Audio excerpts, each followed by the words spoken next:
that challenge. Halligan should have fight. Kenny will walk into that challenge baked. No, I don't give a shit if I green out or not.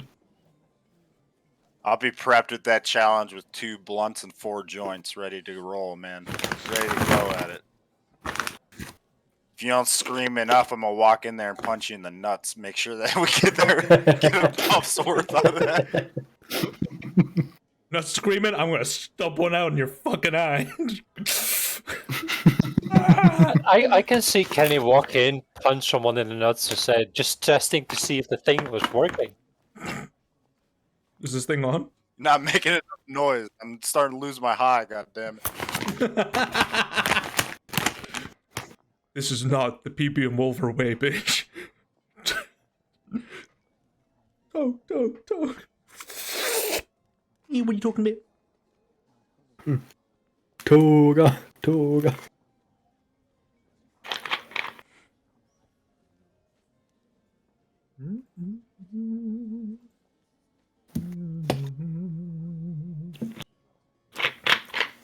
I got a lot of archive people here.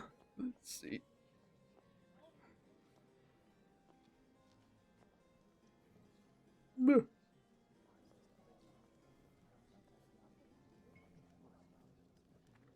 Okay. Will be interesting, I suppose.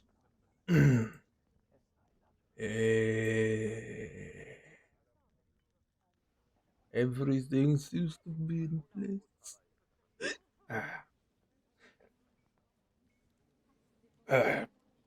So, who wants to take on recapping like 2 weeks ago? Because I don't have any fucking notes. Not it. Nope. Nose goes. Alright, we're going in It nose was a shopping first. session. It's easy. We shopped the whole time. What do you mean? Okay, it's And then been some 2 of us weeks fell asleep. since we last played. Okay, we got old party notes. Here we go. Oh, right. I'm waiting on a piece of armor. A testing piece of armor, whatever. Yeah, it was mostly garbage we did last week. Yeah. Here are my notes exactly. We began the next arc. Spitz gives Ron 10. Ron gets a 10 copper. Spitz is terrible small children. Throg is much better. Gibbsy gets some dark magic. Swarm got the gem of nightmares, which messes people's brains and causes psychic damage. Hey. Gibbsy got a promise of power from Navarus himself, which he shut down. Shopping episode. Ron loves ice cream. Redzeni and Ludovic are the godparents. Trishka will not outlive her nickname. Gibbsy has the last laugh for all eternity. Suck that counterspell, big tits. Yeah.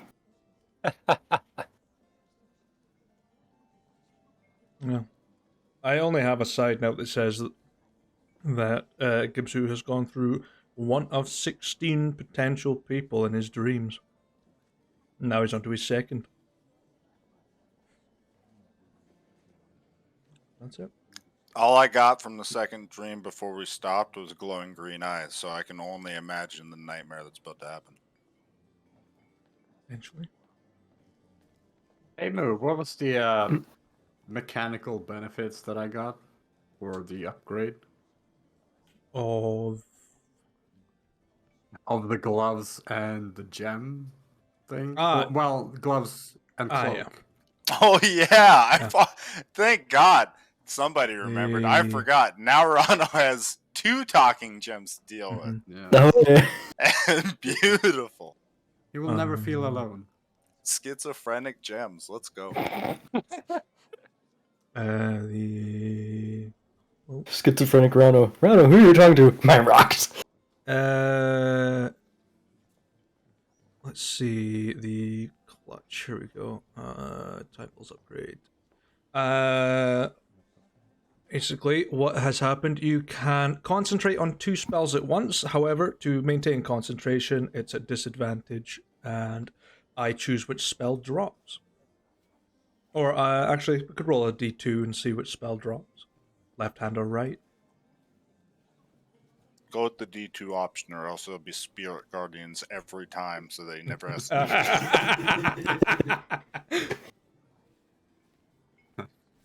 Yeah, you can't cast the same spell twice in concentration. Damn it! Double Spirit Guardians. No.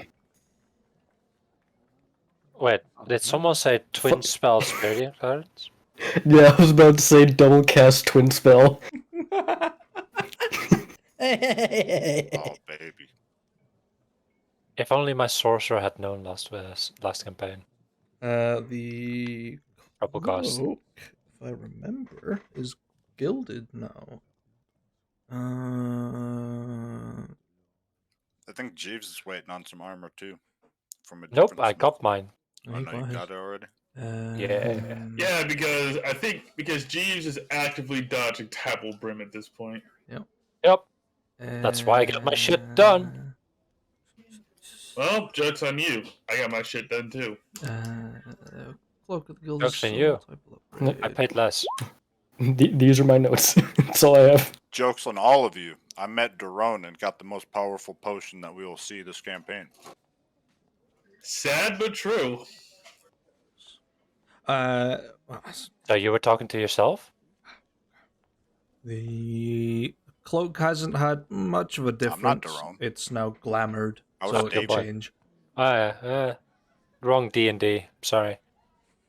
Yeah, because there were just too many D's in that party. Mm-hmm.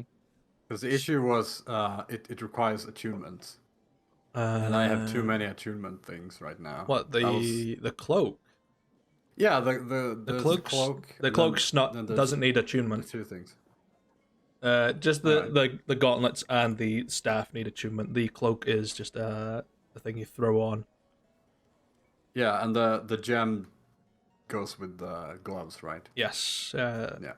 But he gave you a glamoured cloak of the Gilded Soul, so whenever you can use an action to basically change its appearance. Do whatever you so desire. Only the cloak. Just the Hey. cloak. Same as Cloak can wrap around you, and you can just disguise yourself. As a I'm rock. 3 kobolds in a trench coat. Nothing to see here. Yep. yeah, same as my bow. I can make it look like a fucking finger. A giant finger. Middle With finger a tendon pull back. string. Like, to hide it, turn it into a finger, put it in my pouch. Like, wait, shit, which one was it? Accidentally ate it. You'd have a very strangely shaped swarm if he ate it, because it would just... We got a problem. Swarm's constipated. The only reason he'd be able to tell is, do you know like the Nintendo Switch cartridges of that bad taste? That's what Tybal have probably done to it, just in case. It's like, just in case. Just in case. It's... No, he's feels Fierce, and hungry sexy, for fingers. hungry for bowfingers. 100% Tybal has or has had a customer that just keeps trying to eat his gear. Oh yeah, yeah. That's why he's done that. Oh yeah, definitely. You I'm come in sure- here again and try to eat my gear. I'm sure Tybal has customers that want to eat him. Not sexual, I mean just... In both terms of the word. If you wanted to eat me, you couldn't afford me. The time nor the money. Specifically to have him make magical edible panties. Oh, God. Tybal, what the fuck is this? You've gone into the...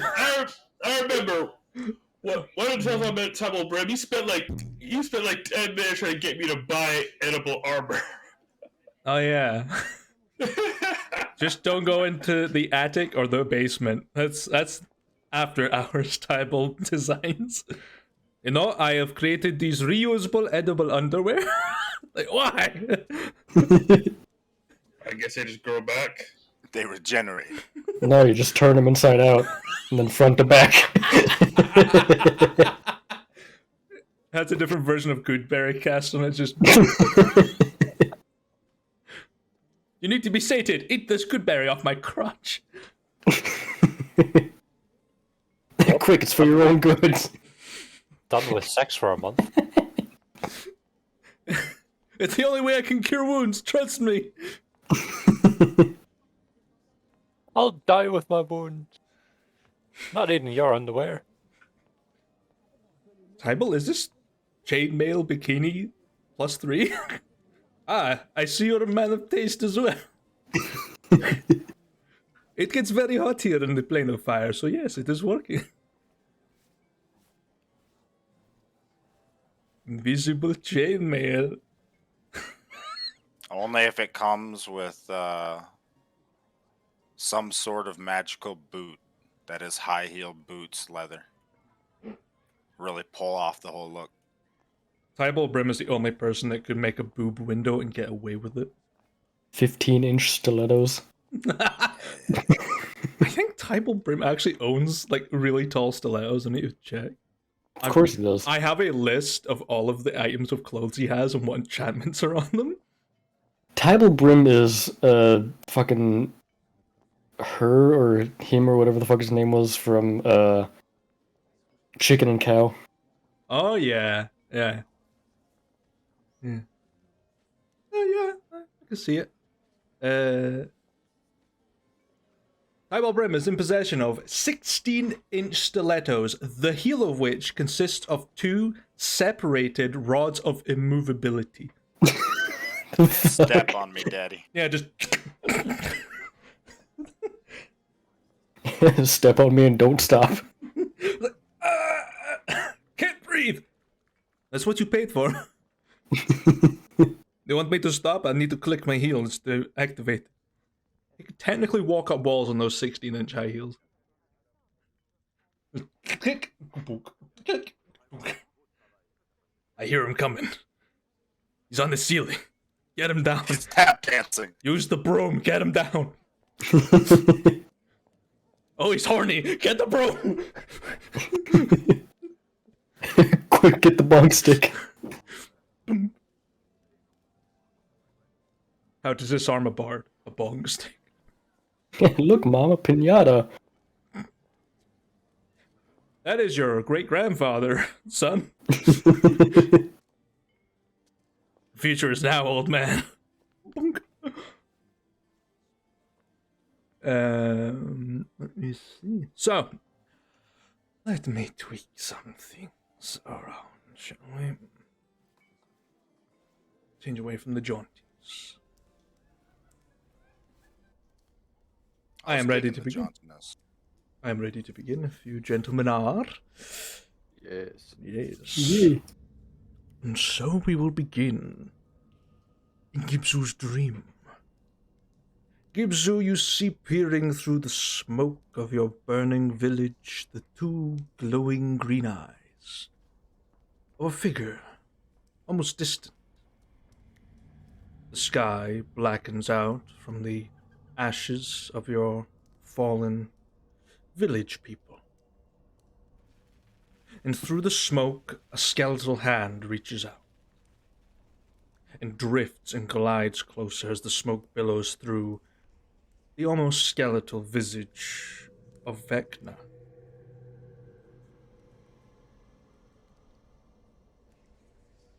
Holding aloft an ethereally green blade, and in his other hand, the still beating heart of a creature. Hello, Gibsu. Hey, is Vesca, right? I haven't seen you in a while. How you doing? I've been fine. It is you I am worried about.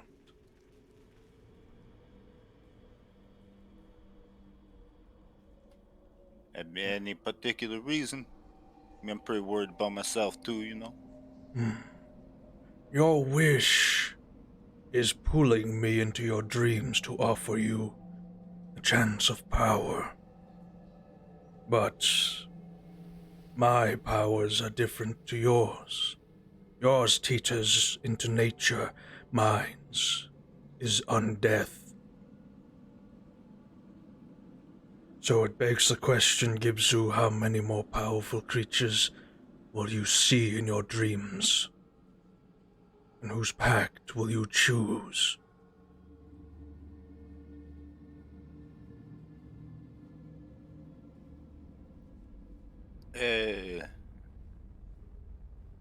I mean, I guess that's a good question. I wasn't aware it was gonna be like that sort of thing. But I mean, I guess since you're here already, I suppose you have any idea what would happen if I accepted your powers? Just sort of stops levitating for a second and sort of kneels down towards you. You can hear the bones creaking and reaches out and touches you on the chest with the bony finger. Perhaps I was wrong about you, Gibzu. Your heart is blackened by magic beyond your years. I think your powers will benefit from mine.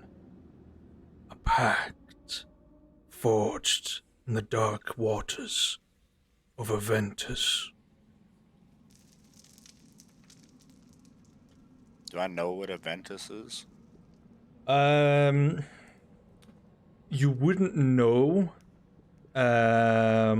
exactly what Aventus is. The others that met Cyrus when they first arrived would know because Cyrus is from Aventus. You can roll me a history check if you want, because there is something in the world called the Spire of Aventus. You might know about it.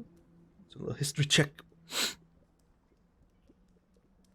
You will have heard stories probably told amongst your tribespeople of an event called the Daybreak event, where the sky just sort of went from pitch dark to blinding daylight for maybe 2 minutes as something fell from the heavens, leaving behind a almost spear-like object on the ground called the Spire of Aventus, which is a very deeply magical object and is now surrounded by the magical college of Ashnalore, which is now under occupation.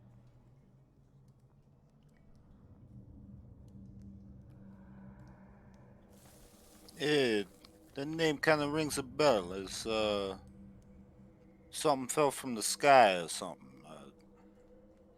like blade shaped, right? A different form of Aventus, yes. But I need to give you the dark waters of my home world. I could provide, but I require something in return.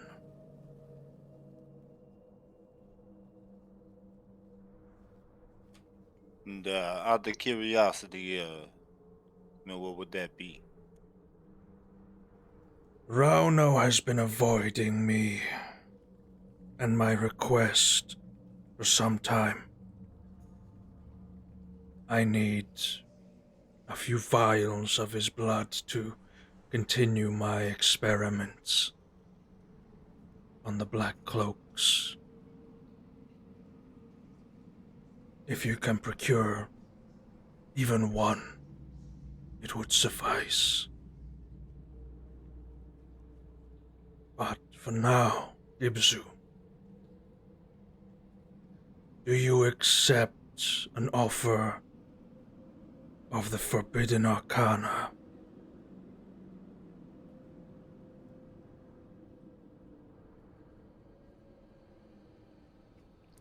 Do I get the feeling?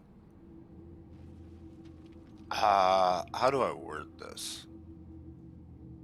Novaris said after I turned him down that I could call back for him if I had changed my mind. Do I get the feeling that I don't necessarily have to choose immediately? You don't have to if you don't want to. You can wait for the next 14 I have lined up, if you so desire. Okay. Gibbs will, he'll think for a minute. Hey, I'm interested. I mean, far more interesting than the first person that showed up, I'll tell you that much. But, I think I must think on it for a little bit longer. Then I will leave you with a reminder. And just slowly backs up and sticks the green ethereal sword in the ground and starts disappearing back inside the smoke. Until you need me again, Gibzu. And you wake up in the morning.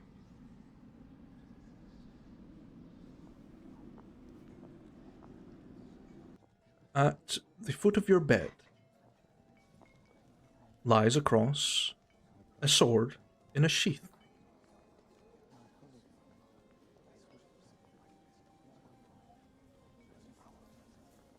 I'll lean forward on the bed and I'll pick up the sword. Make me a wisdom saving throw, please.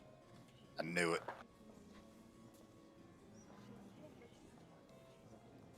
You feel this almost like thorn-like whip reaching at your like psyche as you grab the sword. Like this thing is pure darkness, and you just go fuck, but you hold on, and you can feel like almost like insects crawling along your skin as you hold on to it. But nothing else happens. I'm not gonna pull it completely out, but I want to unsheath it slightly and take a look at the blade. Okay. This jet black blade is inscribed with alien languages across the fuller.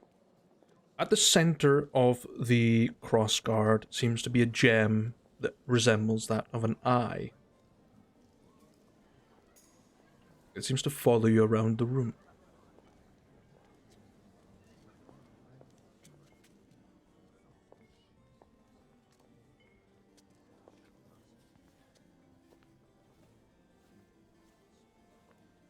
Gibbs will, I'll resheath it, and do I have, like, I imagine I got, like, a chest or something in my room, right? Put shit in. Yeah? I'll, actually, you know what? If anybody tries to steal it from me, they get what they get. I'm gonna lean it up against the wall next to a storage chest, and just keep it as a reminder there.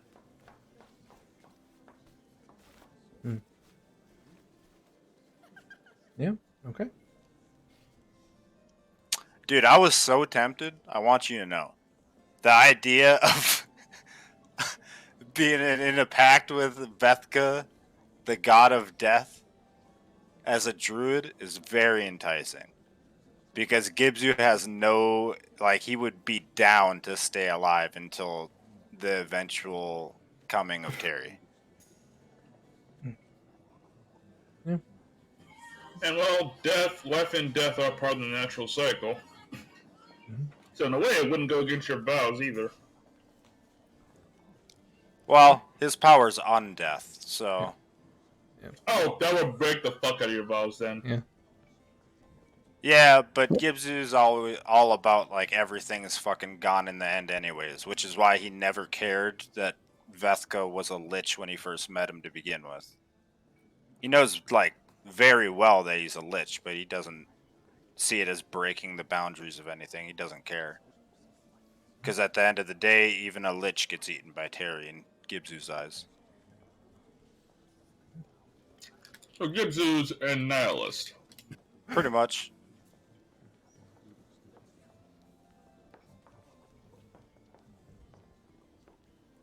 Yeah, how argue gives that logic. Does this sword, for the sake of putting it in my equipment list to keep track of it, have a name? It does not bear a name. For now, just call it Vethka's blade or something? let me see.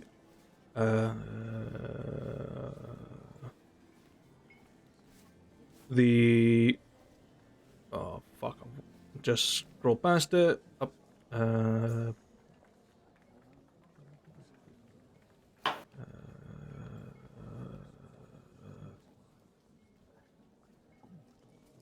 One down, one down. There we go. It is called the Gorgon's Edge Sword. That is what I've written as the base name. It does actually have another name, which sadly you never found out because you succeeded on your saving throw. That's okay. Listen, I'm sure the next time I pick it up, I'll roll a nat one. You know, don't count it out yet. I mean, you just barely made the save. Oh, beautiful, beautiful. What? Could you hit me with the description one more time? Okay. Jet black blade with what? Yeah. So I sort of have a slight image of it. The let me see here. This jet black blade appears to have sigils written in an alien language across the first half of its fuller. A gemstone set in the crossguard appears to be a dark gem in with the fucking visage of an eye that follows you around the room. That's it. The only description. Okay. Because you didn't pull it all the way Added out. that. Yeah. Okay. So, who would like to begin the downtime? Well, continue the downtime, I should say. Look, I'll go last. I got so much shit to do, guys. Okay. Honestly, I haven't thought about what I'm gonna do with downtime. Just giving it 0 thoughts at all. So I guess it's Yoshi, Rana, or Muse up first. Yep. I think I got my stuff done last time. I have a decent amount of stuff that I want to do. Take it away. Okay. Rook enjoys Chinese food. Let's see. It's First not one. like it's sake simmered pepper chicken with on rice. It's great. Send me So some. give me some of that.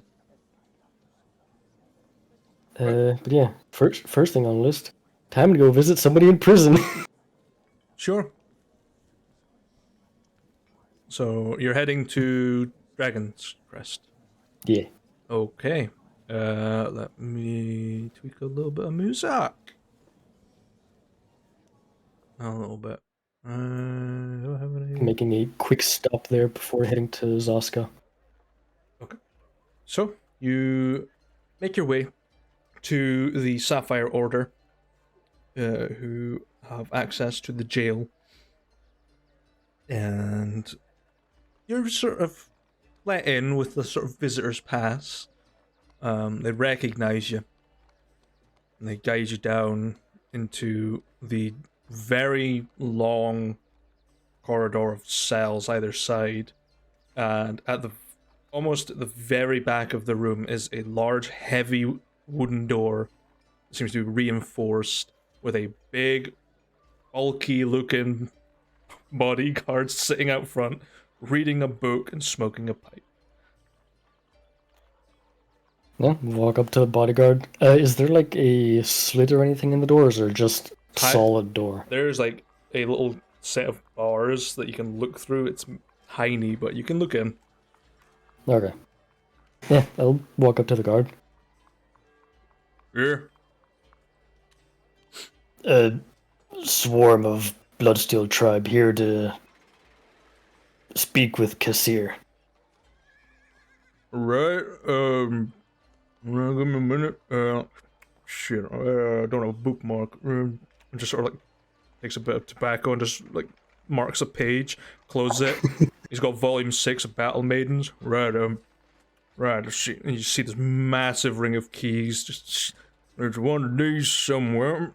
They're going, yeah, that one.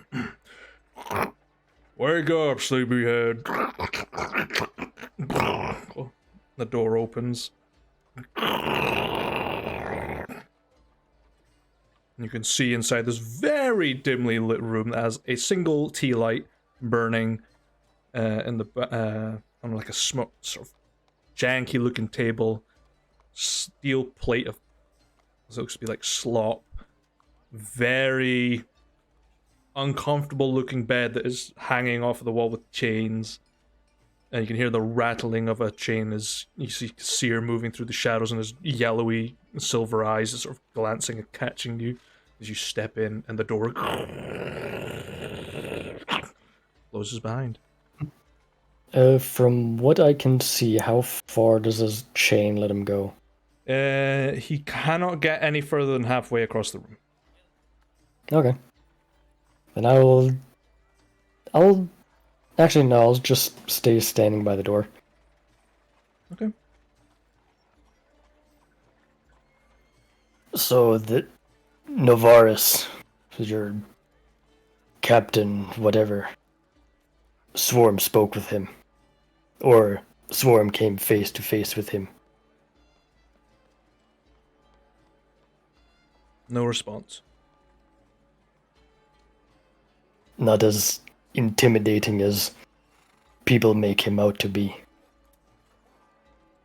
Still no response.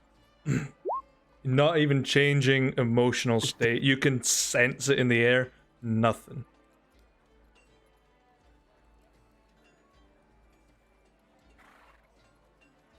Threatened Swarm with another one of his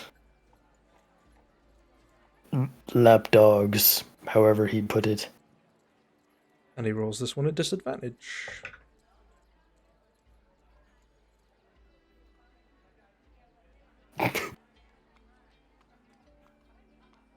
In almost an instant, he lunges out towards you, yelling, and it's got that sort of combined hybrid of human yelling and this werewolf roar as he just leaps, the chain catches, and he's just Excellent. That's what I wanted. clawing at the ground. I will get you, Swarm. I will get out of this place, and I will flay you inch by inch, and hang you above the city for all to see. He stands back up, and he looks pretty frail. They haven't been feeding him a lot. Maybe a meal every now and then. Hence why there's a very cold-looking plate on his desk. He's just savoring it.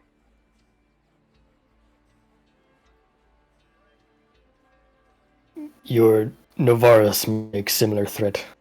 Swarm could feel him try to control Swarm, but he have no luck. The Emperor won't sully himself with your kind. I will take great pleasure in doing it. It's not a threat, Swarm. It's a promise. I will kill you. And your friends. And any friends of your friends and your friends' families. Everything down to the last inch of your bloodline.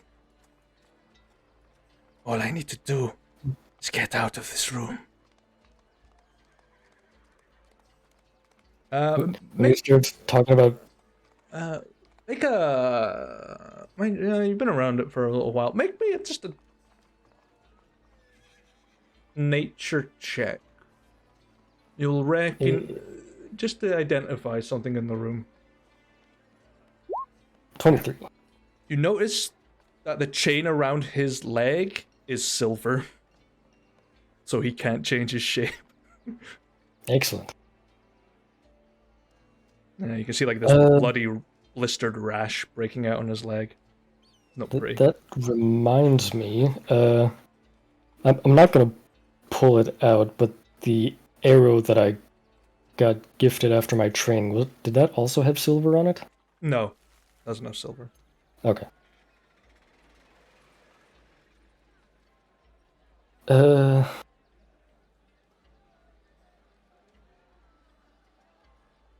Well, Swarm just came here to make sure that you are informed enough. I do look forward to our next little chit chat, Swarm. But I think it will be one-sided, as you will be very less talkative without a jaw.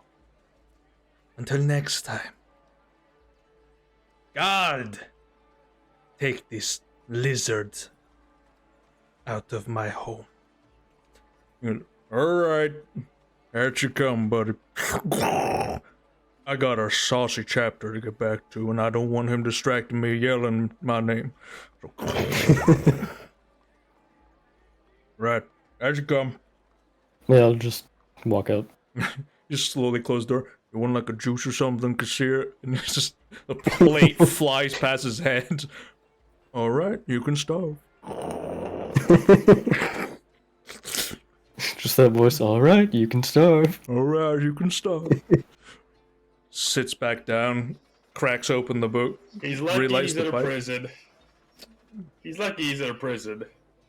Because if he was with us, he'd be dead.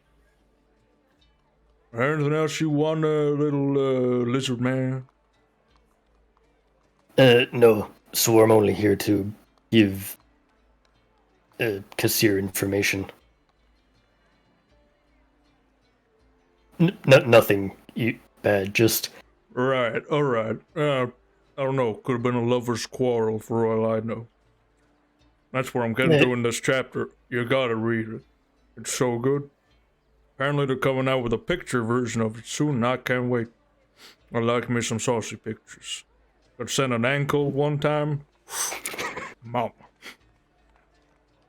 Just kind of peered closer into the book. Hey! Read a couple words. Nah. Get your own. Cost me 25 gold, that's a lot of money. This is my private time. You have a nice day. He holds it closer. I'll just On you nod go. to him as I walk out. On you go.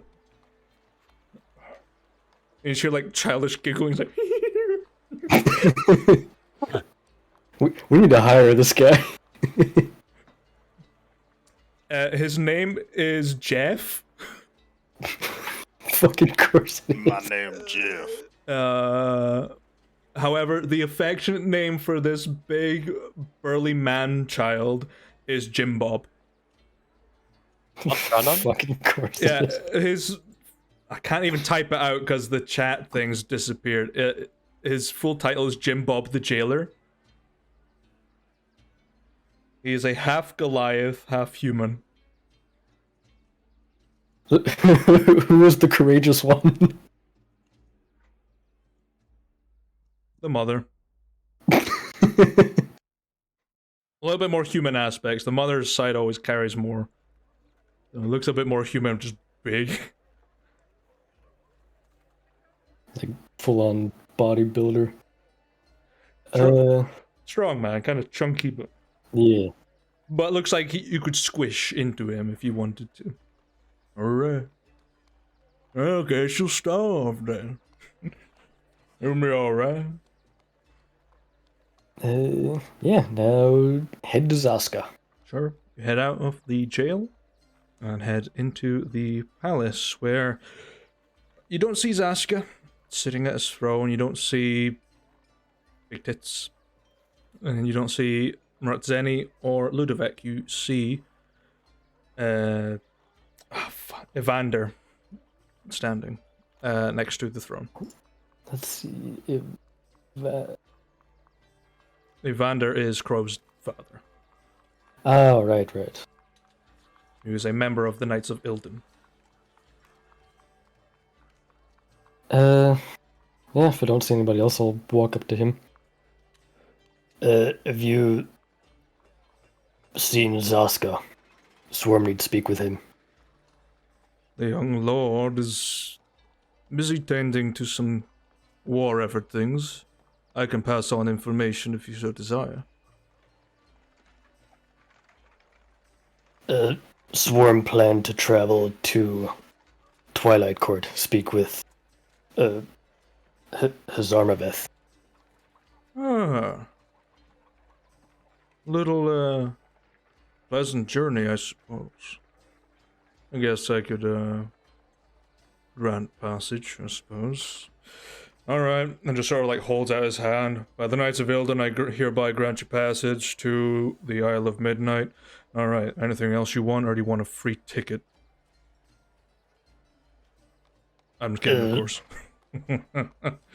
You can go if you want. I'll let Zaska know. Swarm was also wondering, since Swarm heading over there, if Zaska have anything to say or deliver. Alright, I guess I'll find out. And the very cold air sort of condenses around him and turns into this mist, and he just fades away. Comes back like snowflakes and fine. There you go. Just hand you this long sort of tube-like box. Pretty rudimentary. It's just made of darkened glass, with a cork on top. Alright, so like a little like messenger thing. And like a big test tube. Yeah. It does have liquid inside of it. Ooh, interesting. Is it opaque that I can see what the liquid is, or is it?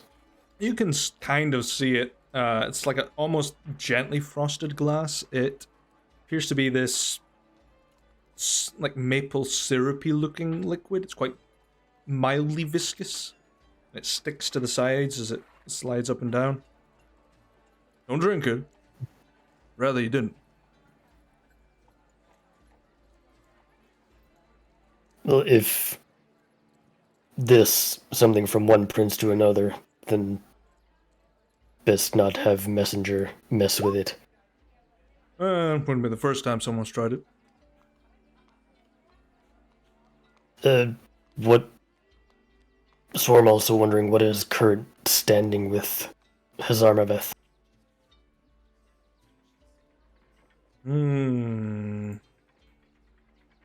Will Evander tell you?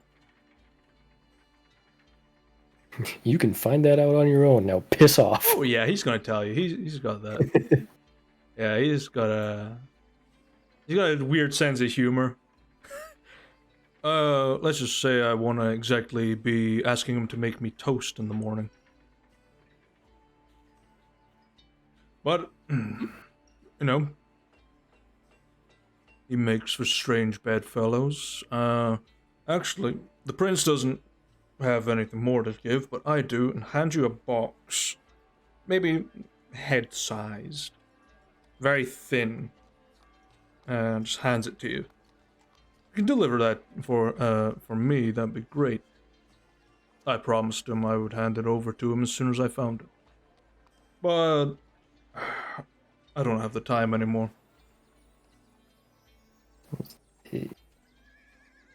Thank you. And just like a box delivered. Yeah, it's a light sort of birch box with a dark mantis inlaid inside of it. With a lock on the front. Okay. And I know fuck all about the mantis, so we're good on that.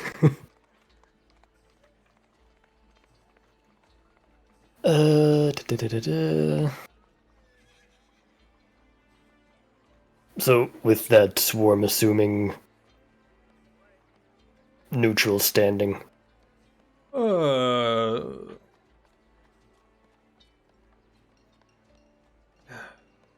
to put this in words that kind of make sense?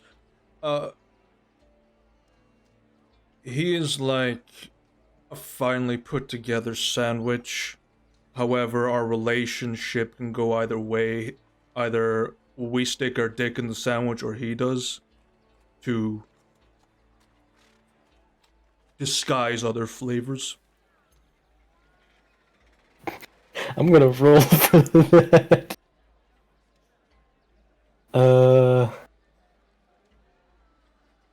Be insight. Yeah, that's what I'm looking at right now. Evander's not exactly the most articulate person compared to Crow. He's definitely like, I'd rather give you a lewd anecdote than the truth. Basically, what he is saying, you've heard like Spit speak a bit of like thieves' cant. It's essentially what he's speaking in. He's basically saying the two sides get along, but sometimes someone spikes the liquor in the cabinet and causes a problem. So it's more like a. So they're on decent terms, but if there's like a small problem, then it could go sideways. Yeah, it's like Cuban Missile Crisis situation. Yeah. Okay.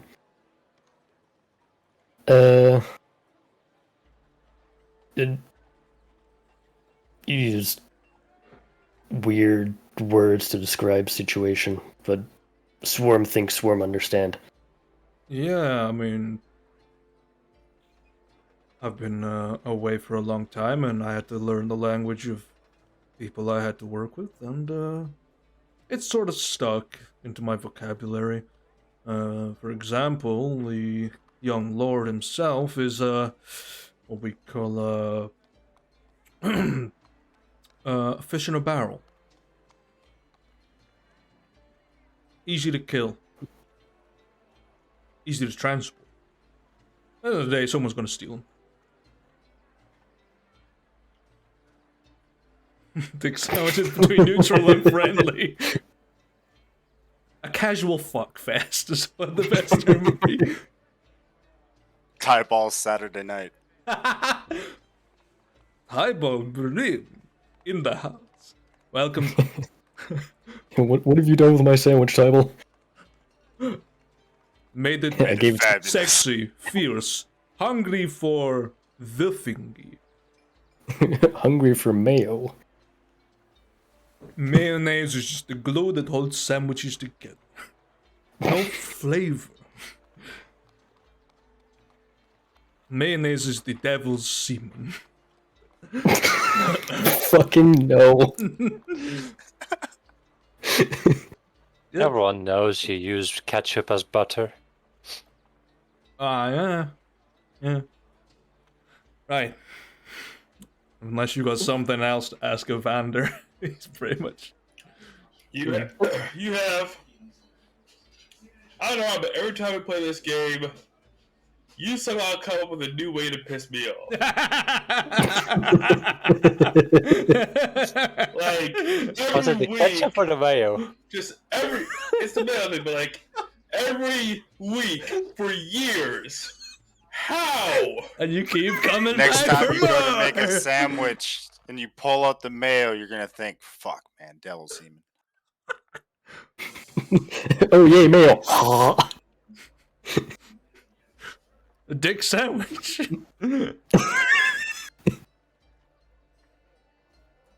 Oh god. Cod meat sandwiches, Harold and Kumar. Hell yeah, good movie. It was good. Yeah, I just remember like it just threw me off. I was too young to watch that movie. I just here's your cod meat sandwich. I'm thinking, what? I'm like, ew. 12-year-old James remembers this. But yeah, Swarm. Been many years since Swarm returned to Island, but Swarm remember long days of travel. Mm-hmm. Do you have a way for quick transport? Just looks at you up and down. Suppose I could slick you up with a little lube and send you on your way. Slide right on over. Or perhaps you'd like to, slip in through the lock and jangle the keys in front of the guard. Fuck yeah, I'm doing it again. The Swarm's just looking at him like, I've been away for a long time. Let's just get that straight. Talking with normal people, and just sort of looks you up and down in your weird armor. Normal people. how do we put this into better words? There are ways to get across and through the island without any problems, but you're gonna have to pay some money to keep people at bay. How much? Swarm have money. Okay. I don't fucking know. Oh. Do I look like a banker? Look him up and down. Does not look like a banker. He's got like the Could be biker banker. tash that slurs down.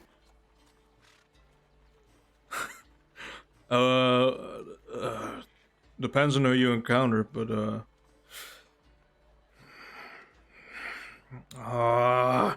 does he like you? Let's see. No. Mild distaste. Excellent. What is that? Is that 10 or 6? Evander, do you have big tits? Or you want to see some? Come with me, come with me. Cool. Huzzah, man of quality! Come see my private collection. I'm sure you'll find it. Behold, my stuff. That's such a good fucking... Behold! My stuff.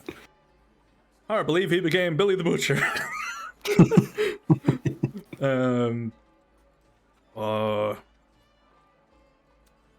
Alright. Fuck it.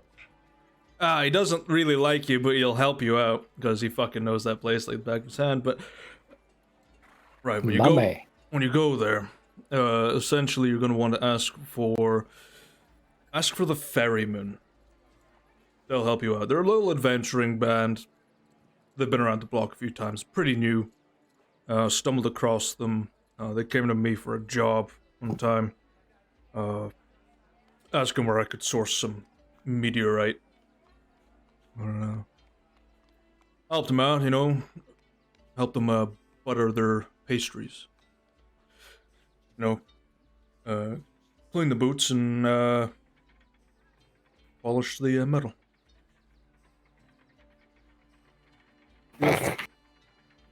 Fuck, I can't even remember where the fuck the ferryman could be found. Might as well pull up the map. I think they're in Northwind? Usel's Pier. That's where they're at. Yeah. That's the only way to get across the island anyway. What the fuck? Shut up. Yeah. Yoshi's sound goes off and I see someone walk into a glass window. Nice. Timing. Yeah. Head to Usel's Pier. Map isn't loading for me, so that's great. Oh, for Map's fuck's there now. Something pier.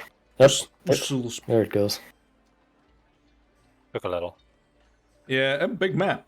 You need some time. Through there.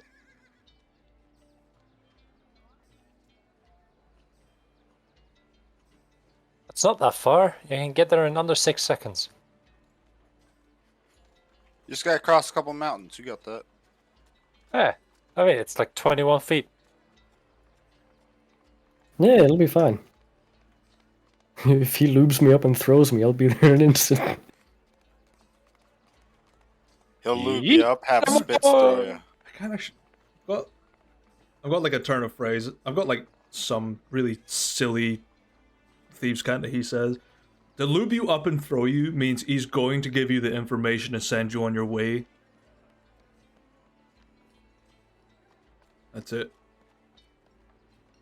Hey, you got the lube? Right. You want to go through the alleyway? Outside the brothel. You got plenty of lube there. No. No. Butter me up! Grease me up, woman! Aye. So, I'll give you the information to go and find the ferryman in Usul's Pier. And they'll get you across and to the City of Twilight.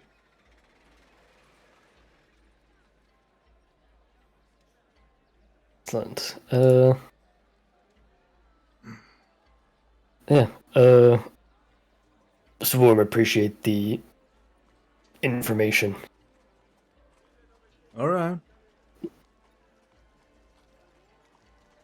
Just Anything else? kind of nod to him.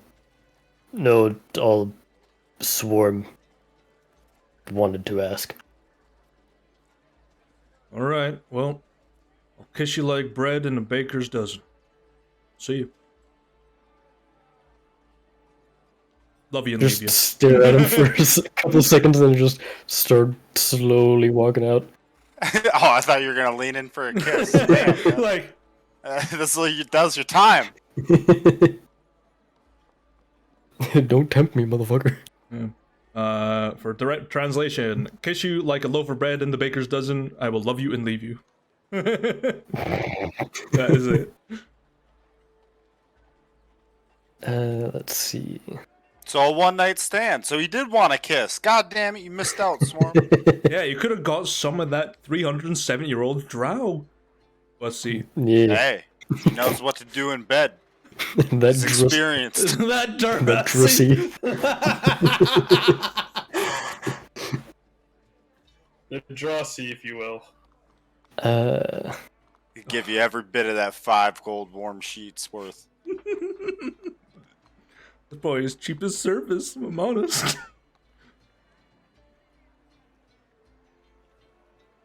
What time of day is it?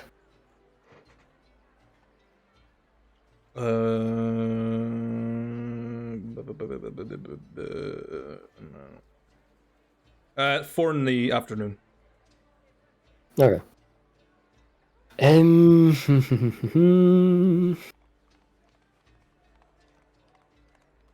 Yeah, Coronar knows where I'm going. And I do remember he asked if you wanted him to come along.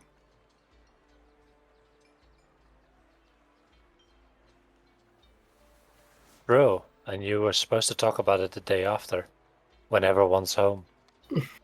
Yeah, during breakfast. And you immediately bypassed breakfast and went to the Dragon's Crest. Yeah. He meant dinner. You meant dinner. Yeah, food's food. Fuck it, I'll come back home. Fine. I didn't eat in the morning or in the afternoon. This is breakfast. Fuck you mean? It's the middle of the Eggs night. and bacon were meant to be eaten at 6 o'clock at night, god damn it. It'll be cold as fuck. You get no Oh, mold on actually- your soup. Actually, since it's still daytime and I'm in town, I can stop by the archery store. Well, you've got 1 hour of daylight. I mean, it's not like they're gonna close right when it turns night. They do. I'll bust down their door. Give me your fucking arrows. Okay. Archery shop. No, you gotta ask like Ivander would.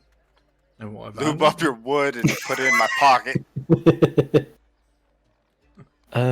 Why do you want me to sleep with your wife? Right. What is it that you're after? Just some more arrows and special arrows. They have 20 arrows.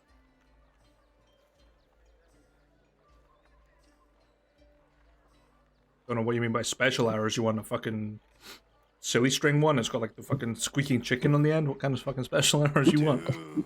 No, like the 2 bags of holding arrow. No. Oh, you never get that. Oh, that reminds me. Yeah, I gotta tell you about the arrow that can take out a city. No, like arrows that deal bludgeon damage and stuff like that. So, like, Since pretty much all I Vulcan can do is piercing. So like Vulcan arrows? Well, fucking wooden. If that's what they're called, sure. I don't know. Vulcan is the only thing that comes to mind just for wooden blunt A object. bludgeoning arrow would be an arrow that you cut the tip off of. It's like a riot And arrow. voila. Rubber tipped. For your pleasure. I'll give them my rubber tip. I'm gonna lube up my wood and dust the sheets. Why are you sleeping with my wife, Swarm? They have 40 riot arrows, so little rubber, like resin tipped arrows. Hell yeah. They, How much for them? For the riot arrows, you're looking at a gold for 40. And for the normal arrows, it's a gold for 20. I'll take the 40 riot arrows. They cannot kill a creature. It's impossible to kill something with it. They will incapacitate at best. Though it's still damage compared to things that are immune to piercing. It's the main thing. Stop resisting! Boink, boink, boink. It's the fucking Nerf arrows, that's what it is. Suction cup. Yoshi just wants you to give him a magic arrow that's got a boxing glove at the end of it. Not stopping him adding one himself. Just stick a hand on the end of it. I don't have hands, I have fingers. What kind of madman do you take me for? Add So 5 glue fingers. 5 of them together and stick it on the end.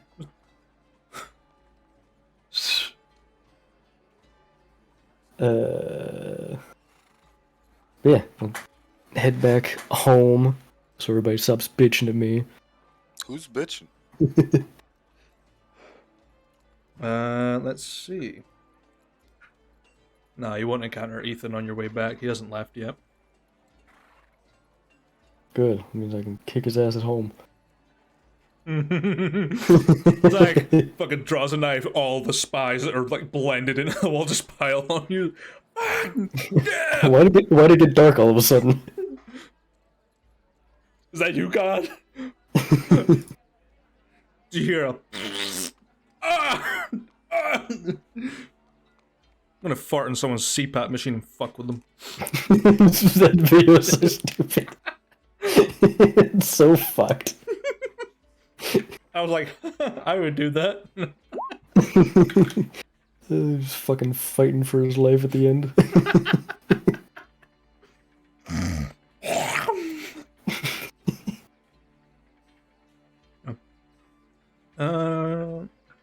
Yeah, you return unabated by encounters, so you're fine.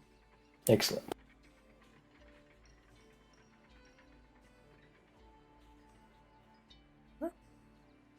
You're back into your call room. What would you like to do? I guess wait for dinner. Let whoever else wants to do something. Sure.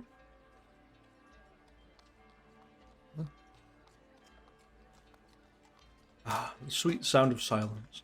I love it. Hell I was yeah. taking notes.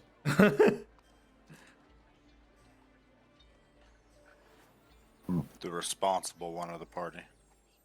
Even I don't take notes. That's how responsible he is. Hold up. We have responsible people in this party? Kick him Since out. when? Now, person, We not have people. Person. we have Singular. people in this Sorry. party. Who? And if so, why haven't we killed this character off yet? Because he does damage. Damn it. Lots of damage.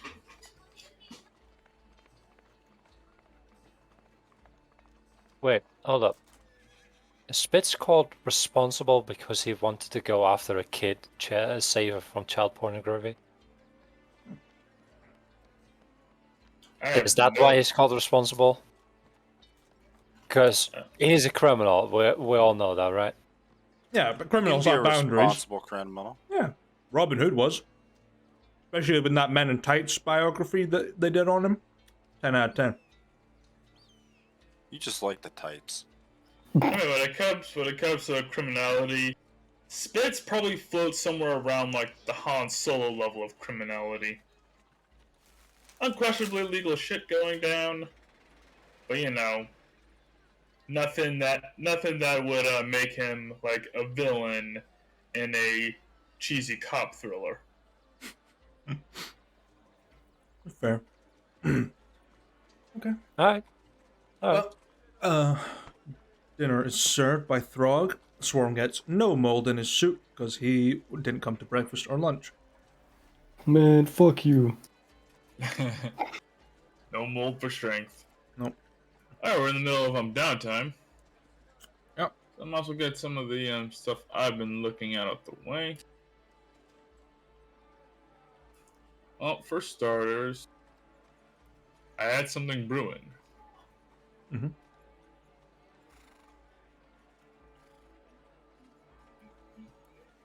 Oh wait, that won't be done till next week.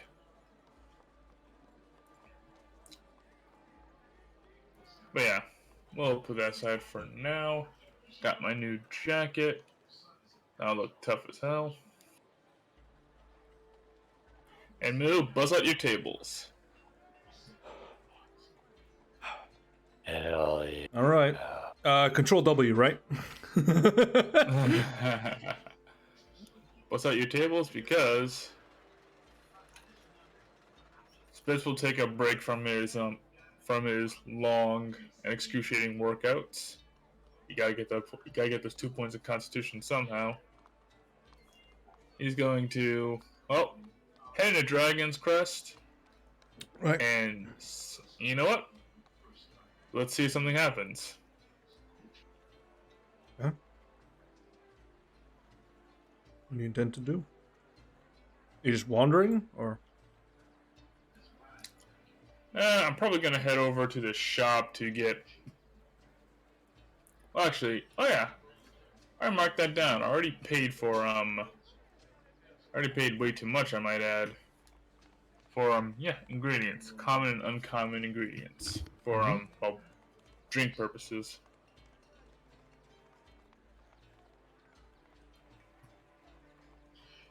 Let's see. So yeah, I'm gonna essentially head over to the store. Okay. And I'm gonna go grab like a bourbon barrel and a wine barrel. Promise that stuff will take even longer to make. And if anything catches my eye along the way, that'll be great. Okay.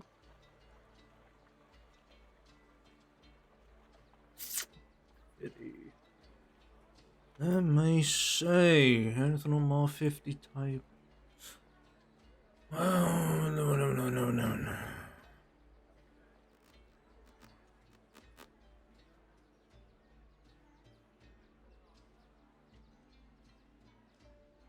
You see Vander in an alleyway, fucking a sandwich.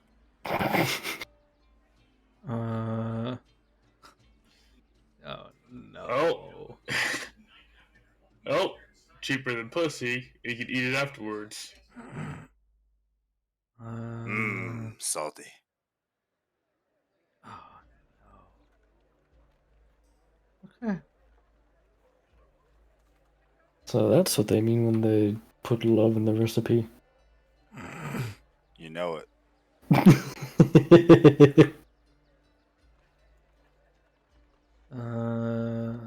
need to add stuff to this. And roll me 100, please.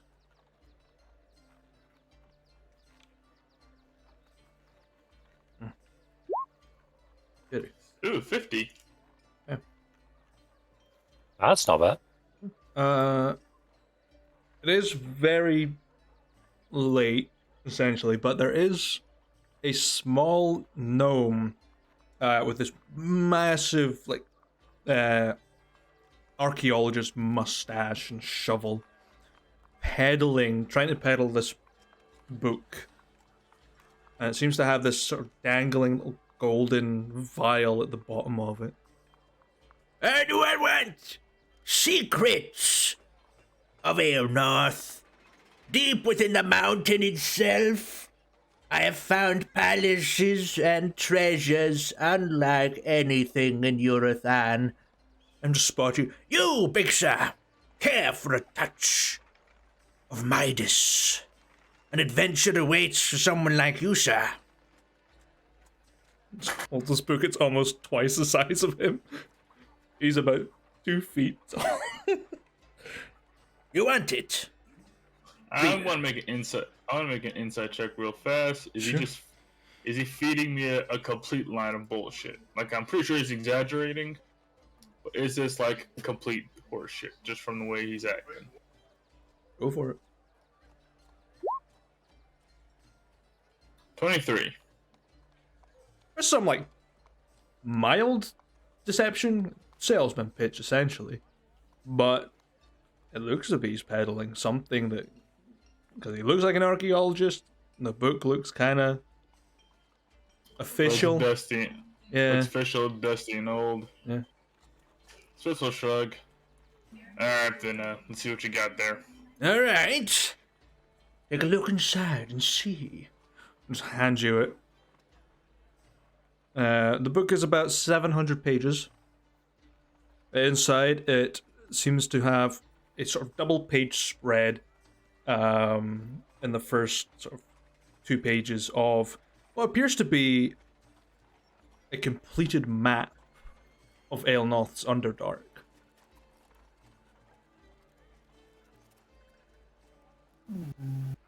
Let's see. I've got a better description in my notes here. Quick description.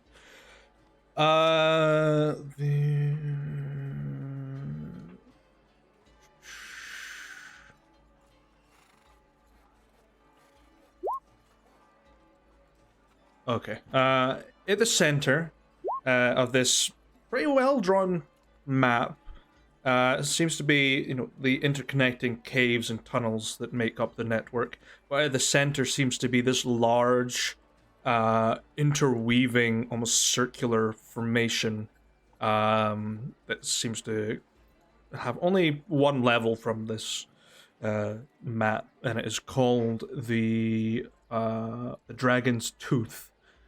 And it seems to have multiple locations dotted within it.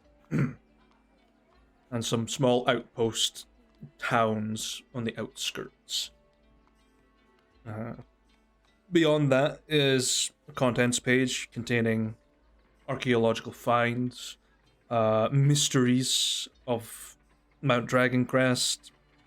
Talks about the cities of the Eldarin societies that came before.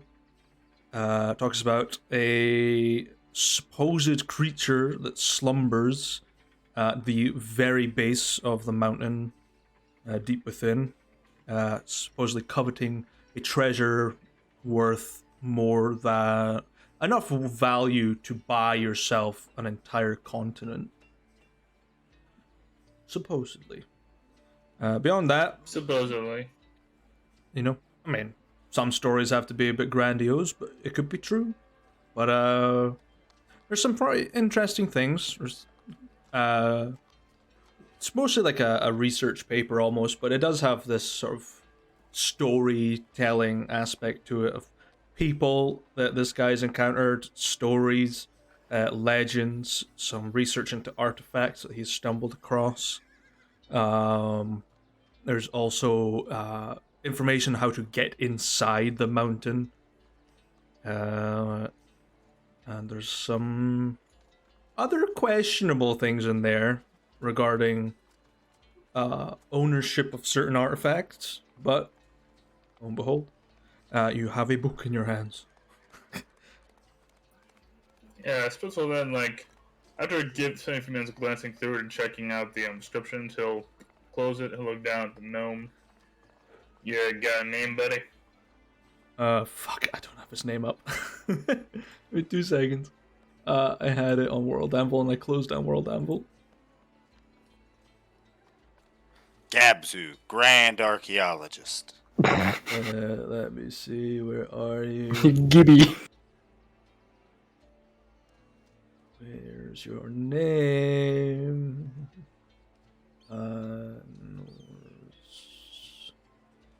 Nor's Redwood. Challenged archaeologist, but I got there in the end. Some tight squeezes. And you are, big sir. You got me, Spitfire. Champion of Dragon's Crest. It is a pleasure. I'll throw in an extra vial of this if you so desire to buy my book. Well, it all looks mighty fantastical. And while I ain't exactly the scholarly type, I do see the value in your work. But, well, what is the value of your work? How much are you And gonna get out of this? standard books, plus the time it took me, I will give it to you for the very low price of 30 gold. A couple of free trinkets thrown in too. Your life saving. The safety of your life. 3 easy payments of $29.99 gold. Plus postage and packaging. But you just handed it to me. Plus postage and packaging. Yeah, like, Spirits is listening, like, 30 gold, huh?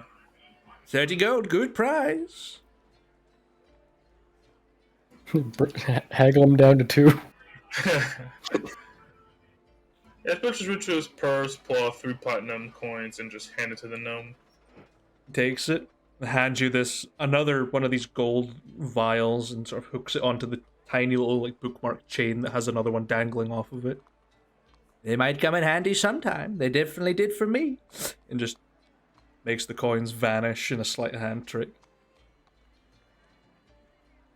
Perhaps you'll be the one to uncover the mysteries I could never seem to crack. Maybe. Nothing else? It'll make for one hell of a conversation piece. Ethan, copy this book for me, please. Yeah, Spitz will just, take the book, put it in the, put it inside a pocket in his jacket. That conveniently, there is no lump when he's done. Just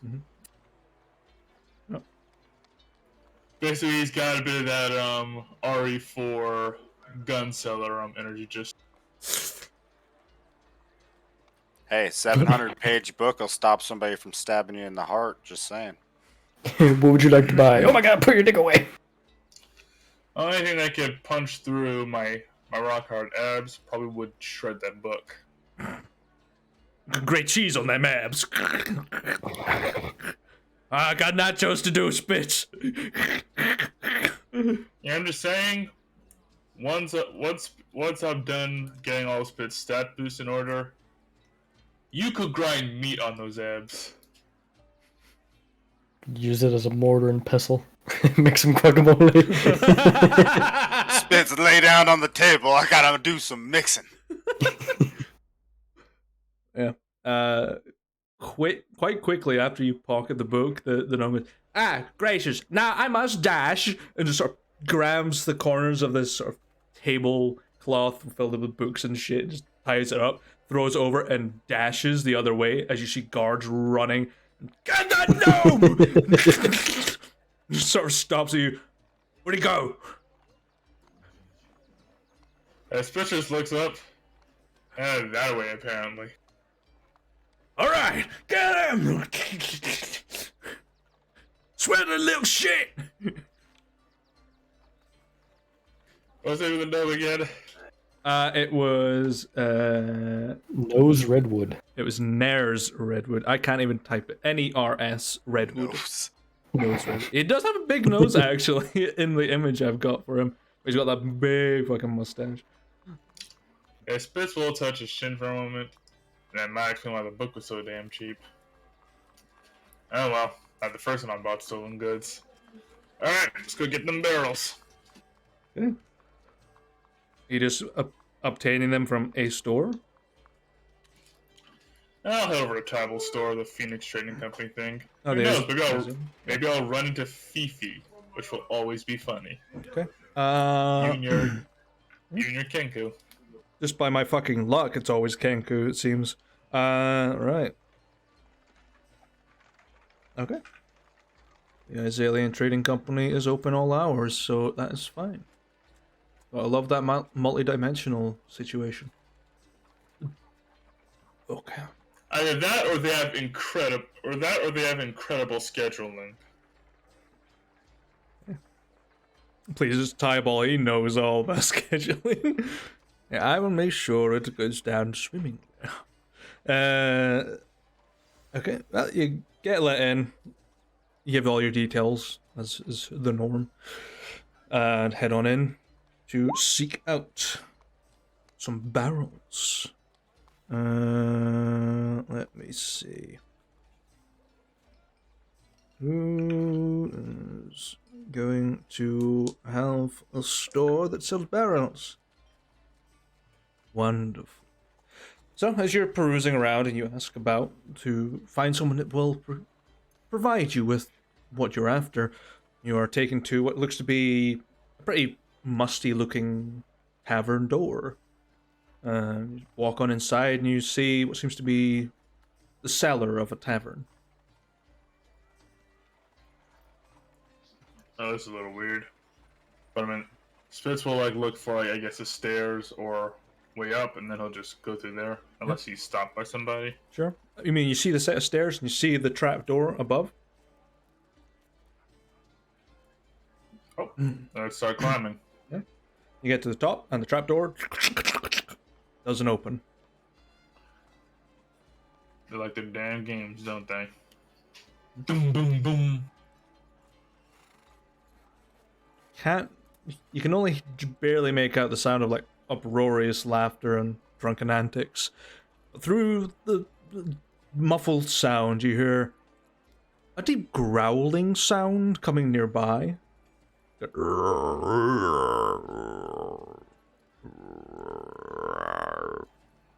Spitzel Butter, do they have a goddamn giant frog as a fucking guard dog? You're like a... God damn it.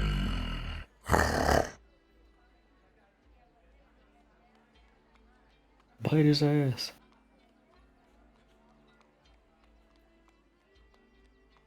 Let's see. Okay. I need to roll a perception check for something. Okay. I need you to make a Constitution saving throw, please. As you see 6 glowing red eyes.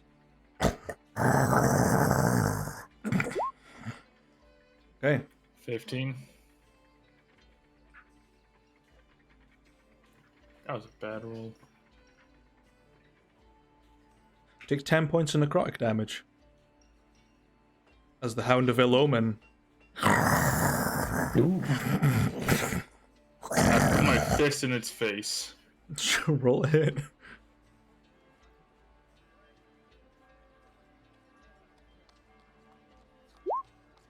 $20. Just hits.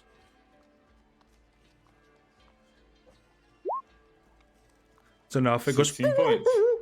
You hear like the trapdoor unlocking, and this blinding light hits through, and you see Gertie in full regalia as a barkeep. Well, look who's down there. Yeah, Lego, Spitz was butter. God damn it, Gertie. Well, let's just say you Guess, got into the basement. Yeah. Guess girlfriend and one person survived down here then. Just like climb all the way through. Well, Oh, Dirty Gertie, it's been a bit. mm-hmm. Definitely. Welcome to Castle Riverwatch, in our humble little home. Oh shit, this place still standing? Barely. But, you know, I keep them drunk, I keep them happy, and just sort of points around all the Novarian soldiers that are drunk and passed out and roaring with laughter.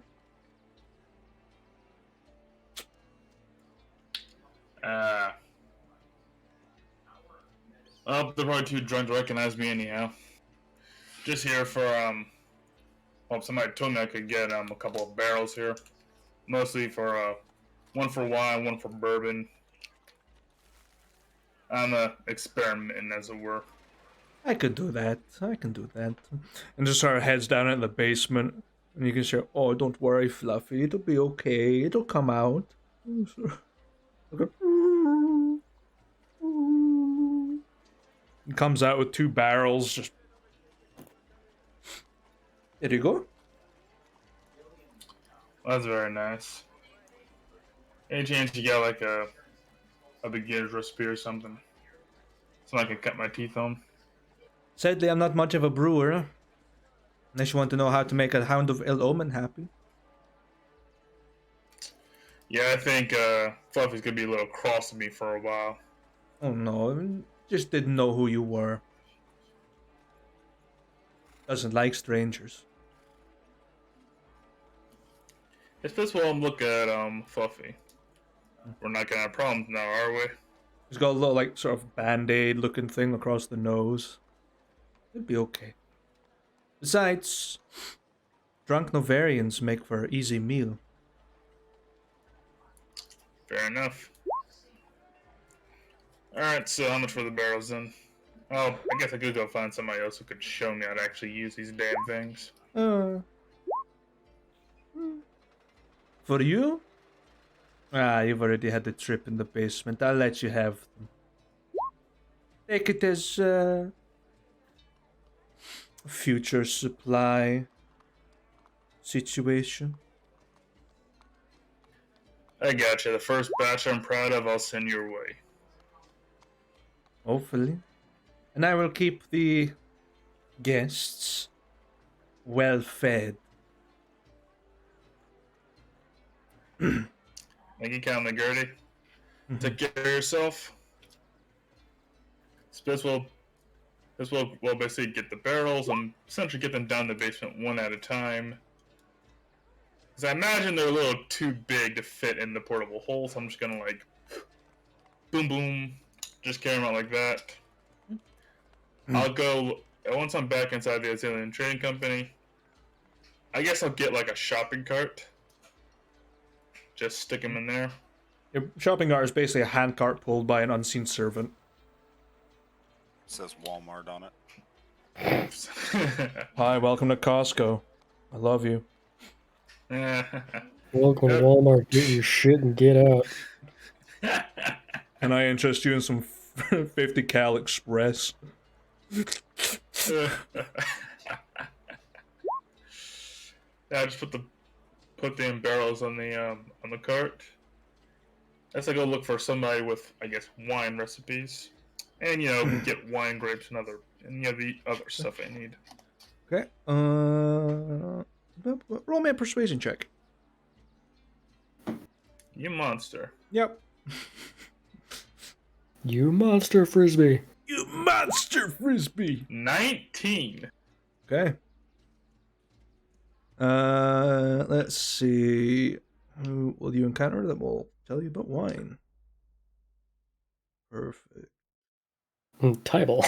No, someone else. Tybalt does know about wine. His family comes from a winery. I know because I played Zoo. Yes. And you listen to the dramatis personae that I made. Okay. Let's see here. I don't have a full description of this person because it's very still in the works.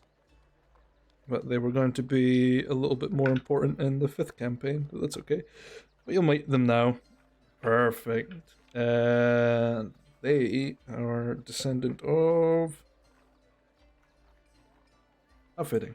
You encounter a relatively sort of mid-20s, early 30s tiefling that looks very similar to Tybal Brim. Like family resemblance, or is Spitz just kind of racist? No, very eerily looks like Tybal Brim, but isn't. It's kind of shorter, kind of slightly built more, a bit more stocky, wearing very much Tybal Brim's fine attires. Has these little horn caps that sort of tail off. They've got these main horns that come off the brow and then they sort of split off at the ends. Very well dressed. But looks like they took on a different trade entirely. Seems to have sort of a pince-nez across their nose, slightly patchy beard. You can see some like tattoos peering out underneath the very tightly fitting tires.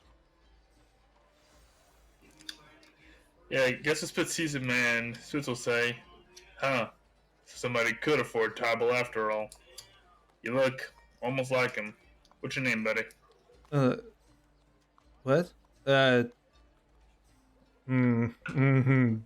Oh, I don't know how he's gonna react to that sentence. Okay. Well, you can call me. I suppose you could call me Tybal as well. But, long story. I'll be real with you, buddy. That'd be fucking weird. Please give me something else. Call me the sommelier then.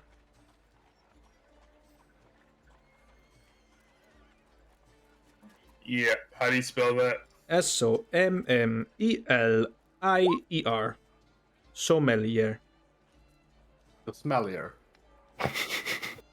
In some circles, they call him the nose. Yeah, Spitz pause You don't want to for get a a minute. game with a Yeah. nose. Pause for a moment. Is that word Elvish? It sounds Elvish. It's dwarvish, but yes. Oh, Fucking French sommelier. dwarves. Yeah, sounded Elvish. Anyway, I guess. Oh, actually, Ken Spitz pronounced the right. Ken Spitz pronounced it right. Let's find out. What the hell is a smelly air, Dutch? Yeah, pulled old Spitfire Henry Let's just- routine on his ass.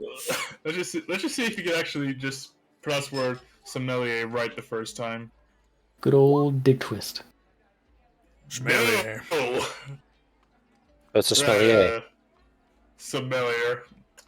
All right. Close enough. I was told you. All right. You're the wine guy. Yes, I guess I am. Okay. Well, I'm trying to expand my horizons a bit. I was hoping you have like a few basic recipes for simpler wines and I guess grape suggestions. Wines are made of grapes, right? The white ones, or was it the green, or was it the red ones, or is it both? You have a lot to learn, I suppose. Follow me, and just takes you to a door outside, and through this almost strange-looking doorway. It looks like a kind of worn, painted blue door that's got chips and cracks in it, and this almost white stone around it. Opens the door, and you see, just through as the light adjusts in your eyes, you see this sprawling vineyard and a crumbling villa that's manned and has some scaffolding across it. Yeah. Spitz looks look up at the crumbling building. Do you live in there? Well, the master of the vineyard does. Alright, so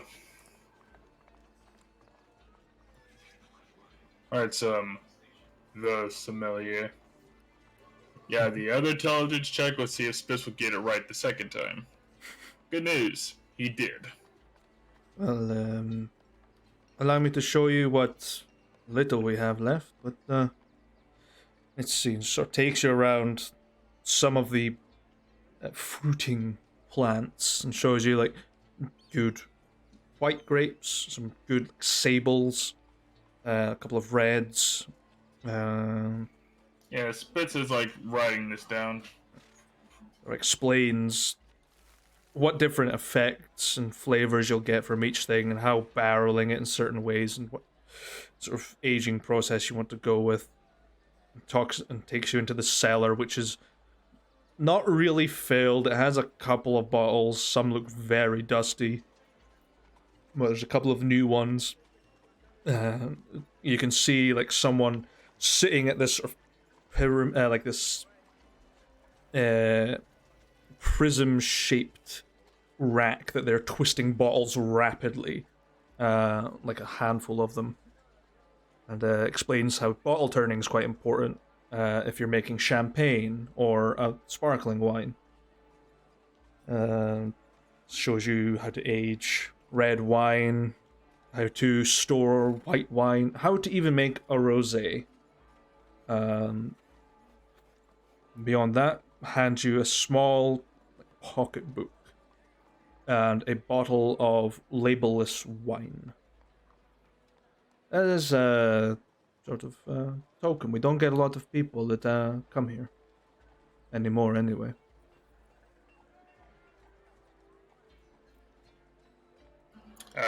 Spitz will take the book. I appreciate the insight. It's my pleasure. Well, if I do not see you through the week, I'll see you through the window, I suppose. Yeah, I'll take this home and see what I can do with it. I really appreciate you showing me around and showing me some of the finer points. I doubt I'll make anything that'll impress anybody, at least at first. But I don't know, I think I'm starting to get all right at this learning thing. Oh, thank you, sommelier. Hey, I pronounced it right that time. Yes, but do come by again if you want more information. That I will. Thank you kindly. Spitz will shake his hand. Very gentle grasp. Oh no, Spitz does firm grasps. Yeah. That poor man's arm is gonna wiggle. Well, at least I don't need my hands to do my job.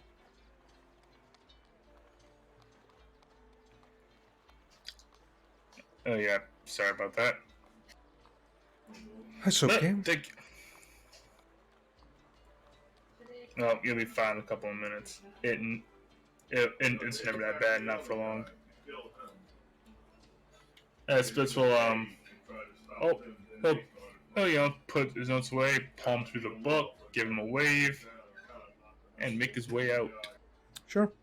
Make your way out back into the Azalian Trading Company with your very dusty bottle of wine and a small worn leather booklet on process of winemaking.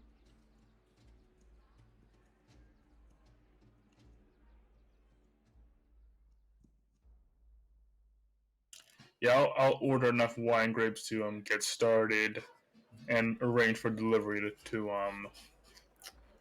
us, to the mountain. So yeah, I guess I'll just fill out an order form and be behind the payment. That how it works. Yeah. As you're sort of carting about, your little unseen servant carrying your grapes and your barrels, you're stopped by Fifi and Tybal. Yeah, Spitz will pause for a minute. So that's the. Yeah, he'll look at the two of them. Oh yeah, I just met your son, nephew, cousin. Look, he looks a lot like you, but ain't you?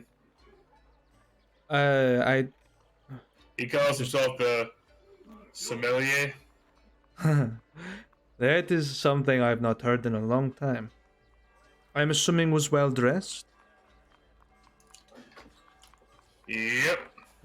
Showed me around the vineyard. Gave me this and some advice. And I'm gonna get to work, see what I can do. Yes, I'm sure you'll make great use out of my little journal I gave you. Wait. Just a pause, try to connect the dots here.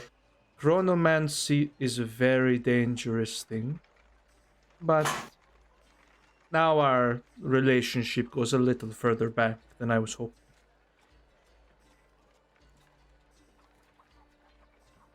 Oh, that was you when you were younger. I never kiss and tell my age. But yes, I was a third of the age I am now. I was trying to keep the family farm intact, but it failed miserably, and I went off to pursue a passion. As you can see, the passion works wonderfully. I see that it. Oh, I see that it did. You could probably buy that old farm 30 times over by now. It doesn't exist anymore. It crumbled into ruin, and those grapes are but a memory. But I'm sure you will enjoy the vintage. Huh. Especially like I'm looking down at it. Guess that means there ain't many of these left in the world anymore. No, that is a 56 vintage. So it's nearly 1,502 years old. So no, it's the only one. Huh. Damn. You have to sort of get the oil out of the top. We used to preserve it by pouring oil on the top. So pour that out before you drink it. Otherwise it spoils the drink. Well, you're the expert. You want to get a couple of glasses? Old memories and shit?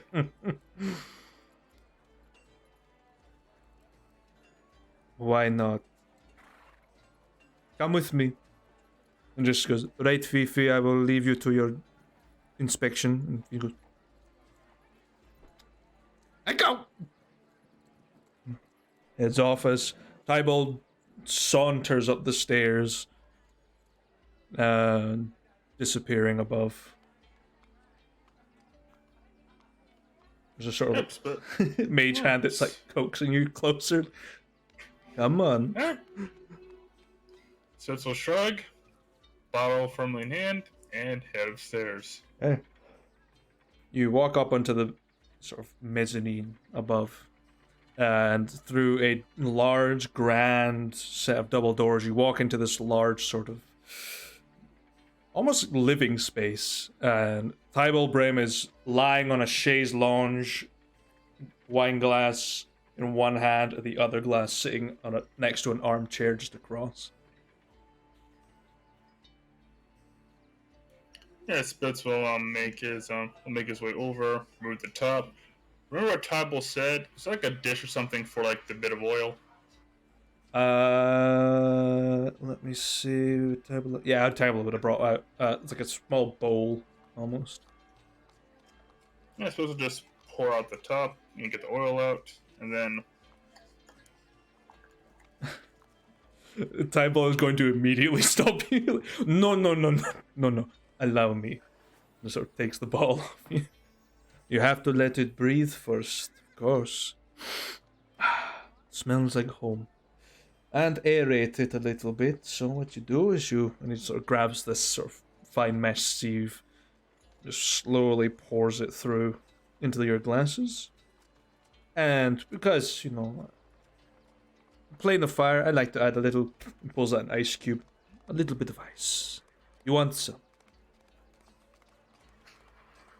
Yep. You're the expert. I'll trust your judgment. It is always nice with a slightly cold touch. Very rich wine. Swirls it, holds it to his nose. It was a good year. Just necks the whole thing. Spitz will take his time with his glass. He'll savor it, trying to get an idea of, I guess, in his head, what good wine tastes like. Okay, this is going to be an interesting one. I need you to make a perception check, please. That checks out. You know what? I'll tap on the amulet and do this at advantage. Okay. This could be life-changing. Joe cameo. Joe cameo! And Hi, The Joe. cameo. They're saying hi. Very Trying to gently. hide besides the camera, Oh, the- but we know. These fucking assholes again. What do they want from me? But yeah, Joe's My just like, job. there are these 5 strangers on the internet who know way too much about me. Yeah, scare me with the snake. Throw it on him.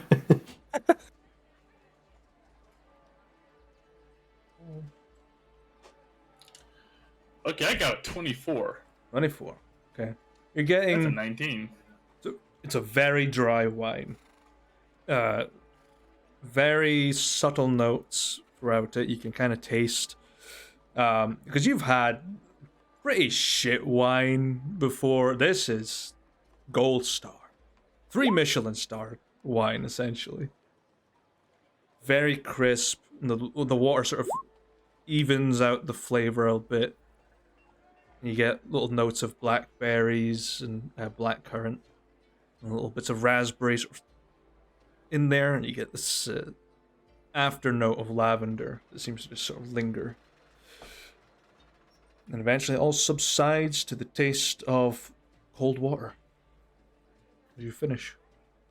And now, if you want to describe what you're tasting, it is a performance check using wisdom.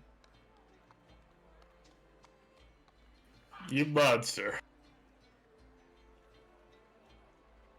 Alright, describing away.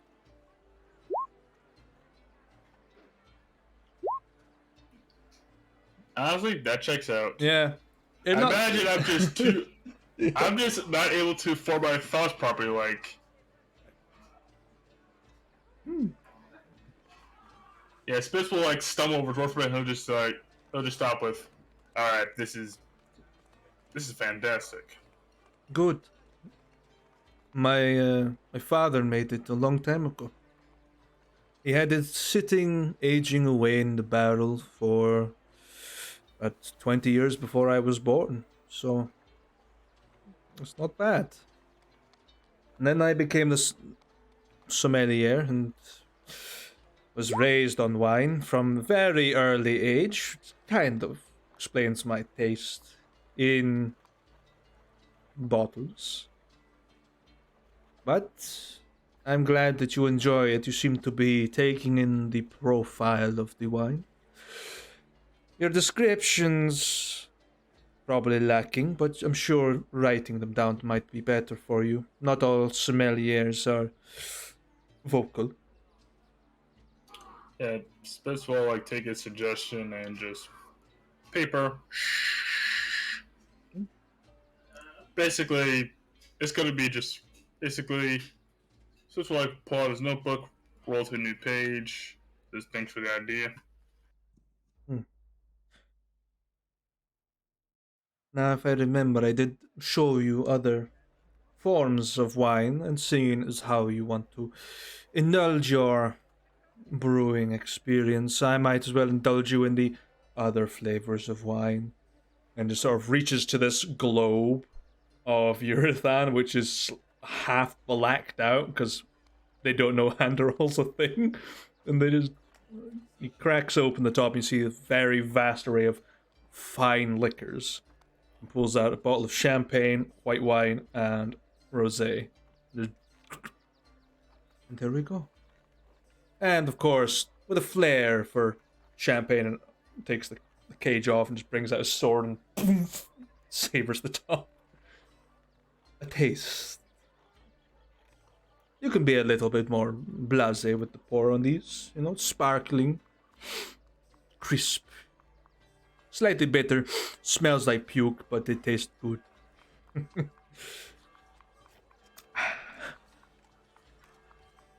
Best chilled. Best chilled.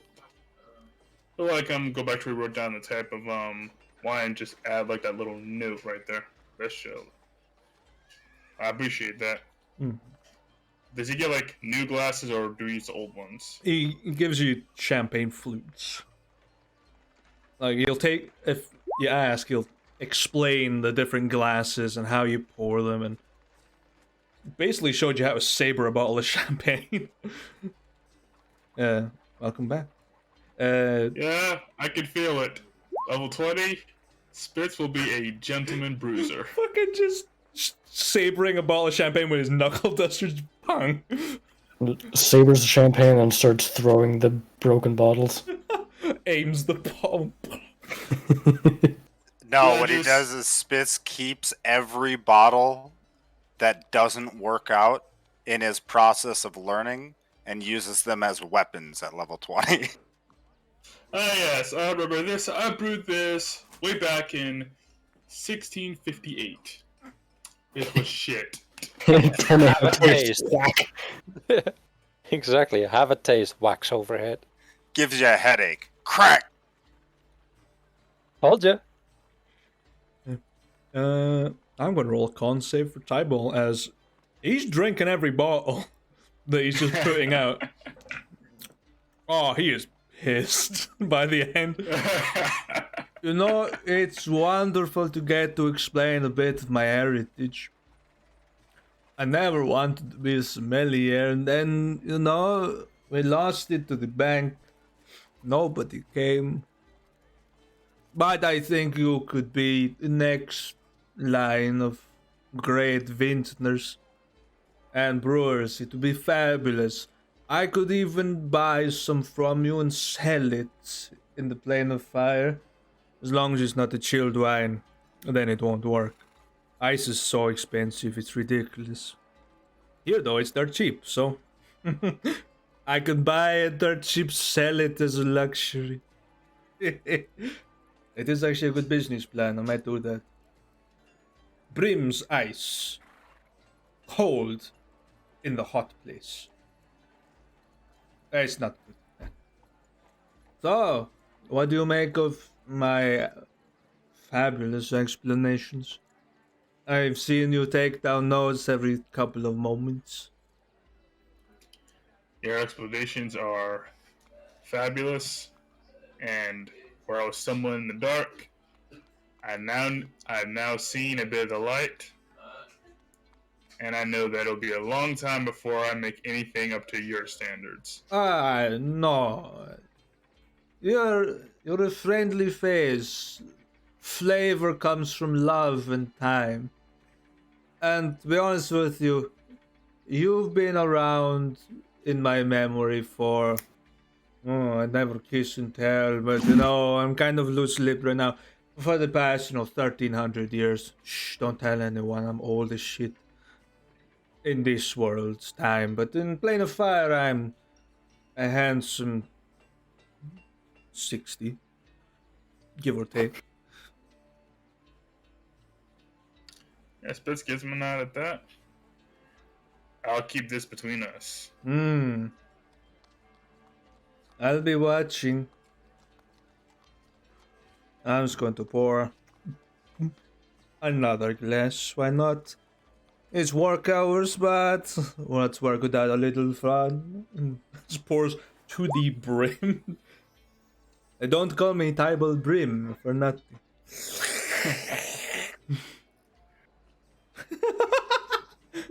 No.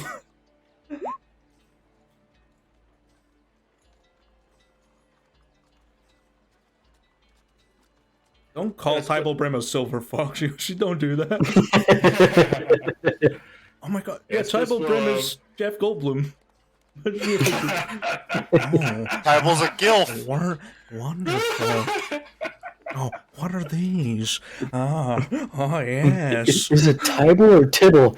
My answer is always, how dare you talk to me? You want me to sit out with my chest out after being mauled by a velociraptor?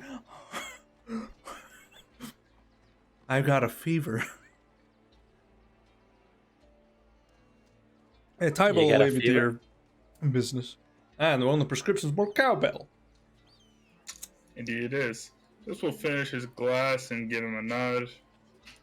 I've learned a lot today, and I thank you for the lessons. It's always I'll a let you- pleasure. I'll let you enjoy yourself now.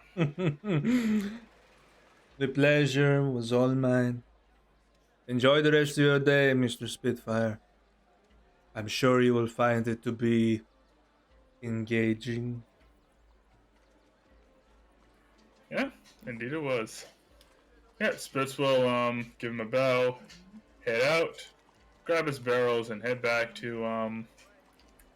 Head back to the fort. head back to the fort. Damn it, dude.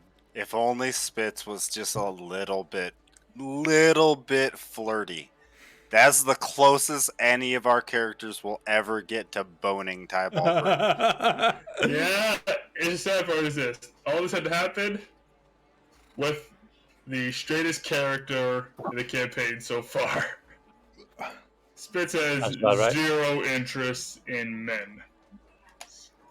No, Spitz has Tybalt's interest a in men. man. He's a god. Thing is, Adonis. Spitz's interest in men is the amount of money he can punch out of their faces.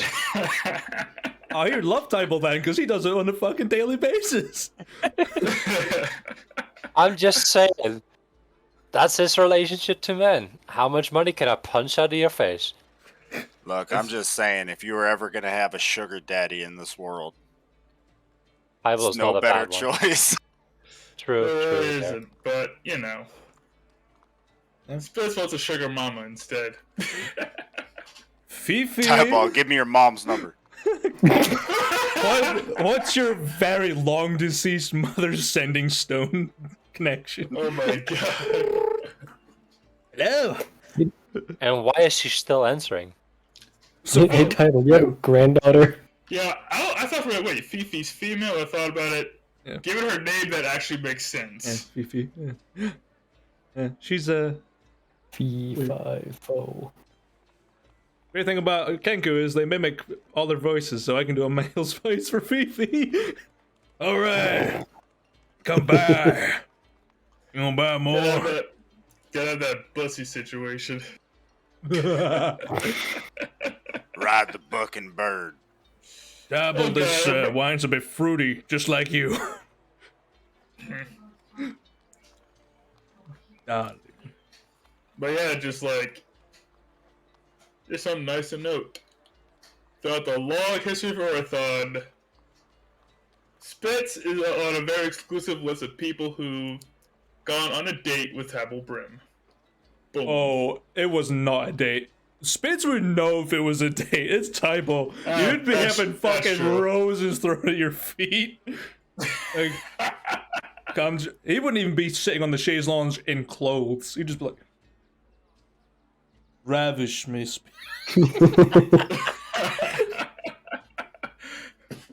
Tybalt Brim seems like the type of guy to me that has, given his age, probably about 100 kids that he doesn't know about. Does not have children. Oh, Tybalt Brim doesn't do girls, does he? He does. Just doesn't have kids. Oh, he's very careful then. Yeah. Tybalt Brim does everything. That's probably true. It's not hard to enchant a sock. It's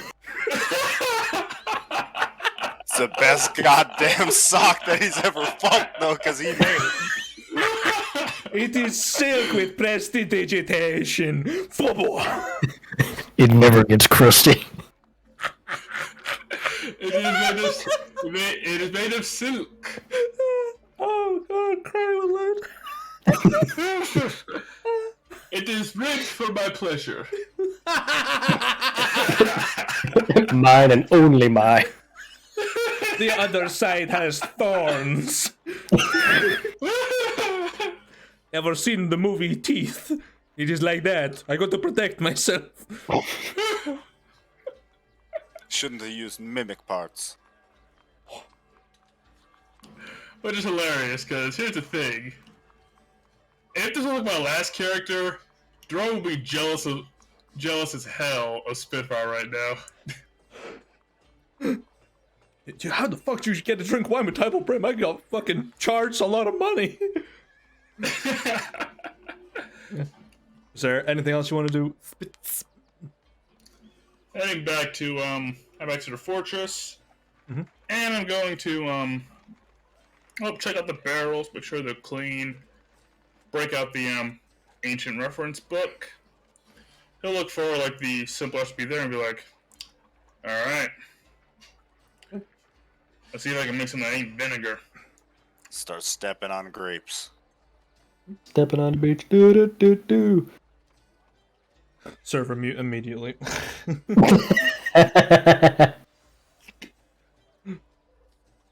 Rusty Gray pizza.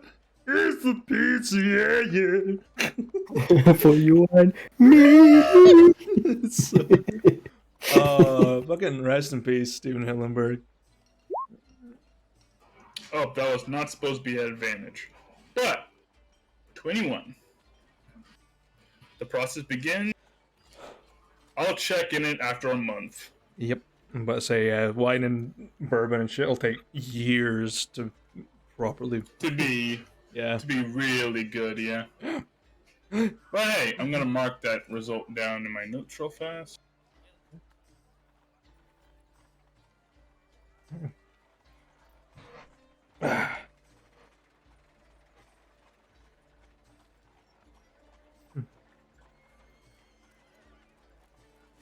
Okay. Has Ethan left the fortress yet? Yes, he has. Ah! Gone! Speaking of drinks, I'll be right back. Moo killed Alex. Yep. There he goes. Ah, he clawed his way out the phylactery. Good thing we have a necromancer in the group. Now Alex is back alive. Yep. Let's see who. Fine. Oh joy. Okay. Yep. Ethan is no longer in the forts, and in his place, Vankin has been left in charge of the spy masters and maintaining the fort. Oh, we're fucked. Well, might as well end the campaign now. And Tirkal Ruin falls to despair. Fucking skims a little money off the top to pay his gambling debts.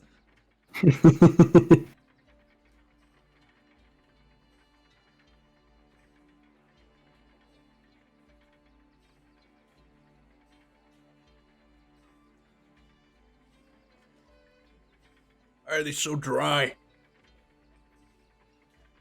Because you didn't put enough water on them. And probably because they're salty as shit as well. Because we didn't put enough water on them. Remember, children, water your chips. Yeah. Said there's salt and vinegar, right? Hey, man. Pour some vinegar in the bag. Oh god. Just...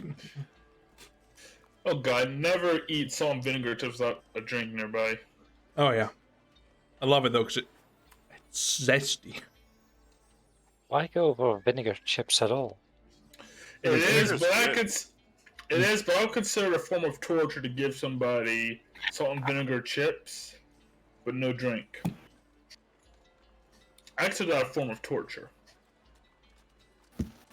Well, I mean, Make him eat the whole bag.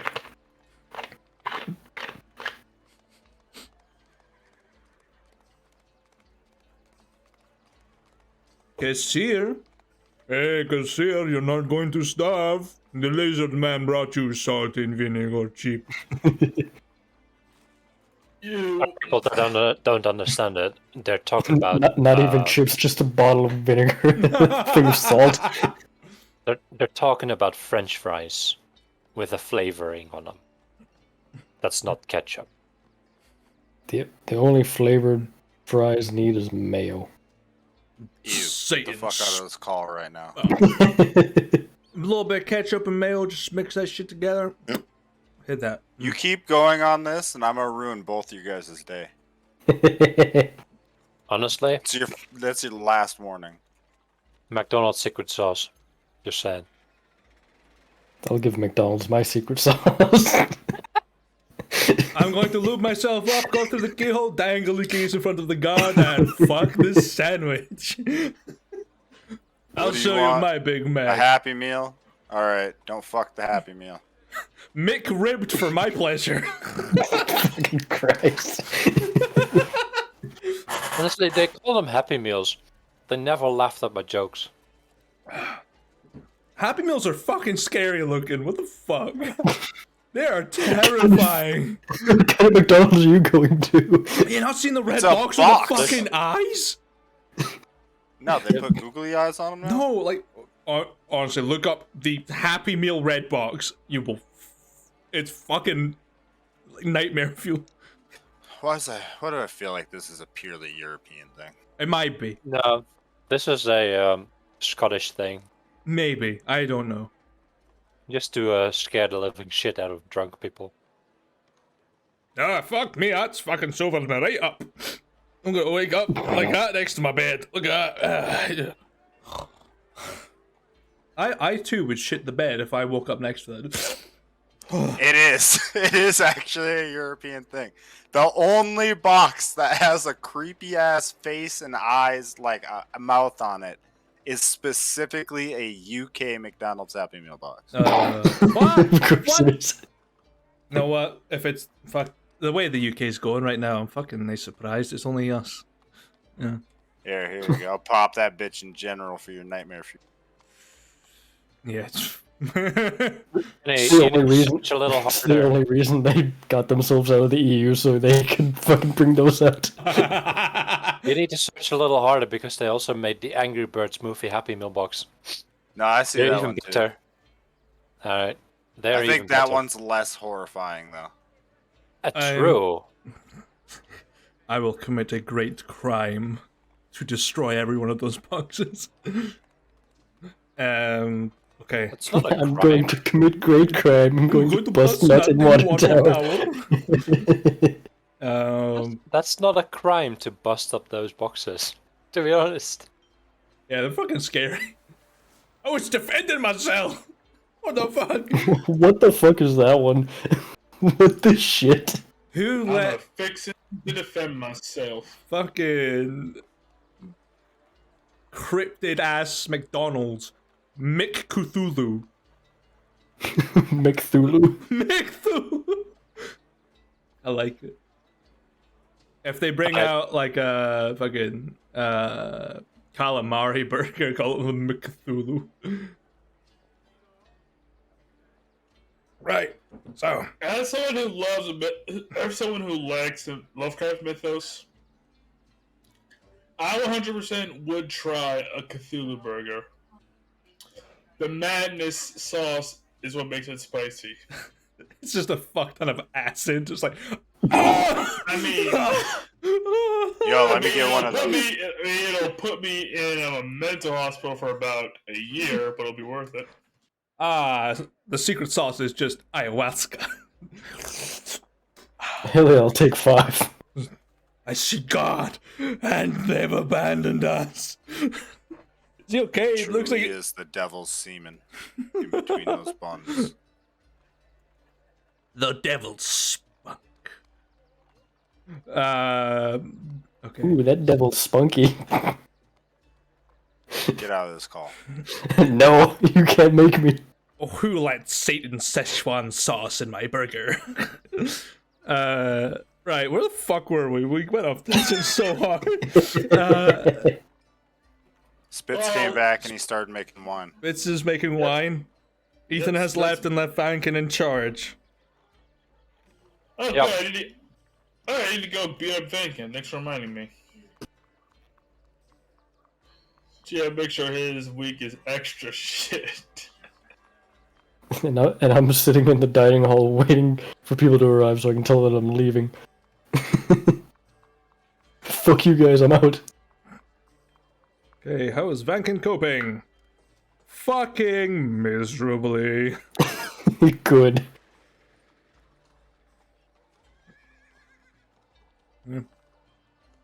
Oh, whatever you guys want to do. That means Cordar might have something to actually do with the company. Nice.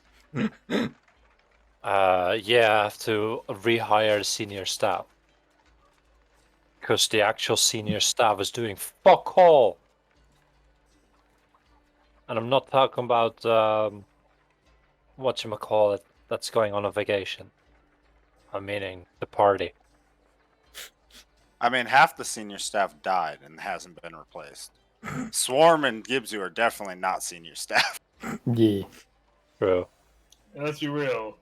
Do you want to trust Spitz with senior staff duties? Yeah, already do. That's terrifying. I mean, it is a Merc company. Yeah, all good. Garlic sauce. Shot of vodka. Yep, here you go. I mean, Spitz doesn't actually know that Ethan's going on vacation yet, so Oh, you'll spot him walking by you when you're coming back. oh, hey Ethan, you got business in town or something? No, I am away on 2 weeks vacation. I left the note in Vankin's hands as well as my office. Good luck. I'll see you in 2 weeks. Yeah, so pause for a minute. The vacation I understand, but you leaving this in Bankin's hands? I want to make him suffer. He owes me money. Bankin should start paying his damn debts then. I will lean my head out of a door and say, make it 3 weeks. Fine, I'll take the extra week. Fuck it. I could do with some extra time. Besides, first time I've had time away from the desk in a long time, so, yeah. Liar, you just fucked like 12 brothels last week. He went out and got drunk at brothels. He didn't go fucking sandwiches. Yeah, that's what I say. Oh, enjoy your week off. Watch out for them dirty boys. Have a good one. I will see. Like, no, seriously. Oh, don't worry, I will slip on the silk sock, so to speak, if I ever encounter something like that. Alright, just checking because, one of, a lieutenant I knew, well, he's a criminal, but still a lieutenant, he got a little too dirty one evening, and syphilis broke his mind. Had to throw him down the hole. He was an asshole, so I actually enjoyed doing it.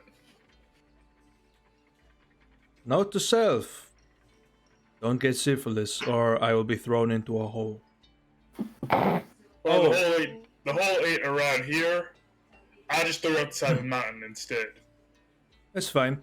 Oh, well, you're heading back to the fortress. Could you ask Lord Varian for me if it's okay to call his brother a blue-ball desk jockey in my note? I will, but I don't think he'd ask for permission for that. Good. But I'll check. I like to keep it clean now and then. Right, have fun. Don't get yourself killed. I can't pay your people. And, good luck. Goodbye. Heads off. Yeah, I suppose we'll just head in. He'll go find Farian and say, oh yeah, by the way, before you left, Ethan wanted to know if you could call your brother a blue ball desk jockey. I like that. I might actually keep that as a turn of phrase. Gareth Winter, Lord Marshal of the Fleet, blue ball desk jockey. I like it. Oh, perfect name for him. Alright, I'm gonna go check in on Vank and make sure his head doesn't explode. I'll be back. Have fun. You can barely get inside of the spy master's office as there's all the spies trying to hand in their invoices for their jobs. And Vankin is just like fucking panic writing and signing. Like he like writes like he's a child with a crayon. He's got a big ass and a quill just scribbling. Try it. Stop it. I don't have the money. Fucking wait. Got a quill in hand, another quill in his mouth. I'm gonna just sort of spots you, Spitz. You're not really coming for money, are you? Back of the line. By my reckoning, I put more money in this business than in the business giving money to me. But no, not here for your cash. I'm trying to make sure you don't melt down back here. Just sort of looks at the unkempt piles of barely wet ink on the parchment around him. It's just Ethan kept nice orderly fashion, everything went smooth. This is fucking chaos. It's like a student's dorm room, it's a mess. Try. Alright, Banking, what the fuck is this? I don't know how that stout little fucking knife-eared son of a bitch keeps us going. What the hell? I guess I could do anything on 4 hours sleep a night.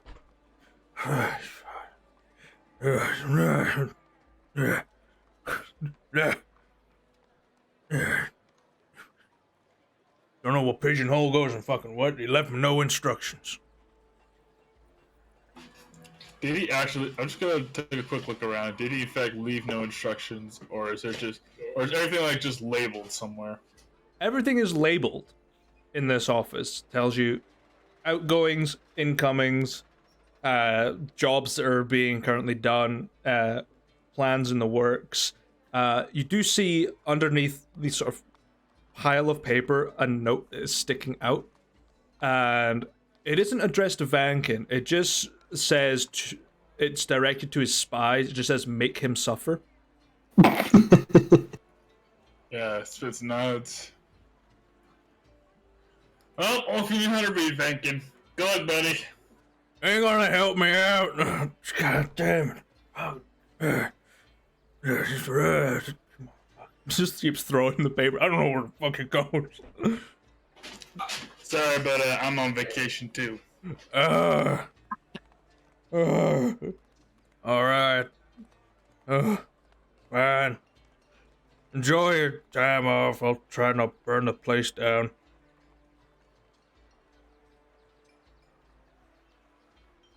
I'm just rolling for how many days he holds on before he ends up giving up. Or he puts himself in a straitjacket. Yeah, when Vankin never runs out, Vankin never pass out from exhaustion, Spitz will walk back into the office, and then he'll subtly move a few things just to fuck with him and look at his progress. He holds on for the full 2 weeks. Not well, though. Oh shit, he does it. He does it.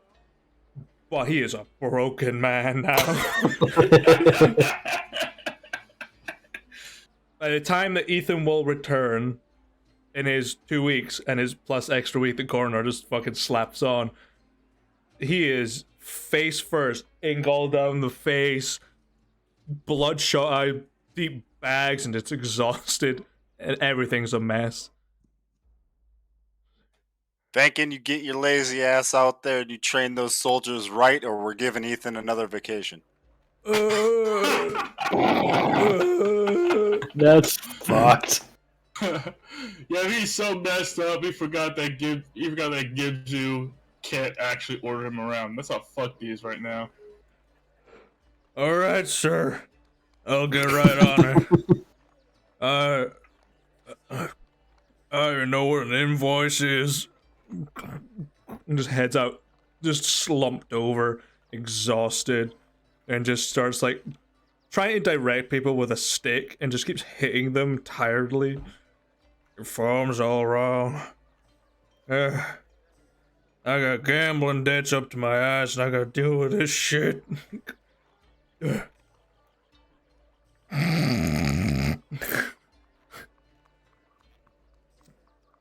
I guess while he's doing that, actually, Spitz will take a look at what's actually going on here.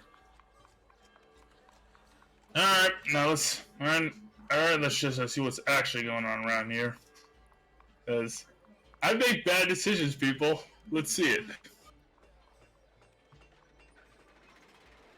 What are you looking into? Well, first off, I'm going to I guess see the kind of papers that Ethan gets in every day. Expense reports and other such things. Just I'm gonna see the, I suppose, organizational challenges behind it. Sure. You can see Ethan's journal, his log, every single day, and it seems to average amount of papers he gets in the morning is about 60, and by nightfall he has completed nearly double that as the nighttime reports come in. He also takes care of maintaining camp supplies, food, candles, flint and steels, clothing, everything essentially. He keeps on keeping an eye out on. Yeah, Spitz will switch to I guess the company budget. He's like, yeah, this shit can't keep flying. Yep. Spitz will pull out a pen and add this to the ledger. I'm gonna partition. Spitz will just check his pockets real fast. I got a few hundred. He will partition 40 plat to the hiring of administrative assistants for here, and here. They'll also arrange ordering of more cabinets, and he'll talk with the builders and see if we can get some proper office buildings going. And meet with the he'll add this basically to the agenda. But when all that's said and done, he's going to gather all these papers and make Vankin sign them when he gets back. Nice. Just a little post-it note on top, make him suffer. Enjoy. You just stick him on his little rickety side desk as he's sleeping, burning through the hours trying to recover, and you've just piled on maybe a couple hundred papers. As Ethan is still away. I mean, what it's worth, once Vankin signs those papers, but yeah, I'll take the 40 plat out of me right now. 400 gold should be enough to hire a couple of administrative assistants, right? You know, pencil pushers. Yeah, a few. Yeah, he'll add it. He'll just like, we have to take care of this now. He'll add to like, the company funding. Or otherwise, just, stick it out there. Let Vankin suffer a bit. And he'll add the notes that their onboarding process will begin just before Ethan returns from vacation.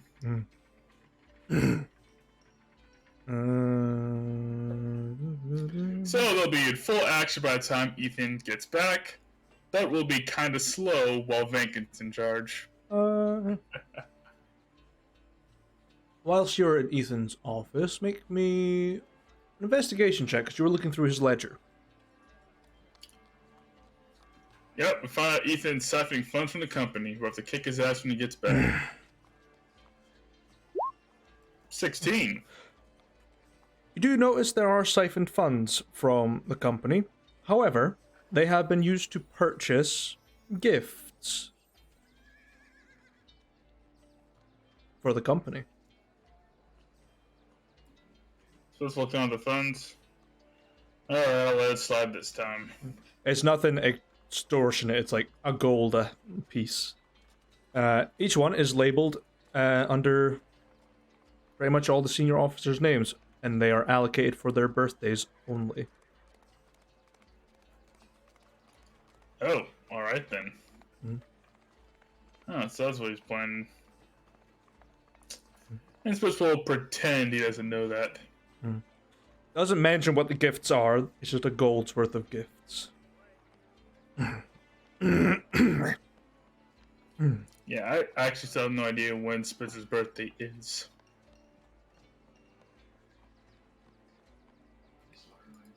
Yeah, I guess I could roll for it. How many months are in a year here? 16.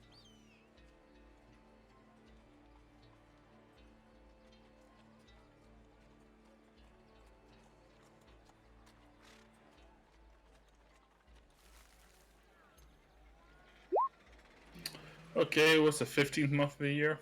The month you're currently in. How convenient. What's the name of this month?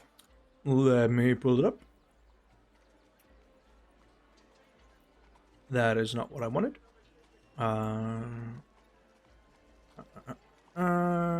Letter gullet.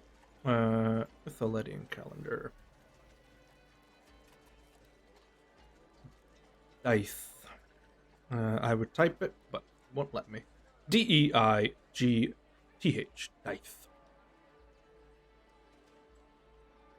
How many days are in Dice? 62.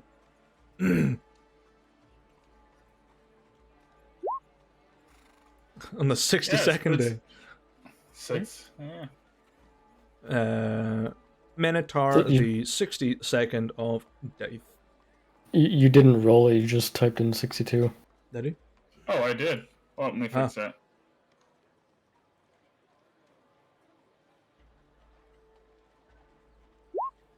29th. The 29th of Dice. Thramos, the 29th of Dryth. So a Wednesday. Essentially. Just on a Wednesday. What's the current date? It is the it's the 3rd right now. So Hey, look at that, guys. In 3 years, spits will finally be legal. Soon. TM. Soon, yep. you do find some other things in the ledger. Some that are concerning, to say the least, of how Ethan conducts interviews for assistants. Basically subjects them to some form of non-physical torture by basically doing what you're doing to Vankin. Paperwork torture, huh? Yep. That's like, well, we need the best. Well, we need the best of the best and the hardest of the hard. So that's how you do it. That's how you got to do it. Gotta do what you gotta do. But yeah. Pretty much. Is Yeah, there... Spirits essentially is allocating budget money for administrative assistants so that, well, for starters, as well, Spirits thinks it's funny that I'm banking is suffering. He'll mutter to himself. Even goddamn Rudrick had a few people run his papers for him. His operation ain't half the size of ours. We need to fix this shit.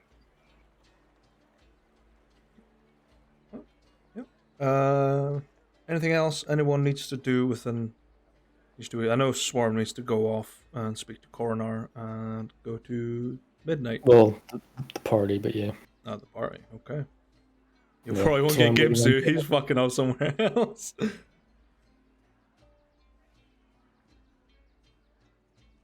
Yeah, I think dinner he's still time, there maybe. for that day. Yeah, it'll be like the first 2 days. Because like the first day still. But Yeah. after that, he'll be off, yeah. Because you got a lot of shit to do. Mm-hmm.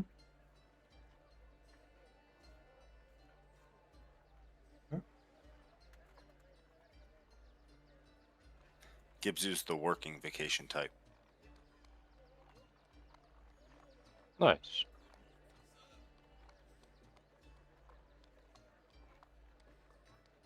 I'm the finally I don't have to deal with children vacation type.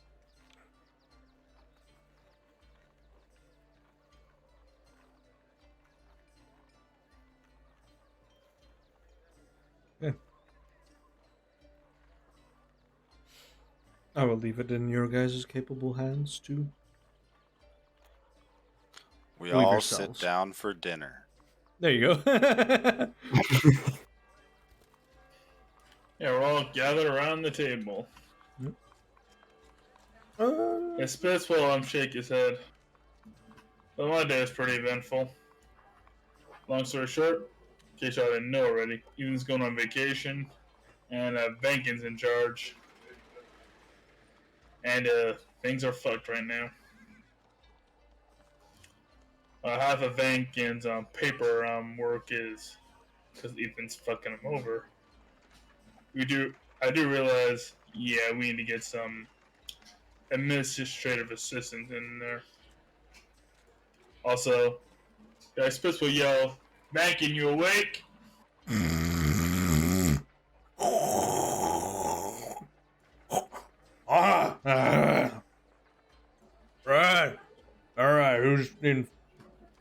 Anyone got a royal flush? I got it. I got papers for you to sign. All right, officer. I'll sign the paper. Good, they're stacked neatly in your office. Get on it. All right. Oh. Just grinds the chair across the ground. No energy left. No, I don't. What the hell you doing? Signing papers or something? No, just getting some of the behind the scenes stuff dealt with. Don't worry about it. Also, turns out that Temple Brim, well, before he became the tailor we all know today, was a wine guy. Sommelier. I learned how to pronounce that word today.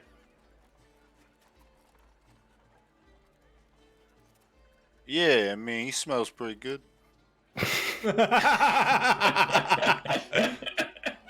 He does. It means that they're like wine making guys. You know the stuff that Rhino drinks. Well, Oh yeah, that elf juice. Turns out there's lots of types of elf juice. For example, he'll point at Rhino's wine glass right now. I'm pretty sure that's a oh, that's a red. Probably different glasses and shit too. I'm working on my own barrel of wine right now. Won't be good for a while, but hey, might be worth it. But I got to try this very vintage wine. It was 1,300 years old before everything went to hell for his family. It was fantastic. I ain't a wine person, but I might change my mind about that now.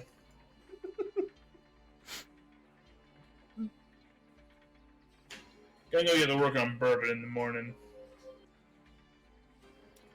Perhaps after I see Vankin cry a little bit from paperwork.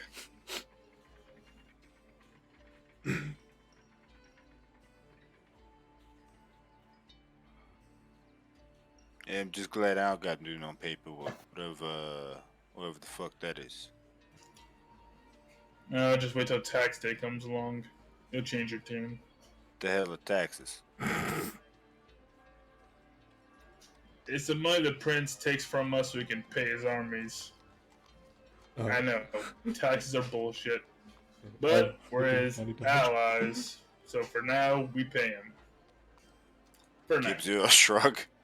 I mean, I like the prince. He wants some money, I give him a little bit.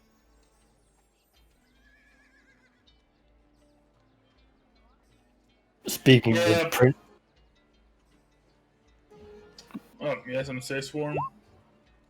speaking of Prince, Swarm have some travel Swarm want to do. Well, where are you going? Swarm traveling back to Twilight Court. Speak with her. Yeah, fucking keep forgetting his name. Hazarmaveth. Zara is safe enough to say. You don't have to say the fucking full thing, dude. It's not maybe. Hazmat. Name doesn't ring a bell. You a prince or something around there? Prince of Twilight Court. Gives you a shrug. I don't know. Never visited Twilight Court. Maybe someday. You gonna be in danger? Or it's like a pleasure walk or some shit? Swarm have some questions for him, and also delivering something for, fucking Evander. yeah, for Evander.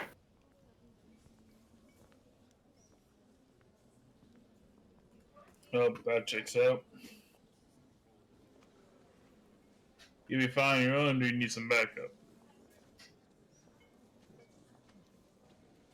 Evander gave some travel advice. Something about buttering pastries. If anyone else want to come along, Swarm have nothing against.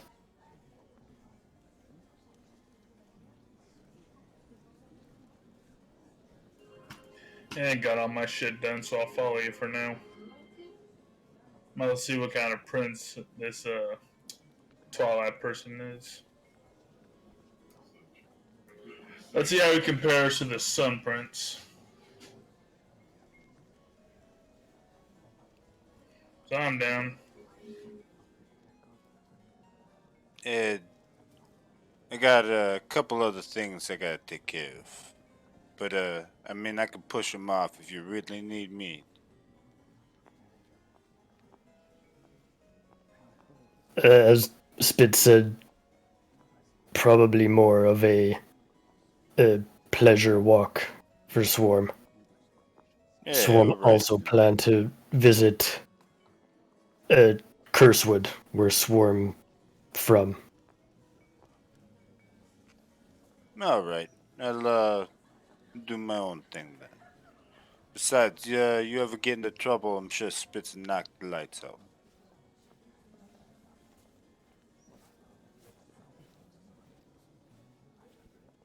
Or you could bribe him off with some of that blood butter. You making any more of that, by the way, Spitz? This shit was fan-fucking-tastic.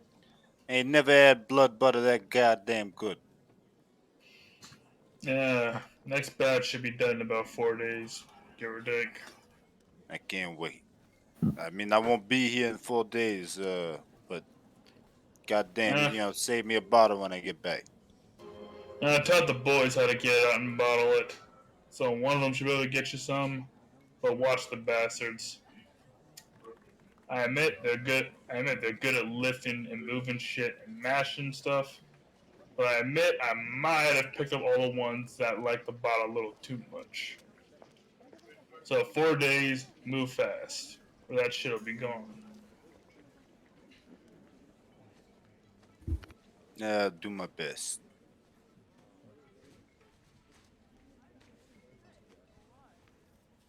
I look over to Rano and Coronar. So what you two doing? Putting up the teleportation circle. What's that? It's a way to fast travel to and from. Kind of like a fake eight. Sure. That's pretty handy. I didn't know you could make those.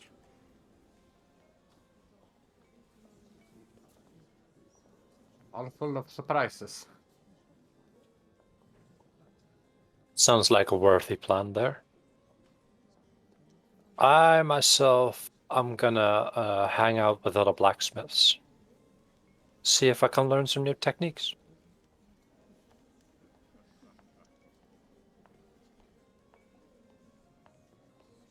They're like, I don't know what the humans call them. Blacksmith convention or something going on.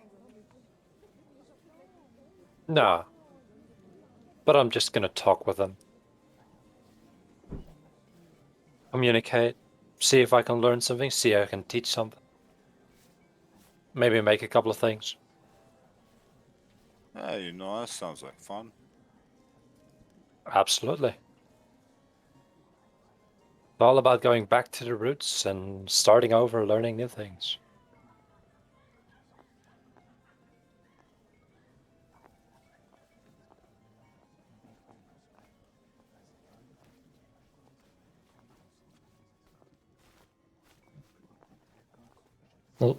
I'll look to Spitz.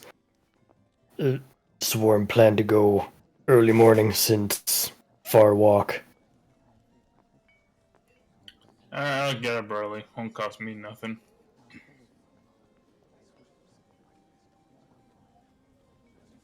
Might want to take a horse if it's a long ways. Cut down travel time a little bit. From what Swarm remember, 16-day travel. On foot. Yeah, Swarm nods. Yeah, I mean, you cut that down probably in half, honestly, you get a horse. There's, funnily enough, at Dragon's Crest, there's a nice stable in there. Sells pretty good horses. Got a couple there when I was going back to the Feywild the first time. Pretty reasonably priced, too.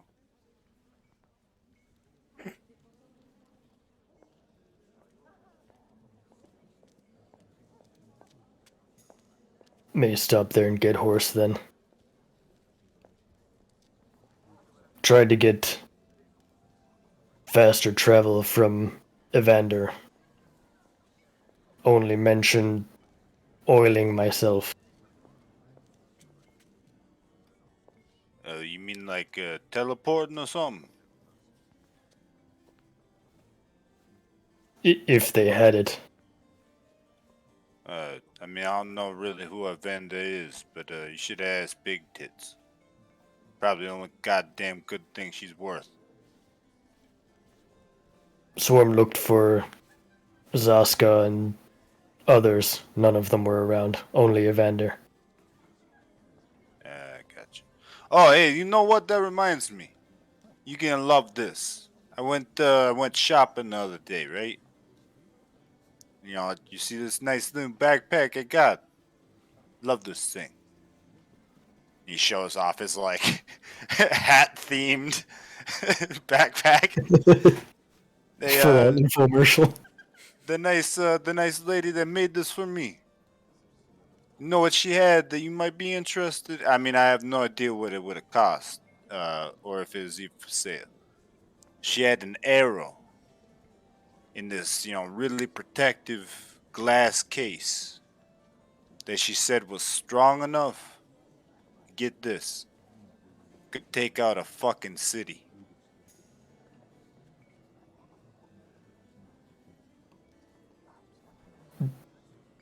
Take out City How. I don't know. It's something about blowing up, weird magics on it or something. But I mean, she swore that that one arrow wipe a fucking city off the map.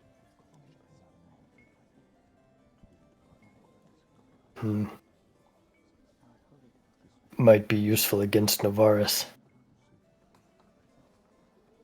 That's true. Like I said, I don't know how much it costs to buy a, city destroying arrow. But if you're ever interested sometime, I can show you the where a store is. Or if you want a nice personalized backpack. Fucking thing's fantastic.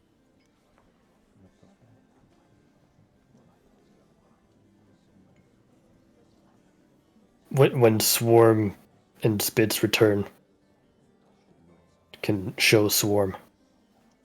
Yeah, sure.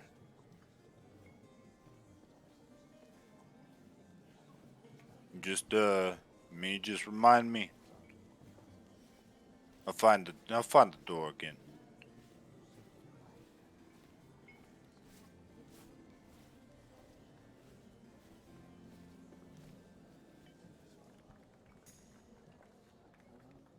I'm pretty sure I wrote down her name somewhere, but I'm not gonna dig through my fucking massive ass journal to find it right now. Pulls out a comb at the dinner table. So who was this?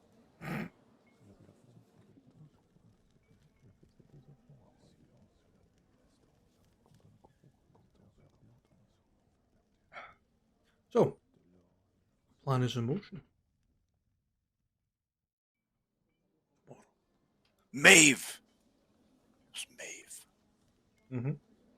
Says he won't comb through it. Maybe it's Maybelline, maybe it's Maeve.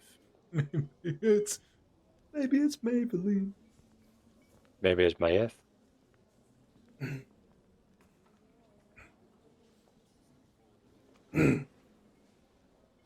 Anything else you guys need to do for the rest of the day, or is it time to rest?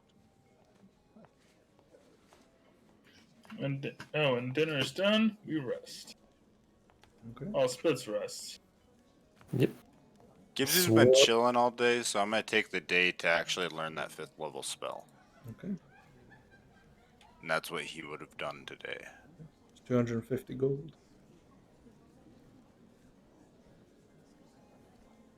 Swarm is satisfied, just thinking over some of the weird terminology that Evander said. What did he mean? Dangle my keys in front of the guard. What is a cock sandwich? Why do you want to shove me through a keyhole?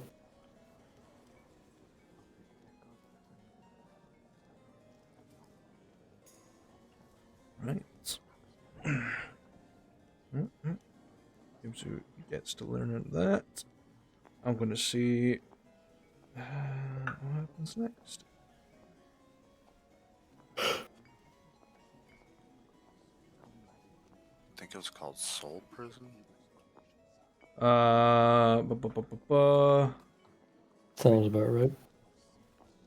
Seconds, 5th level spells. Soul Shackle.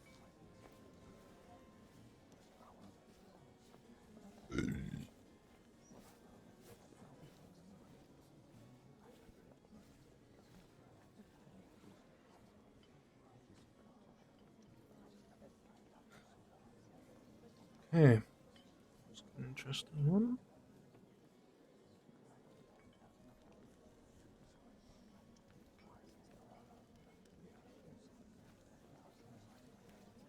Actually, can't remember what that means.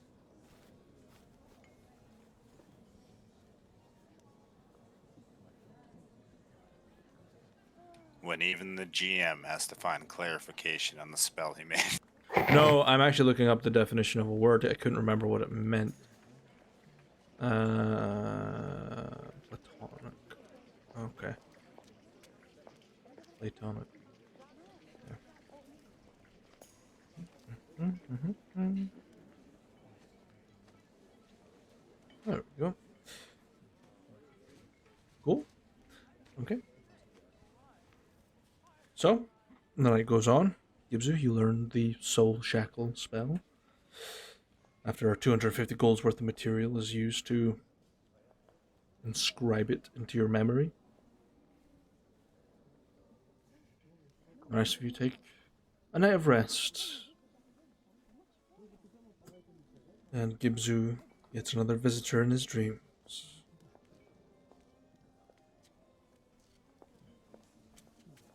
It's the ghosts of Christmas past, man. It's Dotrin. Fitting. So, as you More traps. dream again, Gibzu, you're brought back to that same memory, that smoke-filled village. But the smoke has settled to the ground, and you can see blossoming flowers blooming around, and deers and other wildlife returning, birds chirping around. And you see, sitting on a log, reaching over, is this almost snow-white tiefling with almost broken-looking horns and a shawl of leaved, what do you call it? Collar. Seems draped down, holding aloft a staff. Sort of reaching out and seems to bury the remains of those in front.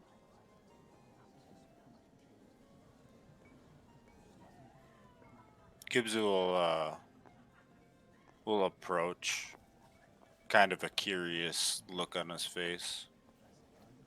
No, I appreciate that. Of the few people that have visited me in this dream, I think you're the only one that's ever paid respect to the ones that died in. Aye, I think so. Your wish brought me here, returned me to a state of remembrance, almost. I thought, with all these corpses, I might as well bury them. The soil will grow a great garden from which we will reap the rewards.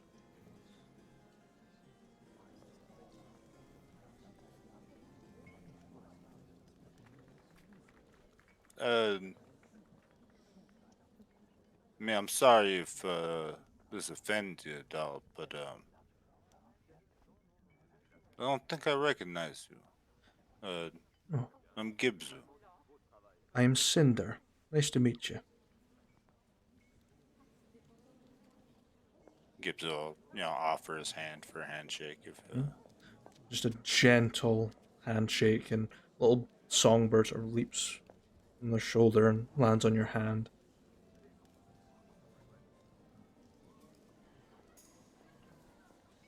You're a being of druidic faith as well. Good. Whatever wish you've made, it's brought me here to give you a semblance of my power. Although I've not got much to give.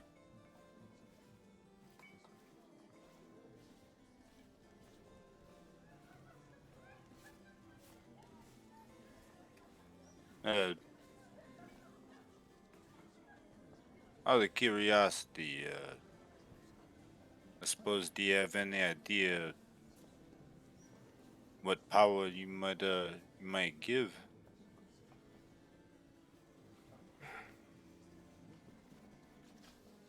As far as I know, your spell has asked for something to lay waste to your foes. It is not in my nature to do such a thing, but I can provide you with a means of defense and offense that will enable you to best your foes.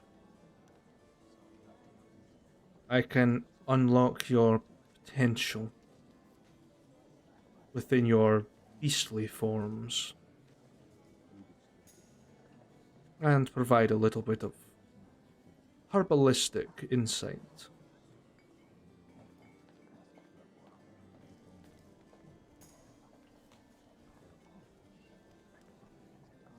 That sounds pretty useful.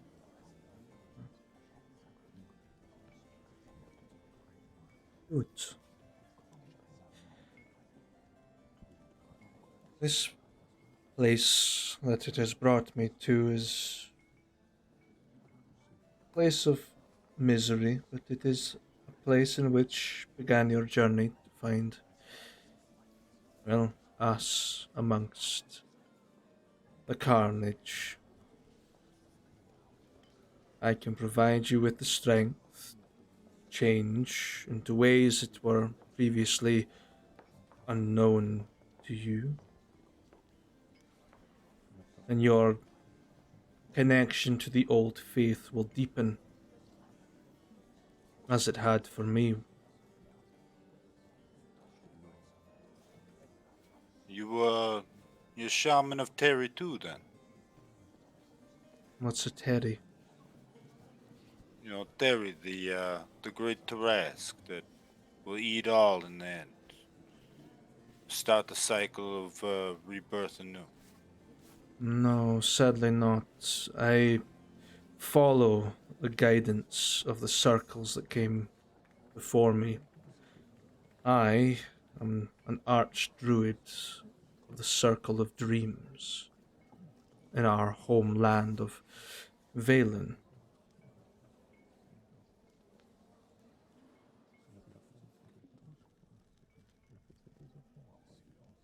Where's Valen again? Anderall. Gibbs will have no fucking clue where that is. Yeah, I didn't think they would. They, never heard of the place. I had never heard of your accent before, either. But here we stand, strangers within a dream.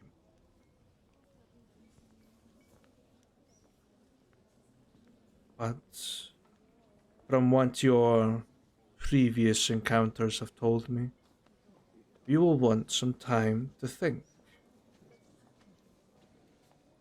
From fire to death, and for me, the power of nature's true fury. But there are more to come. Such is nature. For what falls to the great abyss, something else will take its place.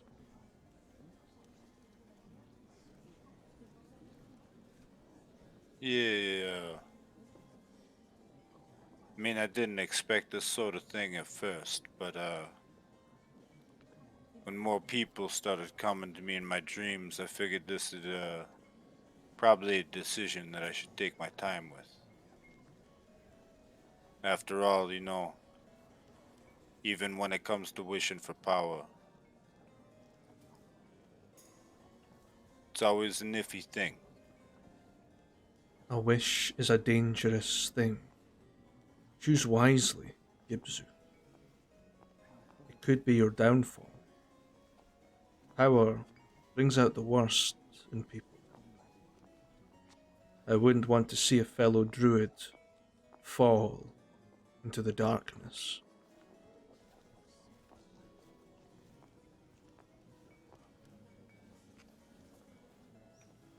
Gives you a nod and kneel down next to one of the graves and, say like a silent prayer. Cinder moves their hand a bit and flowers sprout, grass grows. I will leave you to decide. But sit in this little sanctuary I have created for you and rest peacefully. But when you need me, you can call upon me. I have places to be and a business to create with a friend. Rest well, little druid. And just fades away into flower petals, leaving you to a very serene little dreamscape of deer and songbirds and other wildlife that surrounds these graves, a now peaceful environment. Did not expect Cinder to be one of the people. He did become a level 27 druid, so he is pretty strong. Fair. Yeah. I'm just saying that probably means Henrik could be somebody's patron. Mhm. A level 30 sorcerer.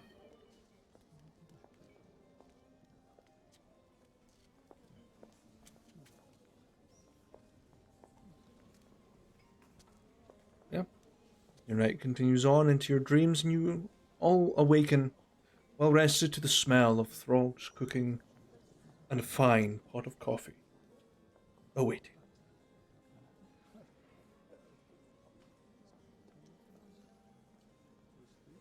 Immediately awake and head downstairs. Yeah. You have food on the table. It's not soup. It's more like a sort of a mismatched meal, because apparently someone's fucked up the stock intake and Throg has little food to work with. I bet it was Vankin. Had to be Vankin. It's always Vankin.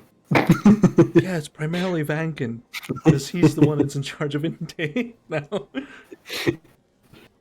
That awkward moment. Well, just pick through it, just take out the meaty bits and wait on spits. Vankin, why is there a royal flush in my soup? Ooh, a gold coin. Wait, what are these loaded oh, wait. Vankin couldn't win on loaded dice. That's why they threw them in the soup. What are these? Again, I don't know how a man can be that bad at gambling, but she did it. There's snake eyes in my soup. What are these unloaded dice? What the fuck do you mean these are loaded fries? So if I tip them over, do they just roll to the right side? They just stand straight up. Right, I shall return. I will let you I want guys those. plot your grievous deeds. As nature calls. Maybe. Done the cheap. Alright, he's gone. What are we gonna do to kill Vankin? More Poison paperwork. soup. Poison the paperwork. Poison the Honestly- dice. Honestly, I'm thinking we set Vankin off to the city with 24 spies, still under orders, of course, previous orders, to collect the missing regions for proper soup and other meals.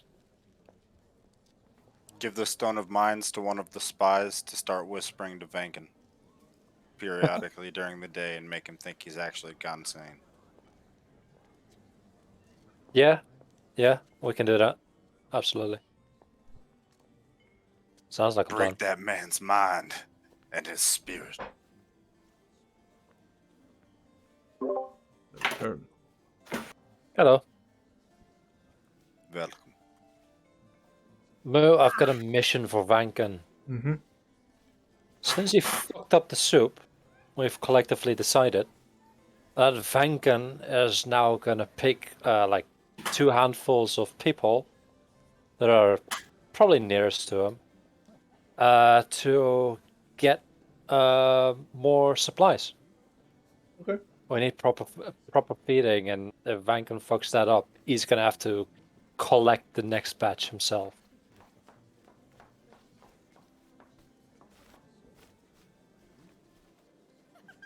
Okay.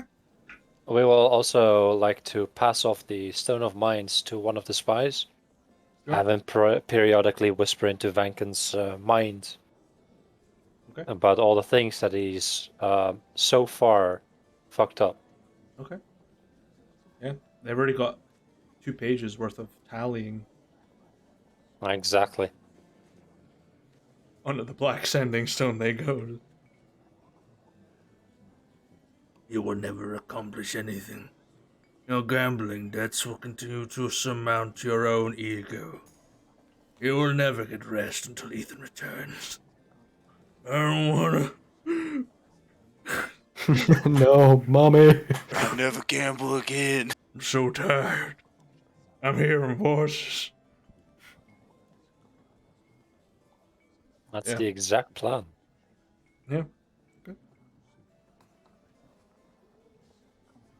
Okay. So Coronar and Rauno staying at the fort. Coronar basically instigating the fuck with Vankin situation. Continuing it. We're letting that happen. The ultimate mental collapse of Vankin. We're letting that happen while also keeping a couple of responsible people on hand to actually do the day-to-day stuff that Vankin is messing up.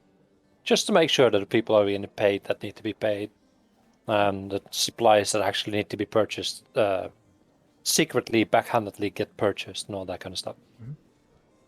Variants around, and the free army's pretty much available for additional work. Although their services are kind of being wasted on, grocery shopping. But, such is life. True. But we haven't really got a good mission from the prince. Not yet. Not in your downtime. I want you to get all your shit out of the way before I just shove you in. Okay, kids, we're gonna kick you off the tallest slide and see where it goes. What do you mean slide? This is a diving board. Exactly. What do you mean I have to get lubed up and go through the keyhole? Give me a slip and slide just covered in lube. I want to see what happens. You slip and slide with bacon grease. Tasty. Bacon. With a very tiny swimming pool at the end Full of for bacon. you to be launched into. A pool noodle at the end.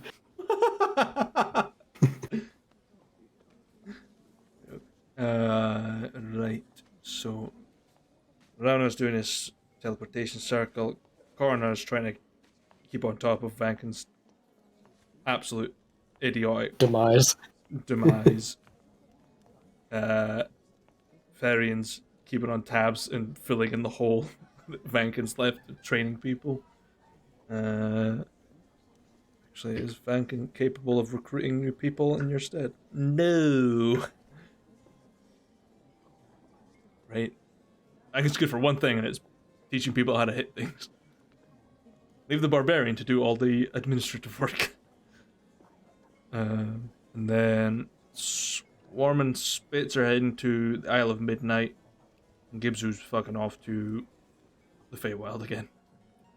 Well, not yet. Okay. Dragon's Crest first. Okay. Okay.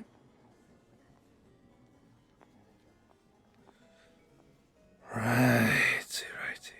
Let me see here. Is Spitz and Swarm getting steeds to get there, or are you guys walking? I guess steeds. Yeah, I was planning on getting steeds. So it gives you steeds nuts. Alright, fuck you. I'm leaving this call. Server mutant move. Get rid of That's it. it. That's it. I quit. Good luck finding new people, fuck you. The curse continues. 5 years of hard work down the drain for a tease nuts joke. Fucking worth it. Well, if you're overworked and don't like the campaign, you can just say so. Yeah, he'll keep telling himself that as he curls up in his bed next to Joe, crying into his pillow. It's good. It's a foam pillow, so it's just. Yeah. You tell me it's yellow. Uh, You're sleeping on a SpongeBob. A little piss pillow. little piss baby, piss pillow. Yeah, you guys will easily find some steeds. There's plenty to go around in this area. We're mostly carting up the big ass meteor that is Dragon's Crest. It will half the time it takes you to get there, so it'll take it 8 days to get there because of mountainous terrain. Yeah. But you will arrive in Usul's Pier in 6. So it's a little bit closer. It's 2 days trip on the boat. And then we cross the river, the wonderful river to hell. Alright, let me say, do you have any encounters in that time? I'll do it per day, because I'm not a fucking monster. That's debatable. Yep. None on the first day of travel. 5? None on the second day. I don't think I'm rolling above fucking 10 today. Even party killer's out of sync. That is 14 though, so I'm telling a lie. There was one encounter on the 4th day, none on the 5th, and Usul Spear. Yeah, there's one encounter. And I'll do the boat trip as well. Fuck it. None on the first day, and as you get to port, none. So 2 encounters. Not bad. It's not bad. And what I'll do, I'll ask you, basically each of you to roll me a D100. Yep. Oh, 60. Oh, what the fuck? Diff. Nice, DF. Oh, I'm rolling the wrong fucking dice for the right table. 3 on 60. Where does 60 take me?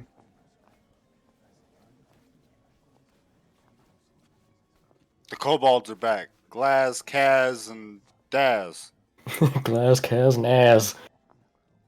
How the fuck did they get here then? Dude, I'm so Teleportation. sad that they got left. They were great. Love those Okay. little guys. You had them in a combat and didn't even use them. They weren't mine to use. They changed sides on me. No, They were you made them Smiths. change side. Okay. Okay, so on your fourth day of travel, as you are planning to find a space to make camp, you encounter 3 individuals sitting around a campfire. And they seem to be cooking meat on long sticks. And they invite you over. I will see what heritage these guys are. It's 3 cankers. Human. Another human. And fucking tight. That was almost a Kenku, but it's not. And a goblin. Ooh. Let me find a little. That's how we found one of Gibbs' missing tribes. And There we go.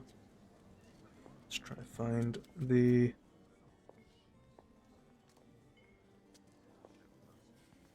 Look at the descriptor of what they wear. 28. Okay. And the gobble. Okay, so 2 of the humans are wearing almost ill-fitting clothes, seem to be made out of patched leather, and the goblin is wearing this sort of square-ish wooden mask. They seem to be enjoying themselves a little bit. So inviting you over, just basically rest.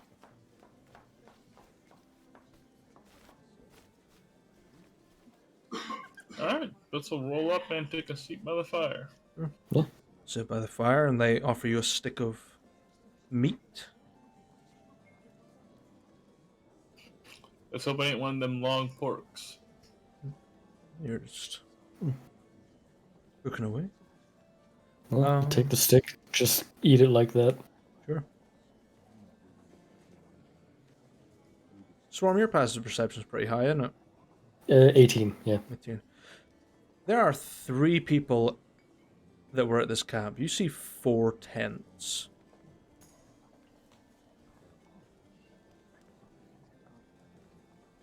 Yeah.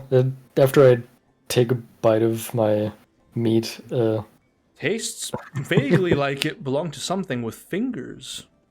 ooh.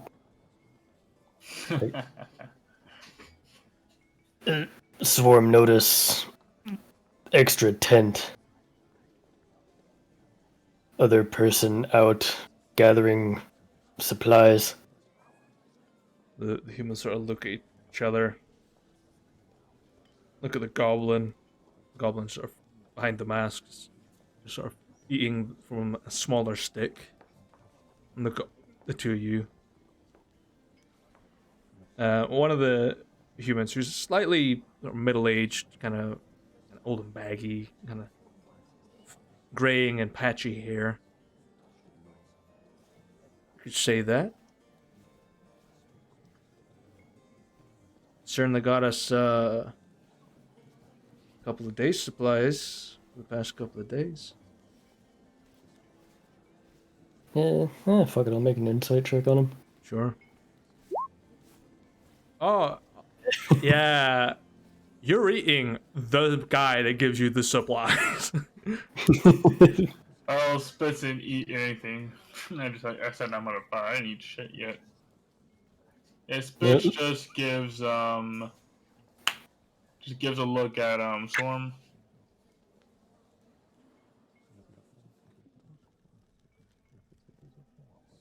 Yeah. Swarm will just take another bite. Alright, fucking lizard. Gotta remember who you're sitting next to, buddy. You gotta play Me that. and Swarm don't give a fuck. Yeah, Spitz is like, that checks out.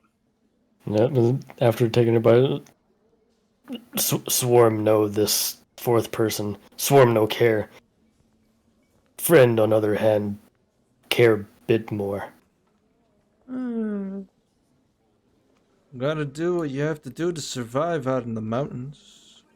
Sometimes people get ill or have a fall every now and then. And if it's all same to y'all, I'll be sticking to my own rations. That's fine, don't worry. We won't eat you in the night.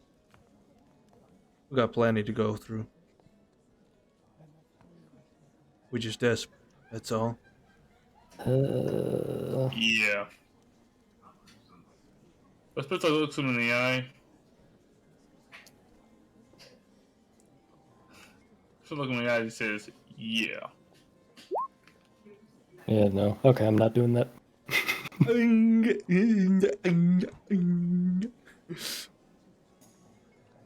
Eat raw. Fuck your campfire. No, I was rolling. I was like, do I offer them fingers? No, those are my fucking fingers. Fuck you. My face. That Spitz gave him the, you think about it, I'll kill all three of you look. Which I figure. Yeah. They don't really react. They've got, like, you can see into their eyes. You can tell if someone's got intention. There's just a derangement and like snow madness in their eyes. Just like they've been here for way too long. They're like stuck up here.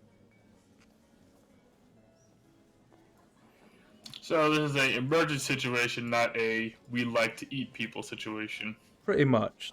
Desperate situation. They killed the weakest of them. Ironically, not the goblin, because you don't get a lot of meat on a goblin. Yeah. Goblin always safe. Goblin eat people. It just means you need more goblins. That's why Spitz will eat his own rations and ignore the meat they're eating over there. See a tattoo on one of them.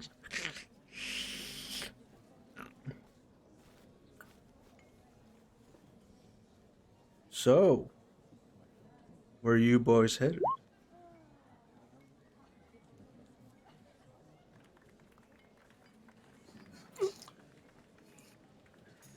Swarm heading up to Cursewood.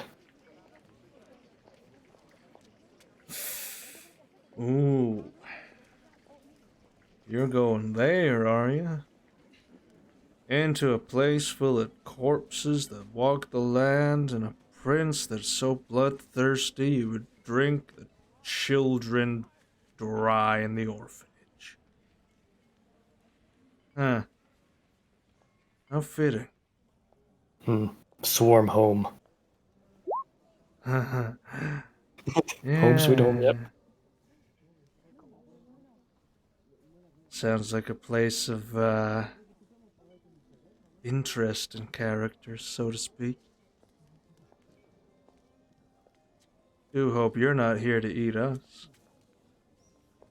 But it would put us out of our misery.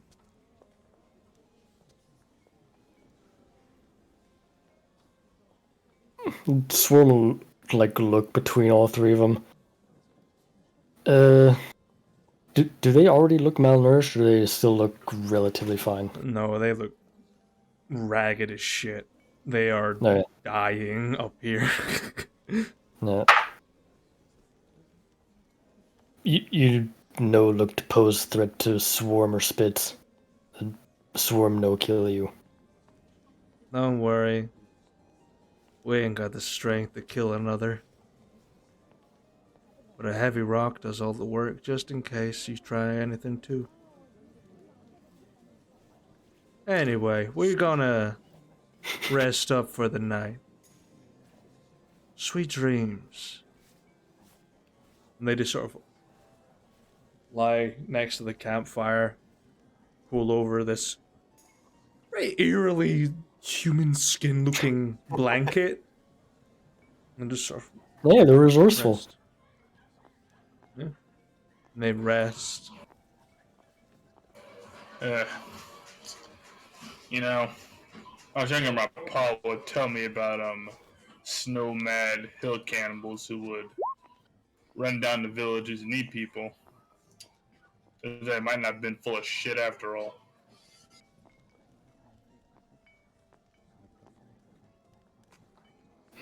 Most people aren't stupid enough to go through this snow without plan.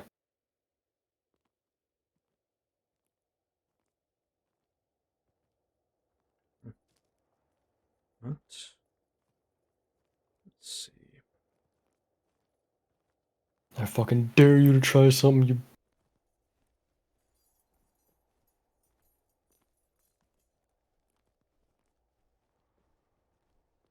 It's not that You bad. guys could always help them. They're nuts. So are we. Let's hire him. Our nuts taste better though.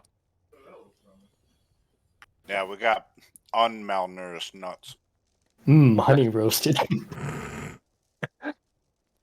Mellowed out in Rook's brewery. I'm just saying, Swarm comes with his own foil wrap.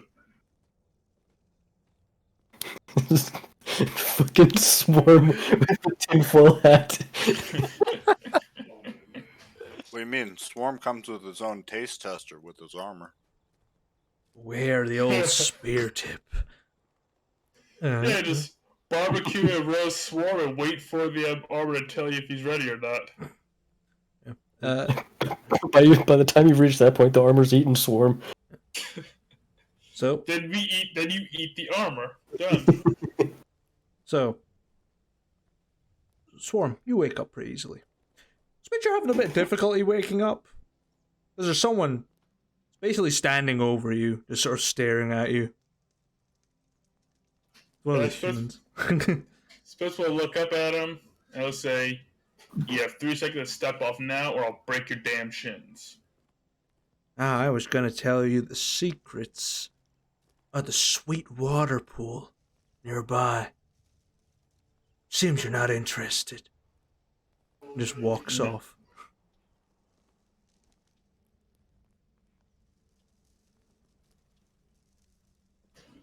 Let's get the fuck out of here. Plus, I'm 100% sure Sweetwater Springs is a euphemism for blood. Kinda, yeah. It's thieves' camp. Yep.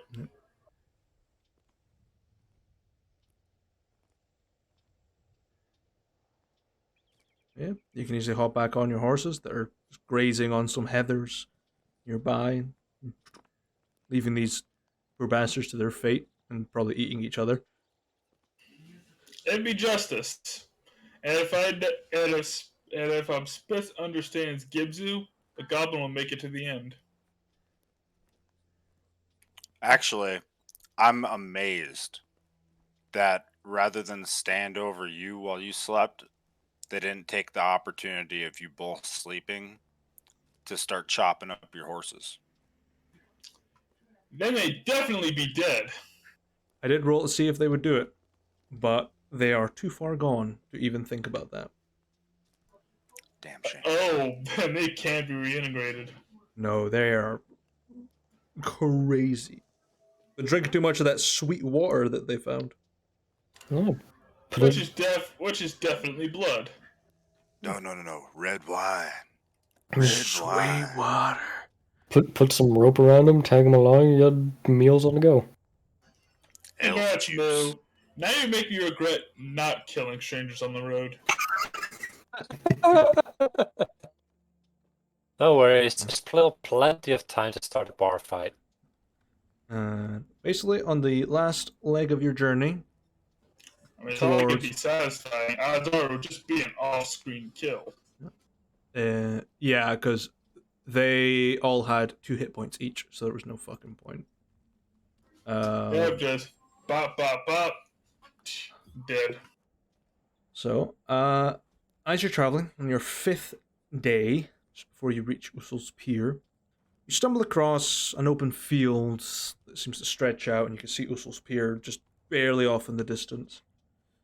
And you stumble across what seems to be a skeleton holding on to a red book. It's curled up, fetal position, holding on to the book. I'm supposed to look down at the skeleton. Might be an important book. Can I see the title? It doesn't have a title. But no title.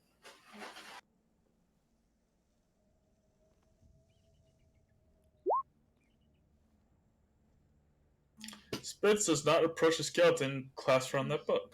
Okay.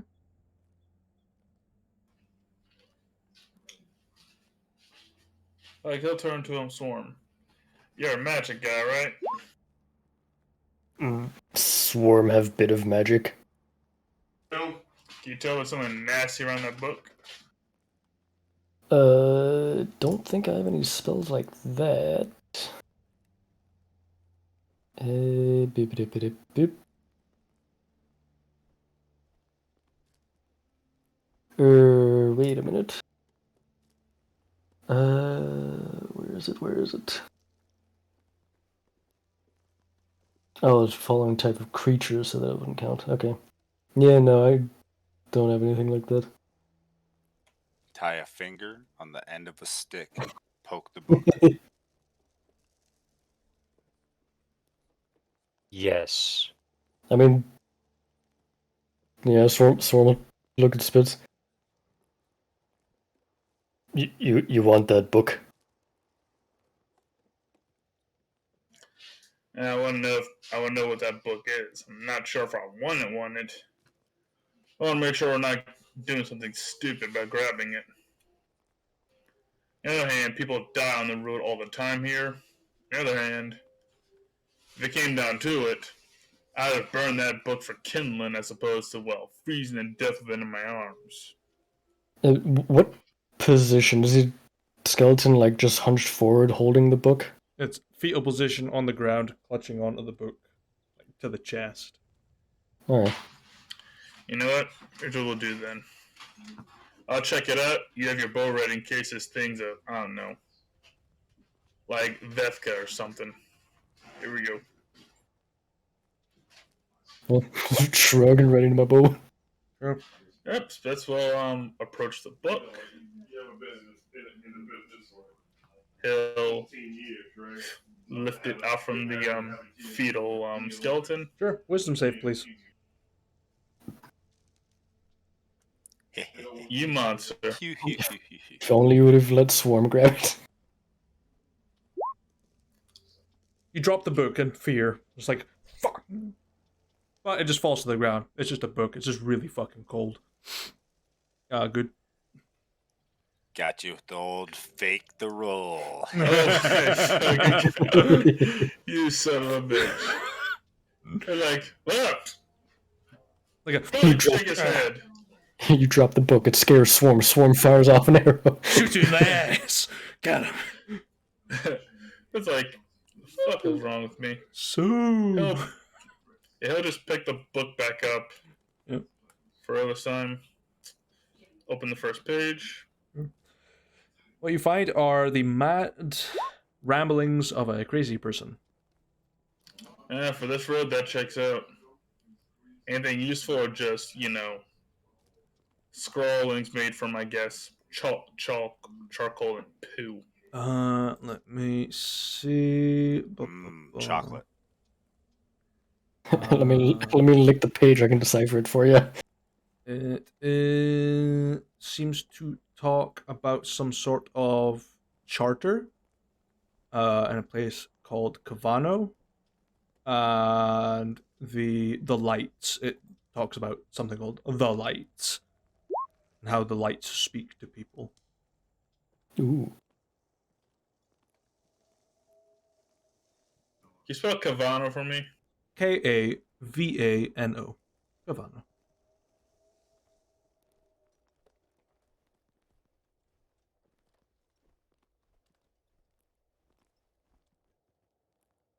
Alright, got it. Okay. That's really all you can decipher. The rest would probably need some the gentle hand of Ethan or Otarian to figure out. Oh, this is mostly mad chicken scratch, but might be important. The lights. The lights. Just gonna, tuck it in my jacket. So, Madman's book. Mm-hmm. Okay. Yeah. You find your way to Ussel's Pier within the next day after fending off the cold. Quick description of Ussel's Pier. This relatively large port town seems to primarily sit on the water's edge. Held up tall by pillars and pathways, you see several homes darted about and a few sailing boats that seem to pass on by. Fishermen and other adventuring types wander the sandy shores, skipping stones into the crashing waves. The very distinct stench of fish lingers in the air. A small crooked sign, rusted and worn from salt water, says, "Welcome to Ussel's Pier."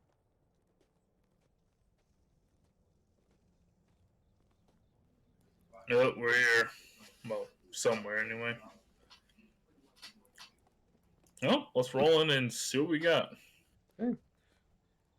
Yep. You can find a few things of distinct note at the sort of center, sort of crossroads of this port town slash pier or wharf slash jetty is a sort of post, a signpost with arrows that seem to point into the direction of distant cities and some shorter ones that seem to point in the direction of establishments that you can visit.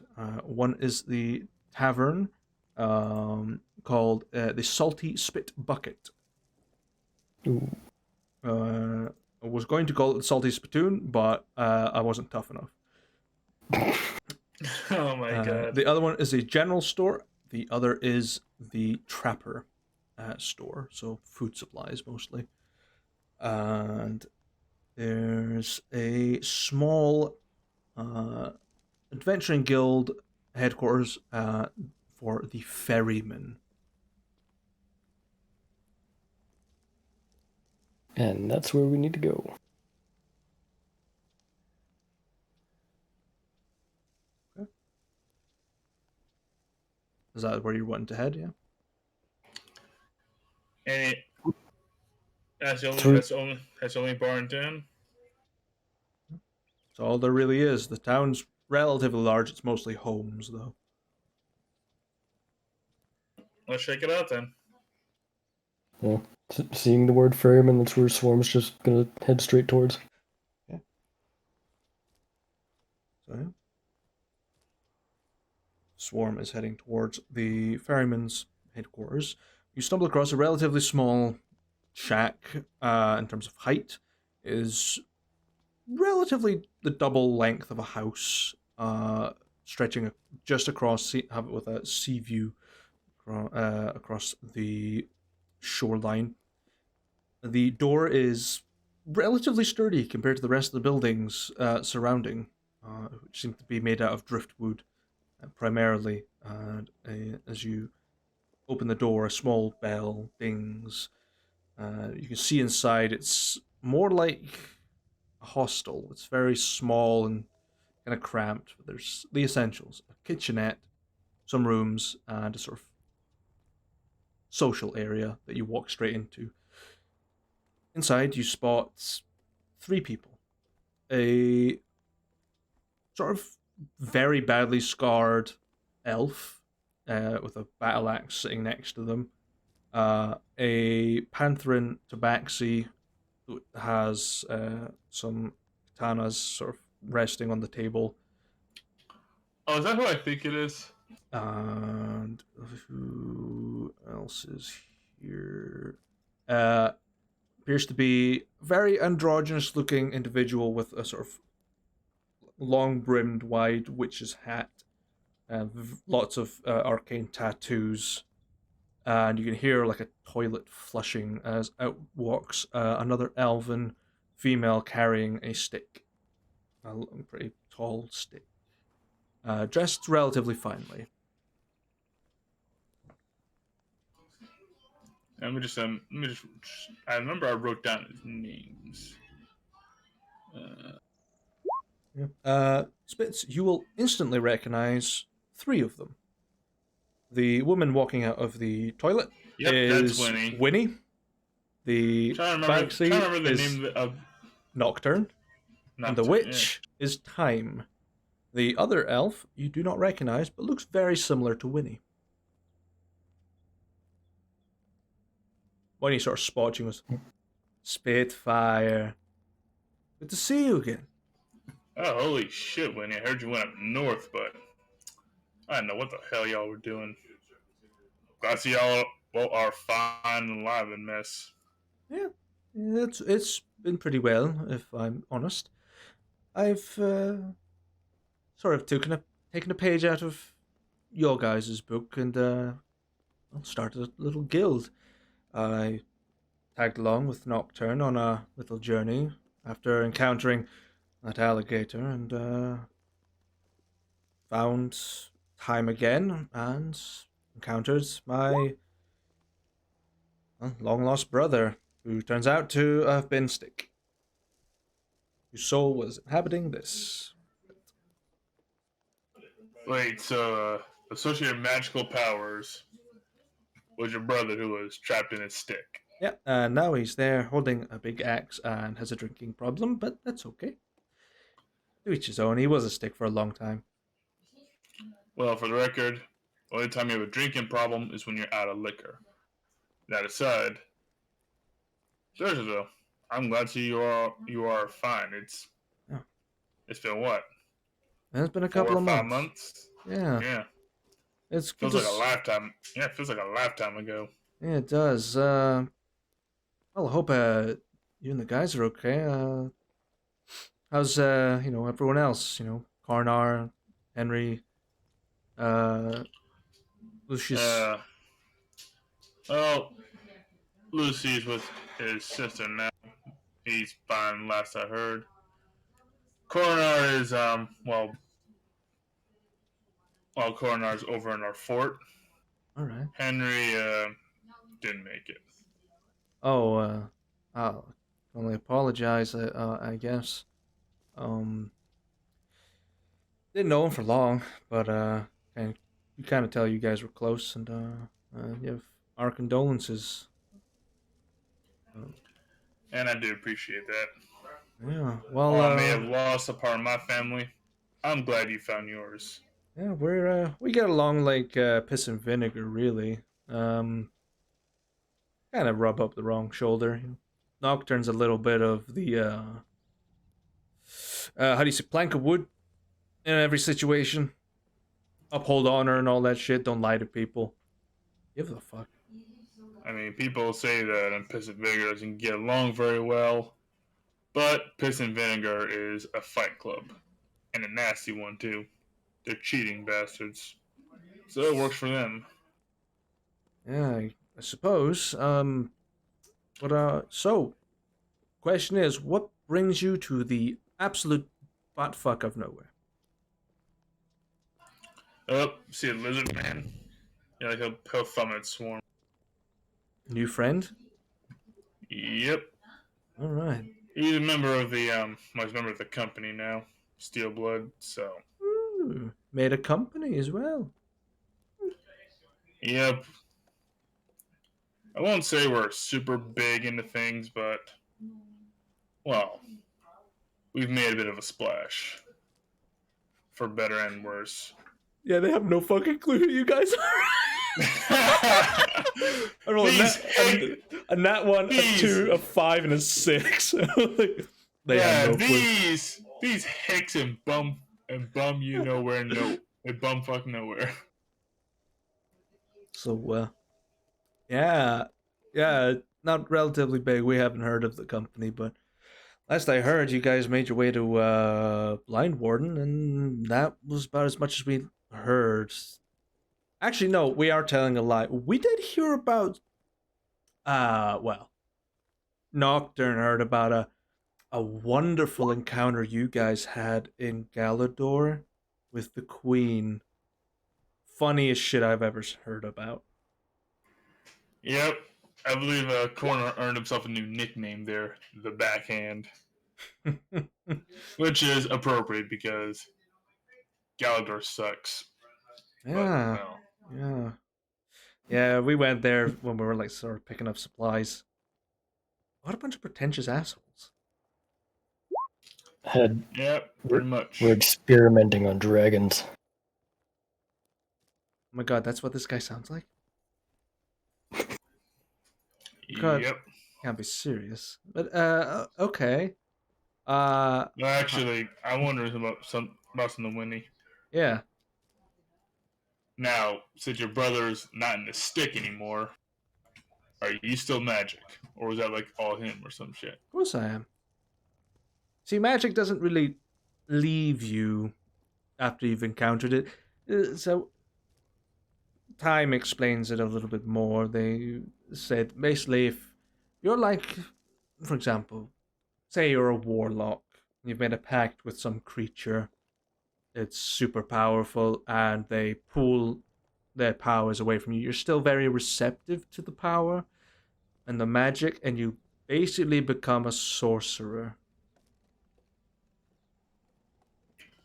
I heard of something. I heard rumors of fighters like me who supposedly could like use their blood or use the power in their blood to like use magic. Here's the scary part: whereas the strongest of them could hit you really hard, and they got you good, they could rip you apart like a wet sheet. That's a pleasant story. Yep, they don't really have a name, but well, around the pits we call them the Hand of Dread. Guess what they do?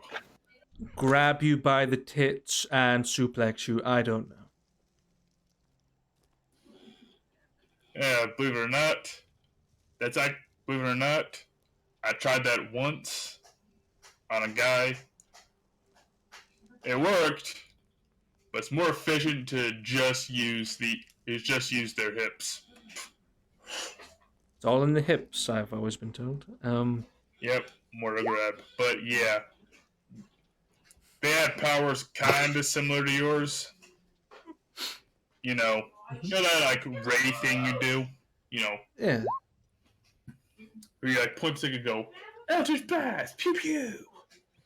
He like, Yes. yeah, they do that. Some, and when they get really into it, they get all misshapen and shit.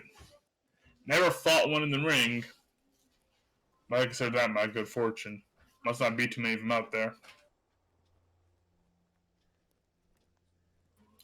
And yes, I am making the Hand of Dread a real thing in the universe, Moo. Yeah. Fine. So what y'all doing here in the literal middle of nowhere? Small business, really. Adventuring sort of a sideline. We mostly help out locally and travel a little bit. We've got a boat. And then the people called us the ferryman.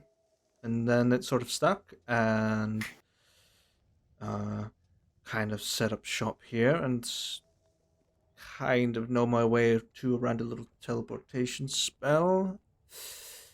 Get us here and there. Spoke to a good chunk of interesting people. Tried to spark a revolution in Linwall, and it failed miserably. We went to Duraheim and tried to help out the people there against the Navarians. Also failed miserably. Stubborn. We went to the Reach to go see about getting Nocturne his sword fixed, which we did. He did say he was planning to go to Coronar, however, he hadn't heard from you all in a while and assumed you were dead. And as such, just went and found someone else to do the job. We Well, fought. it's not like we sent letters, so I guess that's fine. Yes, we fought a dragon. We fought old Spear Tip on our way home recently. We've done quite a bit actually. We did a little plains hopping. We went to one absolutely wonderful place. We went to right. It's hard to explain it. Think of like the world, but like the people are cows. and they rule the world. We went there. Got some Oh, really you went- nice leather armor out of it, actually. You went to the cow dimension. I guess you could call it that. Oh yeah, Henry wanted to go there, but well, that's not happening. Yeah, the only reason we did, Cassian here, what my wonderful older brother decided, someone in an auction kind of rubbed us the wrong way with their attitude and decided to alleviate the gripping instruments of a book and a box. So we have a box that takes us to a place filled with cows whenever we want. However, we did kind of spark a little bit of a race war between the ones with horns and were kind of hairy and the ones with spots. Kind of a problem. Oops, I guess. That right there is a proper adventure. A cavalcade of failure, but interest in failure. It was a good time, but I do feel sorry for them. Hopefully they figured it out by now. How do they taste, by the way? Very hard to explain. Time, you've eaten different things. You're a bit more experienced. Times like, yes, darling. I would believe the best term for it would be like finest grass-fed beef. So chewy and tender, but melts on the tongue like butter. Nice, maybe Chateauneuf de Pape or something to go along with it. A little red. And then, kick up your feet, enjoy the show, and I'd get a nice little, bit of leather out of it. It'd be wonderful. I do like the fashion that Spitfire here has. He's definitely come a long way from having a peasant's shirt. Definitely got the air of Tybal Brim about you. And the stench of his cologne. Yeah, Spitz will nod. Well, he is the best tailor in the universe. He did swindle us for some eggs of holding. I was not pleased. But they were made of the nicest silk I've ever seen, so I naturally indulged his rather fine little mustache. Unless you gentlemen are here for a reason. Winnie or Nocturne can take the fold. They're kind of in charge here. Yes, this is your joint, huh? Who are you speaking to? Oh, he'll turn to Winnie. Mm-hmm. So it's your joint, huh? Well, we kind of were the first to pair up, so it kind of fell on us naturally. I'm, of course, the most charismatic. Isn't that right, Nocturne? Nocturne's just like stubborn and just doesn't blink or anything. I suppose, yes. I am the reserved individual of this shit show. Good guard, bad guard. Got it.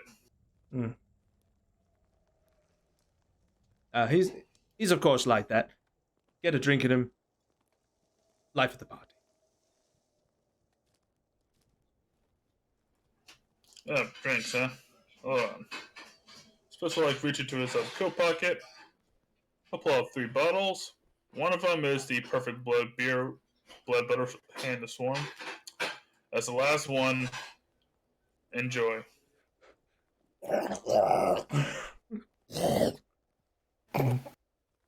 Swarm will actually kind of look at it and kind of sneer a little bit and push it back to you and pull out his own blood butter. Spitz has made new Coke. You prefer classic. Yeah. In other words, he's like, I don't want this perfect blood butter. I want to have flawed blood butter. I like the chunks. Yeah, I was gonna say a Swarm like the one with chunk. Give me chunky milk, please. Lizard men really do have no taste. Swarm tastes plenty. Time's like, I'm sure you do, darling.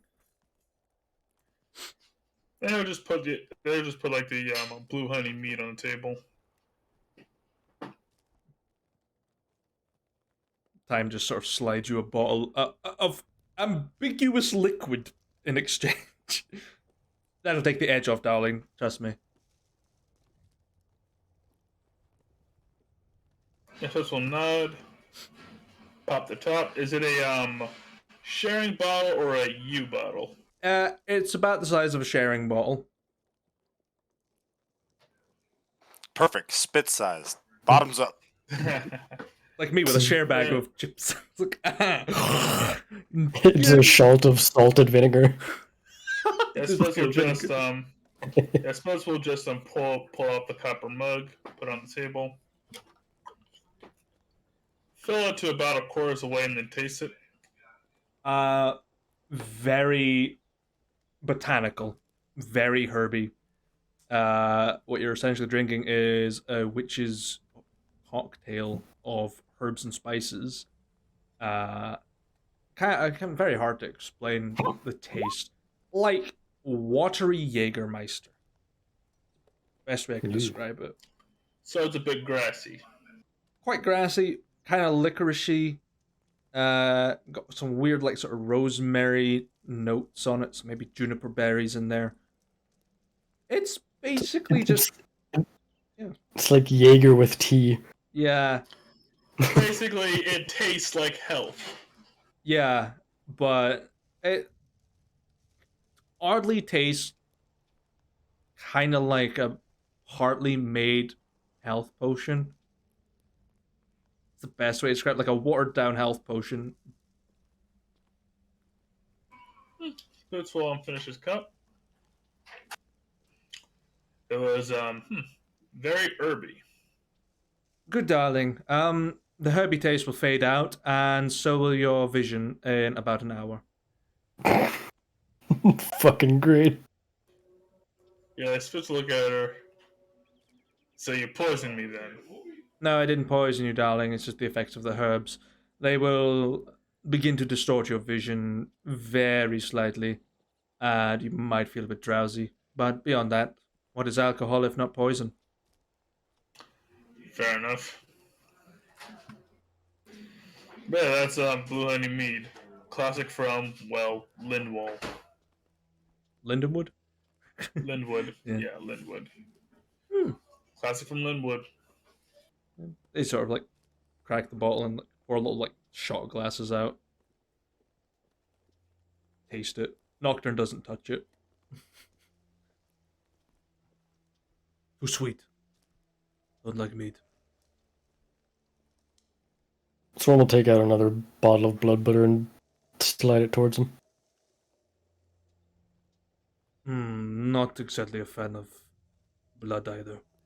I will stick to the good stuff and just pulls out a bottle of vodka. Ah, yes. Potato starch. Pure liquid.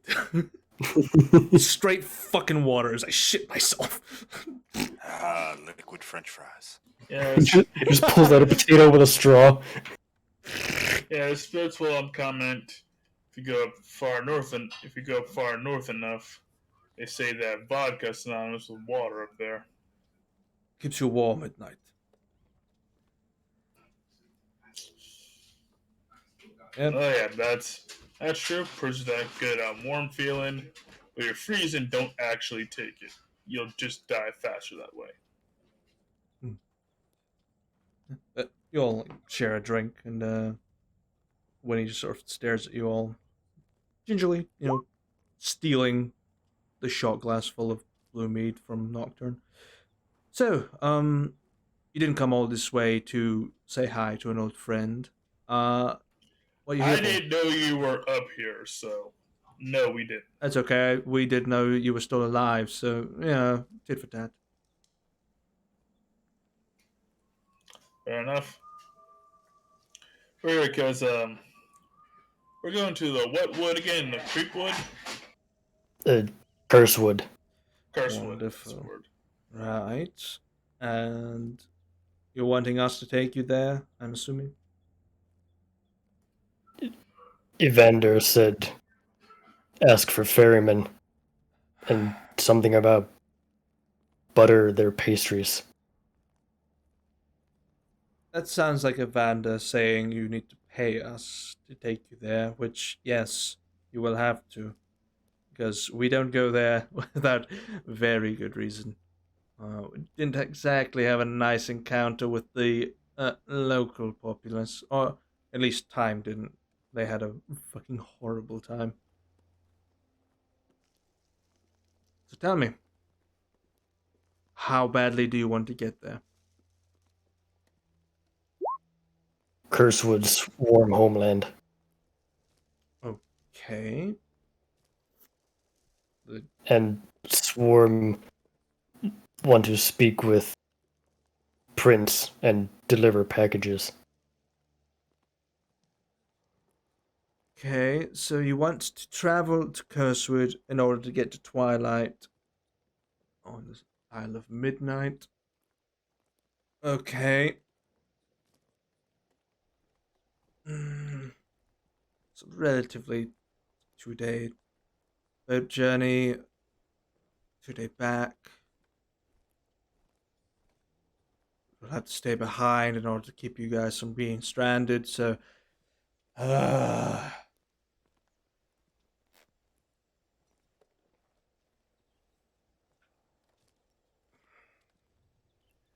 50 gold there, 50 gold back.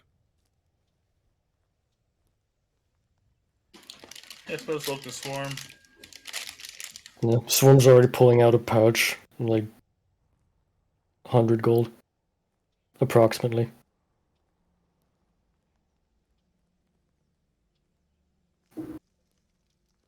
Yeah, it's okay. close. A little bit more in that pouch, but you know. Yeah, I was gonna roll see if there was more or less.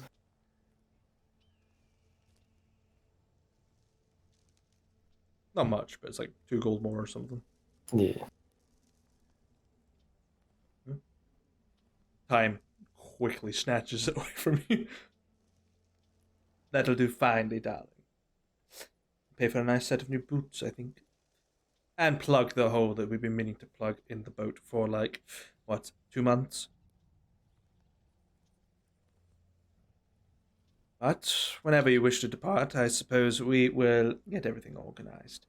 Nocturne, my lovely. Go do the boat. Nocturne's already standing up, putting his swords in and fucking off. I'm done. Yeah, as he walks off, Spitz will look at Whitty and say, are y'all a thing now? Who? Points at departing Catman and points at her. No. We're pretty much just like a family, really. No real romantic things happening. As far as I know. As far as I'm aware. We're not exactly spies. Fair enough. It's a job. But, you know. I do see someone every now and then. Kind of get along. Have a drink. Maybe some other things. Huh, there's some interesting people who come way the fuck up here, huh? Yeah, they mentioned that they got away from their work that had been sort of holding them down for a little while and decided to come pay a visit. They're in the town somewhere picking up more booze. Fair enough. I guess I just gotta get used to. I haven't gotten used to the way you talk, calling them your lovelies. It's weird, but hey, that's how you do. That's how you do. Just do me a favor. Can I fix that hole in your boat before you take us? That's what Nocturne's about to go and do. I think it will do the. Great, Trick. because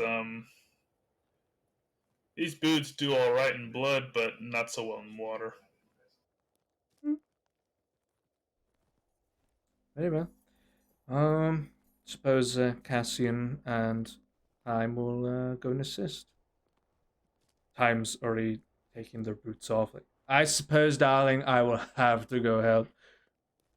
Nocturne will fuck it up anyway. He did when he broke the boat. They head out.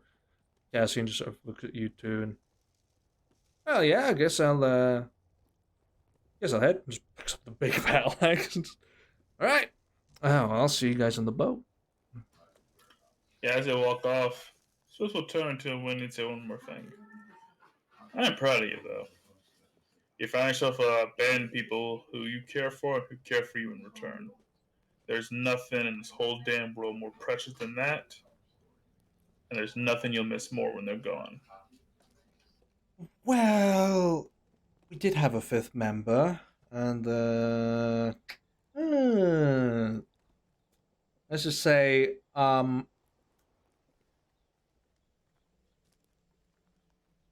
they didn't do so well when we fought the dragon. Kinda.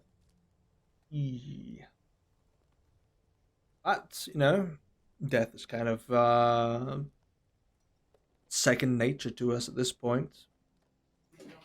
Time can It is bring people back. a grim reality of our profession. It is. So we usually just, do the dirty work that people don't want to. Go about like, we need help with smuggling people out of a city. Sure, we can do that. We need to create political espionage. Yes, we can also do that.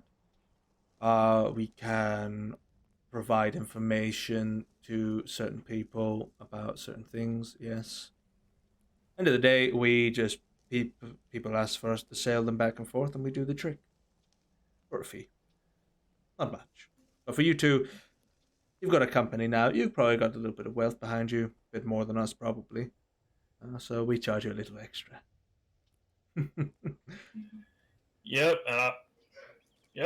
but we're old friends, so I won't hassle you over a few extra gold pieces. Especially to a place we are not too fond of.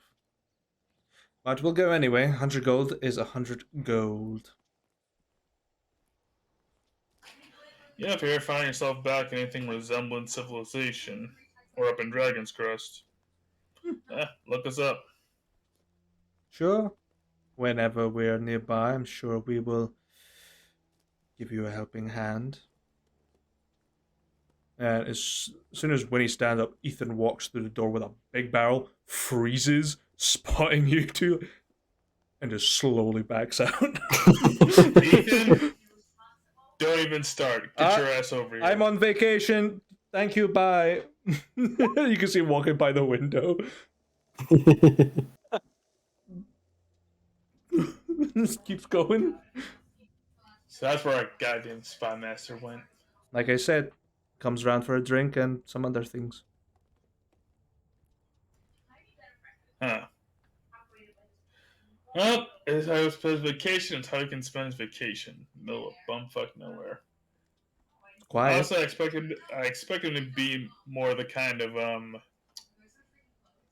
stay in a fancy hotel, drink wine, and read books kind of guy, or visit exotic prostitutes. However, drinking in the middle of bumfuck nowhere, I can respect that. When he just sort of like taken back, I wouldn't call myself an exotic prostitute, but sure, fine. I make sure the boat doesn't sink, Spitfire. Don't worry. You might, but the boat won't. I'm just kidding, of course. Come on, grab your bottles. Let's go. Ethan is the exotic prostitute. I mean, I guess. Swiss will smile at her and say, "Good. It'd be a shame for Ethan to be a single man that way. Let's go." He couldn't get fucked in a barrel full of vaginas, darn it. Jesus Christ. and they set up on this pretty nice little sloop. It's kind of well built and maintained. There's a big old sort of adventuring banner on it that has their company logo on it. Just waiting to set sail, and you can see them plugging up a hole with what appears to be just like the most rudimentary shit. Nails and a board. Yeah, Spitz looks down at that. 100 gold, huh? Only the Alright. finest. Only the finest indeed. Alright, Swarm, let's get a move on. And so begins the 2-day journey to the Isle of Midnight. Gimzu! Jeez. What? You say cheese? Jeez. No, I said Jace. Jizz. I thought you said cheese, Jizz. and I was like, what the fuck? Jess. Jace. Okay. Oh, he's trying to say it like Germans do. Jess? Yes? Yeah, what? Germans don't fucking say it like that. They do now. Alright, they say, yeah. Yeah. Genau. Jawohl. Oh god, I'm getting the Da. fucking like the video playing of the German dude playing a World War II simulator game. Just so you American spy. So good. You American spy. Angrily shouts in German, shoots the man. How very American of you. Ah, Dr. Jones, we meet again. Yeah. Gimsu, what would you like to do as the others have departed, leaving you to your devices? Glorious. Well, I would like to be sent what a soul shackle actually does, so I can put it in my spell book. I will No. give you, because You do not get that spell. Veth knows the spell, so I will just post the card. Yes. Spell card. Spell card. Give me the spell card, please. Balthazar. Should send it. Alas. Apparently it doesn't want to send it. Okay. Unless it's running at about 2 seconds, 2 miles a second. Nope. That's pretty fast. Yeah, I was gonna say. That's great. I don't want to send for Light some speed. fucking reason. Okay. Well, You can just give it to me later. I'll give it to you later. Basically, I'll give you the rundown. Choose a creature, you can see your name, makes a charisma saving throw. On a failure, as a reaction whenever you receive damage from a spell or take spell effect, condition, / whatever, you can use your reaction to inflict it on that creature instead. Hell yeah. They make another charisma saving throw once that effect is taken place, and if they succeed, the effect ends. Remove curse will end it early. Dude, it's Shackles of Pain from Divinity 2. Yeah. Higher level spell slots allow you to concentrate good on spell. it upwards of, from an hour to up to 24. A 9th level spell will permanently shackle them. But yeah. I'll fucking send it later. Yep. I'll just add it later. But first things first, I'm a realist. Gibbsy is heading to Dragon Crest Sure. to go chat with Raz and Sure. have a couple drinks and see if he'll take him to the Underdark. Sure. Or the location that he knows of. Yeah, you return to Dragon's Crest. You head to the Frozen Grove and sit down with a nobody, who's pretty much just counting gems and coins at his table, enjoying a couple of drinks. Spies you, and sort of calls for a couple more drinks. Gibzu, wonderful to see you again. See, you took me up on my offer of getting a couple of drinks and catching up. Yeah, of course. Good. Haven't seen you in a long time. Gotta Yes. catch up with old friends. Yes. I hope you're not here to try and swindle me for more of my medicines. Oh, come on now. When did I ever swindle you? Mm. I All right. remember you handed me some All right, the counterfeit past is in the coins. past. That's why I check my coins and my gemstones now. Because of you. Hey, see, you're taking his good business advice. But anyway, have a drink. We'll sit down and enjoy ourselves for a little while. You said you were wanting me to take you to the Underdark here. Yeah, I mean, I didn't even know there was a way to access it from here. I was kind of hoping to go visit another old friend of mine. You remember Evos? Ah, yes. Of course I remember Evos. Too many legs, though. Bit intimidating. Yeah. I mean, I suppose it, it takes a certain type to get past the whole, half spider bit. But, whatever happens in the Underdark stays in the Underdark, I suppose. So, tell me, what have you been up to since, I saw you last? Yeah. Let's see. It's a couple years ago. Well, uh, Navarro's been taking over everything, right? Pretty much, yes. Yeah, his guys ran through our little spot, ended up killing everybody in the tribe. The last one left now. After that, took some time going around, heard about a merc company starting to fight him off, fight back against him. Joined up with them. Been working with them since. Had some strange missions here and there. Done some weird ass jobs, honestly. But it's not all bad. I mean, got honorary knighthood from the prince here, so I guess I'm doing something. Definitely sounds like you've got yourself in a better place, I suppose, despite the tragedy at your back. I, on the other hand, I've been sort of caught in the middle of the realm war and trying to get by.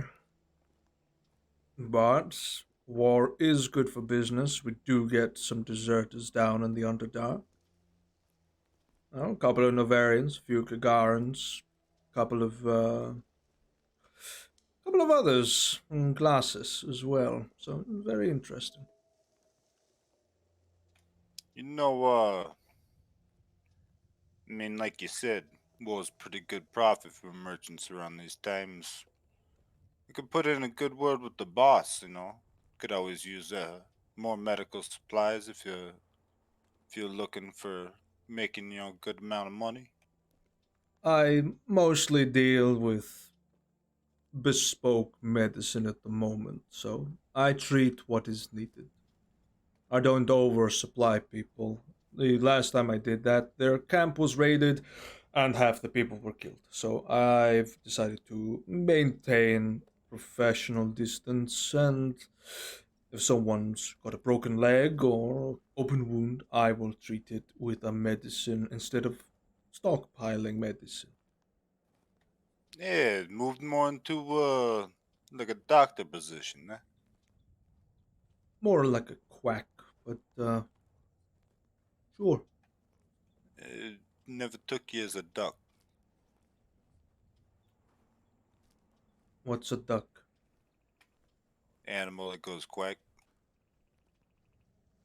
Don't get many of them in the Underdark. Pretty tasty. You should try one sometime. I will stick to mushrooms and the occasional lost traveler.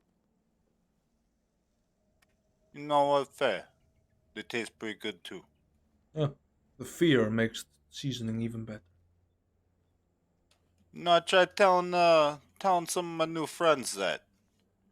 Only Hmm. my lizard man friend understands. You know, sometimes people meet, can't beat it. I see my sense of humor has once again evaded you, but yes, I don't exactly indulge in killing clientele. But no, sometimes a finger gets lost. You get a bit peckish. What can you do? Anyway, I can take you into the Underdark beneath the mountain.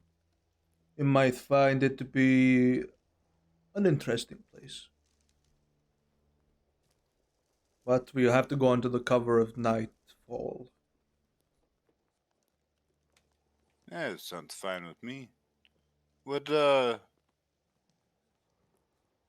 shit, I don't even know where this would be under dark wise. What is under here? Any place we've traveled before? No, it's a place that's sort of been hidden away for a long time. Some Underdark dwellers picked up on its location a couple of 100 years ago and started to mine away that sort of thick fortified wall that was in its place and settled in amongst it. It's a strange place, different worlds almost inside, but they have come to call it the Thorn, or the Talon, the Fang, because of the shape of the mountain. But it's a nice place. It's not on any part of the network, it's completely isolated from everything else. Not able to get to some of the old network from there. From what we've explored, there's no connection to the current network. It's so old and dilapidated at the far reaches of its tunnels that digging them out would be dangerous at best. Probably best to keep them sealed up if I'm honest. I've heard stories of ancient elvish cities that contain monsters that possess people and devour their souls in exchange for a wish or something like that. Stories, mostly. Uh, Actually, you know what? I met something a lot like that. Well, good. Keep it to yourself. Don't tell me anything. I don't want to know. You wouldn't have been able to meet it if you wanted, anyways. Uh, I think I had it sealed away. Good. So you tell me I want to go find it. You didn't, so I respect it. I told you don't. I've had a lot to drink. Yeah, it's all right. But drink up, be merry. We will leave at 10 p.m. Sounds good to me. No, he'll lift up a glass, cheers him. Lifts up a To small old times. little shot glass. Ping. Two old times. Gives it a drink up and probably just exchanged stories of shit that's happened to him during the campaign over the couple of years that he hasn't seen him Yeah. until it hits nighttime. Yeah. You got a couple of stories from Raz. Some weird ones. Uh, Having an encounter with like a person that accidentally fucked up the clone spell and couldn't stop duplicating. A couple of other bits and pieces. Some of them are just kind of tame in comparison to yours, but they're still kind of funny stories. But eventually, Raz takes you to the sort of edge of the mountain, just out up the wall and towards the sort of strange-looking tree that sort of crooks out and looks almost like it would be alive. Almost has like a bony, pointy finger as a branch. It seems to Whomping point willow. towards a part of the mountain that looks pretty perilous, and just walks through the rock.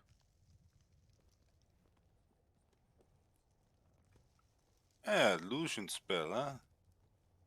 And gives you a follow after him. Disappear inside. Let me see what part of the thorn are you gonna appear in.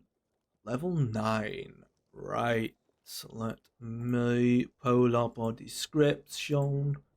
Da-da-da-da-da.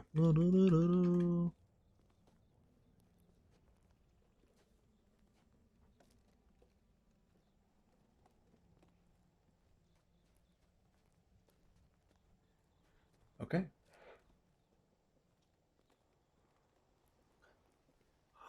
That is not the 9th floor. That is the second. I need to scroll down a little bit. Here we go. 9th floor.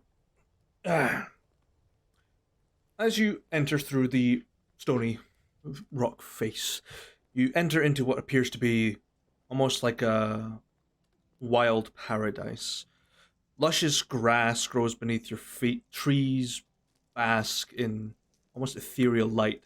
A small trickling stream flows by, pouring from some sort of endless source in the distance. Creatures that you've never seen before seem to roam around. People indulge in some light fishing in a pond nearby. A small town sits at the very corner of the stream, near its source. It seems to be overgrown with moss, slightly like abandoned timber buildings, but lively amongst the Phalite. I don't really know what I expected, but I don't think it was this. Like I said, it's like walking into a different world in the Thorn. Albeit this is the 9th floor, so a couple above us that we can get to, a couple below us, but beyond that, there's a few other ones we can't reach at the top. There's a good chunk we can't reach at the bottom. Yeah, it makes sense. Uh, you still have the habit of keeping up with your merchant connections, even though you don't really do it anymore. I still dabble in getting supplies. Well, I mean, if this is cut off from the main network, I suppose I can't really go to Evos for it. You know anybody that's got the hands on some of the real dried venom stuff? The good shit, not the watered down stuff that you end up finding in bars everywhere. And We will need to go a couple of floors down to get that.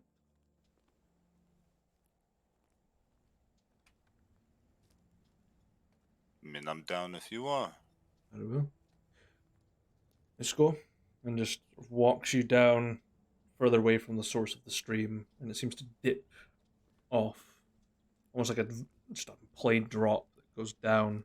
You see sort of rocky base below that the water pours down at top, and you see this mossy growth. It's almost like padding. And he just jumps.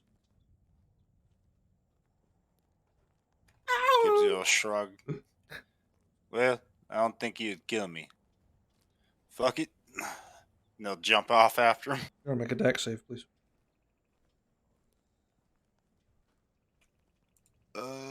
Come on, that one. Damn. Cool. 100 feet worth of fall damage. Hell yeah. Worth it. 10d10. I'm not kidding. Gives you actually has a decent chance of surviving that. Come on, exactly Gibbs's hit points. Possible. See, you'll survive. How you living? Huh?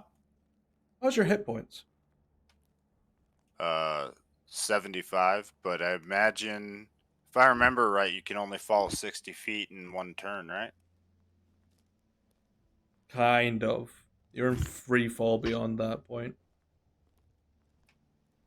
Can I use a bonus action during that time?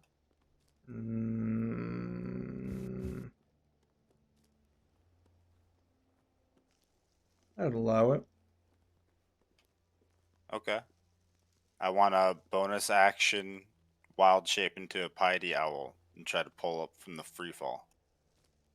It's an acrobatics check. You sure you don't want a goldfish? I A potted plant. don't have a swimming form. All right. Oof. So as you fall, The dice say suffer.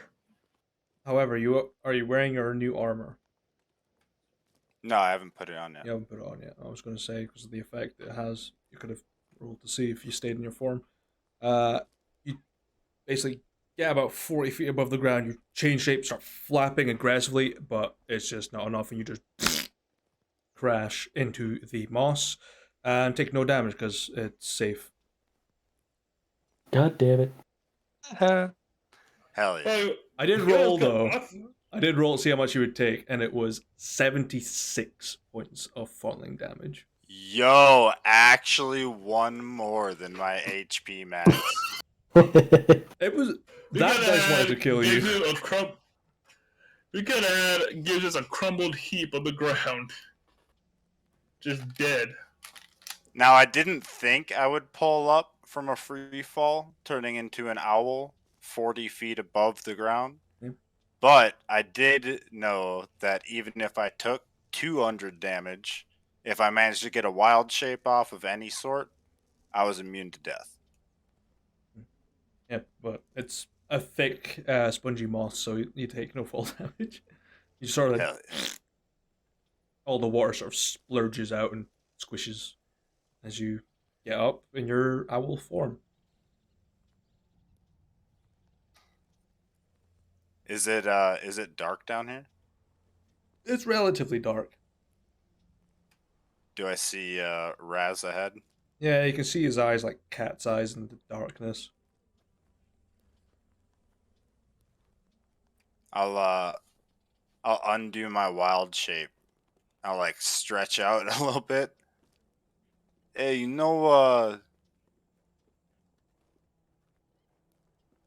how the hell you get up from here? That was a scary ass jump. You don't.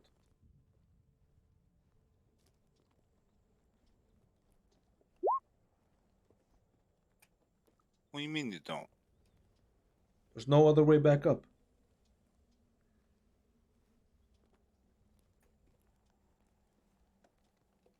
All right. You just have to find our way out. After here. But, we're one floor further down. Might be able to get some form of dried or venom down here. Might be okay. Sort of takes you along this sort of rocky landscape. It's kind of red sand and stones. Some weird cactuses sort of poking out of the ground. Takes you to this almost western-like town. It's basically one stretch of road, saloon one side, barber on the other, sheriff's office on another side, and a set of what would just be stables at the very far back.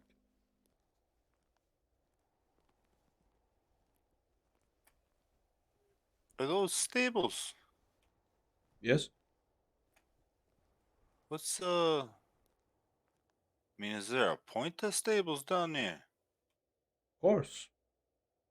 I mean, some of these people use their mounts to get back up, but they tend not to share what they use. I mean, worst comes to worst, I can turn back into a giant owl and fly us up. Okay.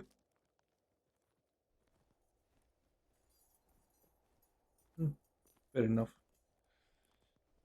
Right, I'll try the saloon. Just sort of walks to the saloon doors. Looks at the barkeep, who's kind of this. I wouldn't say ratty looking Sverfneblin, but kind of mole person looking Sverfneblin. Squinty little pin dot eyes. You're back then? Bringing a friend? What's your poison? Is he talking to me? Yeah, looks at you. Knows exactly what Raz's order is. Just looking at you. Hey, you got the good dried venom. I might do. Best in the thorn. Just pulls out this stone bottle. Very small stone bottle, maybe like the size of like a cough syrup bottle. Slides it to you. Best you can get. This side of the thorn, anyway.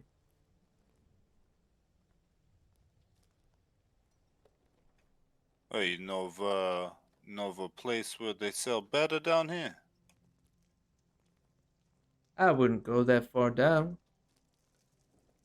Just in case.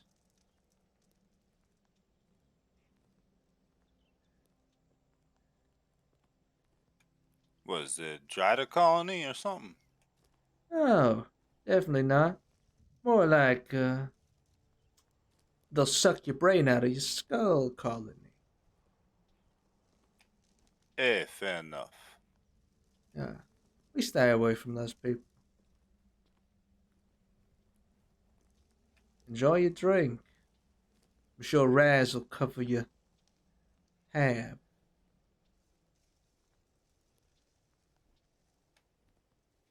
Yeah, I mean you take gold down here. No. And Raz just hands him an emerald. That'll do nicely. Tell me, what brings a goblin all the way down into our little hole? Yeah, I mean, funnily enough, exactly what's in this bottle. Just hoping to pick up a few bottles for some gifts. Going to go visit somebody important. Figure I might as well not go empty-handed. Fine. People are always welcome in this saloon, as long as they don't cause trouble. Yeah, I'm not the trouble-causing type. Oh, More the trouble-solving type. you're friends with Raz, I would say you're different then. Troublemaker if I've ever seen one. Yeah, he does get into his fair share, don't you, Rez? Now pat him on the back. Right, you like sort of knock his backslide and he spills his drink. I was looking forward to that, but another one. I do get into a little bit of a scrape now and then, you know. A little bit of a dud medicine or watered down healing potion, you know. Got to make ends meet.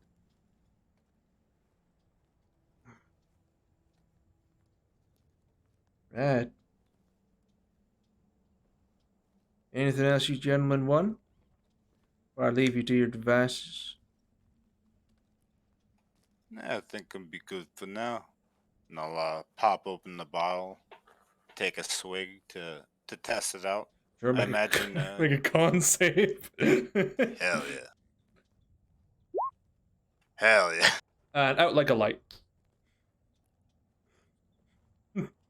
It's real shit. It's potent. Hell yes. If the fall doesn't kill me, this drink will.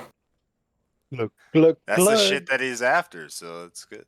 You get wakened up pretty quick by the horrible stench of smelling salts. And that sort of cotton mouthy feel. Yep, that's that's the good shit, all right. Told you was.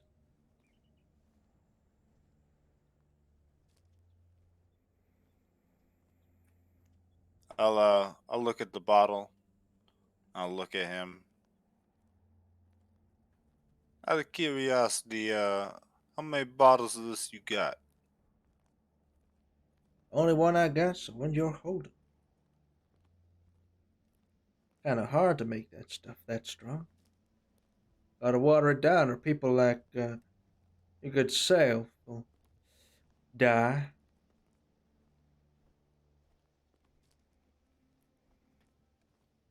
Make it yourself. Squeeze the driders myself.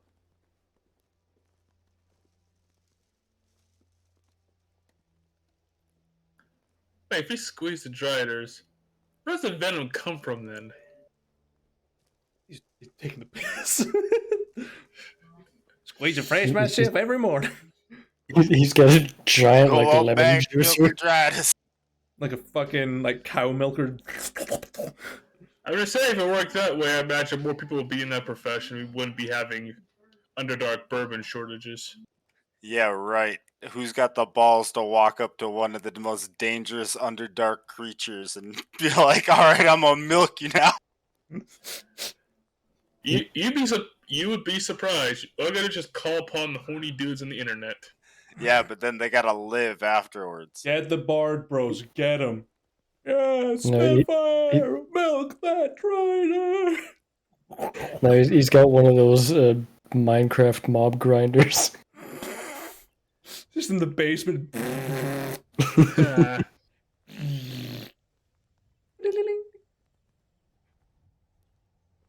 Steps into the Underdark, the sound of Minecraft XP swarming towards you.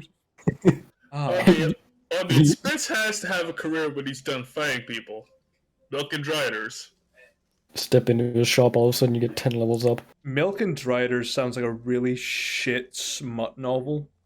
It's an early offshoot before Battle Maidens.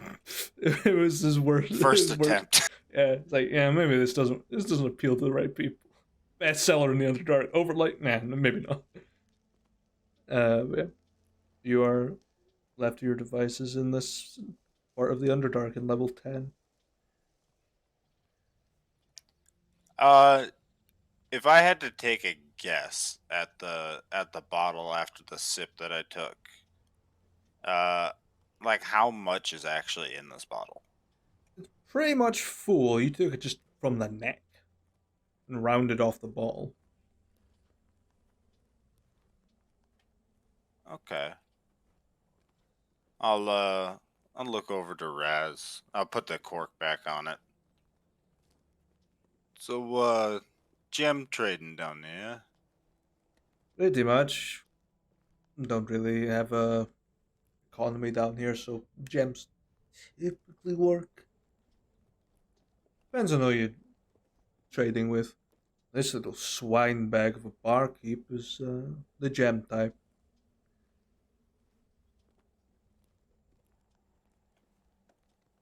Sadly, he said it's the only bottle he had. You happen to know anybody else around here that might have some? Only person I can kinda know would be him, but you're more than welcome to try the other levels. You can go up a couple or go down maybe one more before it kind of gets dangerous. No, I'd like to hold on to my brain. You ever gone to the level under this one? Did once. Didn't exactly get along well with the locals. Kind of got kicked out. No, normal stuff. What kind of locals we talking about? The brain sucking type? No, more the how do you put it? Seedy underbelly type. That'll cut your throat and cut your purse at the same time. Ah, May or may not have sold them a few watered down healing potions.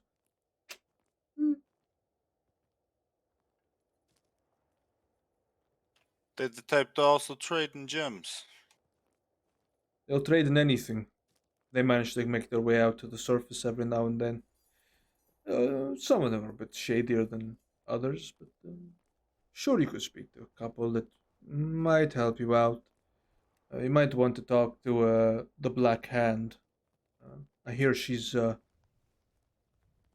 a little, sort of looks you up and down, liking of goblins.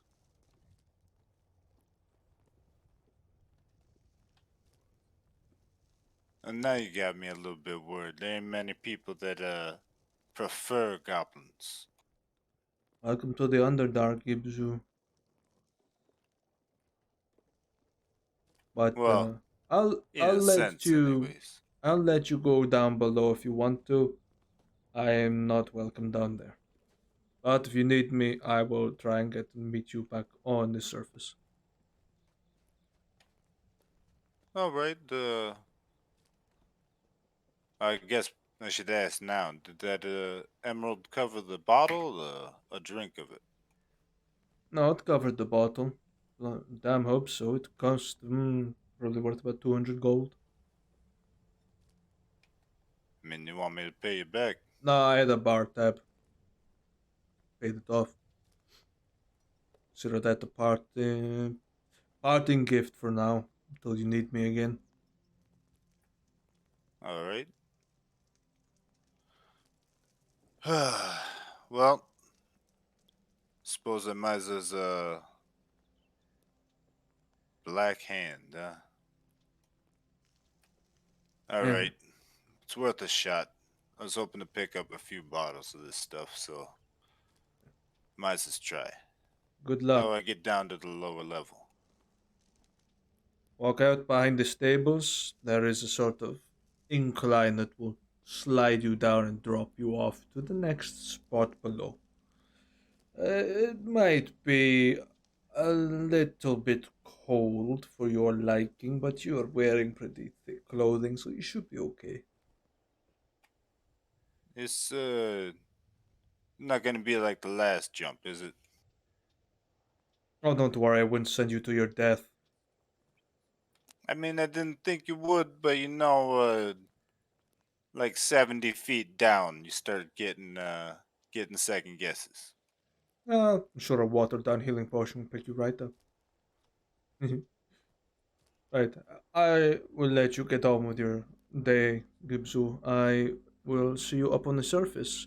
If you don't get thrown out or killed down below, have fun and eh, eh, be prepared. See you, and just heads off and basically tries to bribe someone to give him a ride out. Be prepared, huh? It smells like fucking trouble. Gives you to take the bottle and put the cork back on it and make sure it's snug, put it in his bag of holding. He'll stand up and follow his directions to go around behind the stable. It just Look for the slide down. it sits out another like 20 feet, and then it just slowly dips, and you can see it sort of sliding down.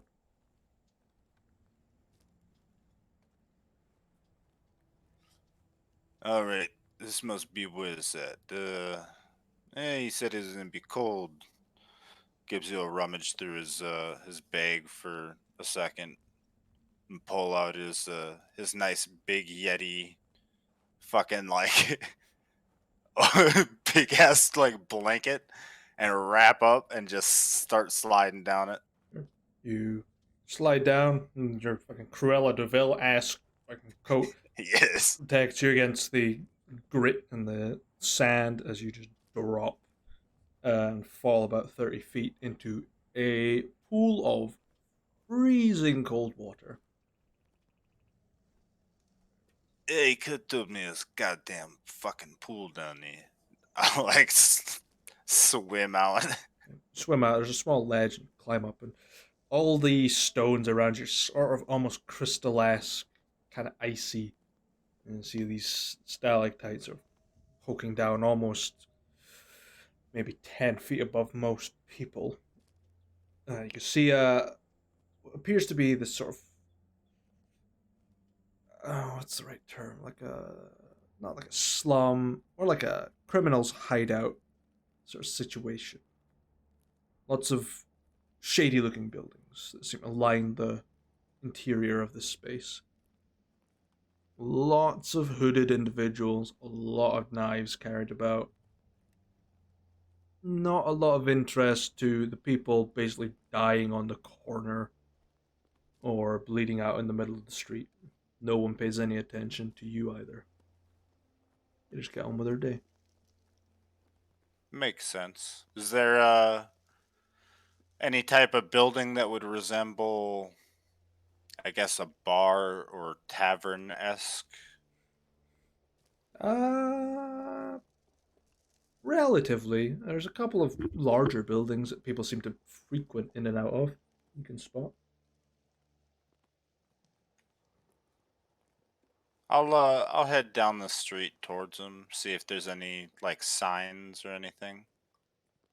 Can you read Thieves' Cant? No, absolutely not. Something about jangly keys and buttered pastries. Don't quite get it. But yeah, you enter into what you think is a tavern and you walk straight into like a back room gambling den and they all just stop playing and stare at your soaking wet Yeti fur coat. Hey, and you know where the Black Hand might be? They all just sort of turn and look at each other. And,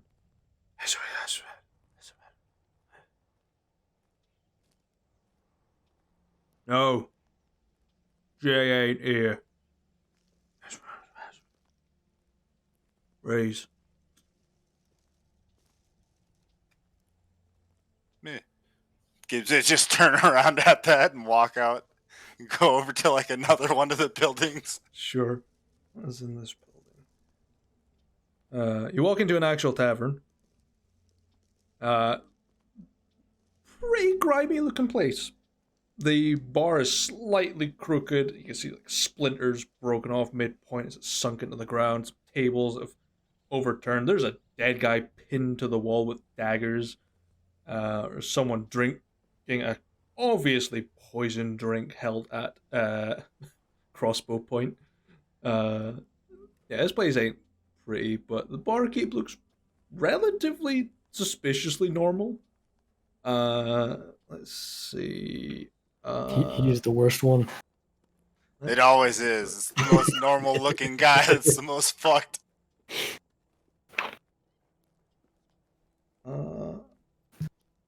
This will be interesting. What you appear to see is a pretty narrowly built fur bulk with an undercut, and it seems to flop over like a mohawk. It covers these deep scars that run across their face and seems to cut off part of their ear. And they sort of squint at you. He's new around here. What you doing in a place like this? Hey, stopped at the floor above this place. Got introduced to the whole thing by a friend of mine. Haven't seen in a couple years. Was hoping to find some dried venom. Some of the real good shit. Got told, I got one bottle from up there, that's all they had. Told I might find some more down here. Figured I'd give it a shot. We don't have any here in the bar, but the Black Hand would have exactly what you need. He's up there, sitting amongst the little goonies. Might I interest you in a light refreshment?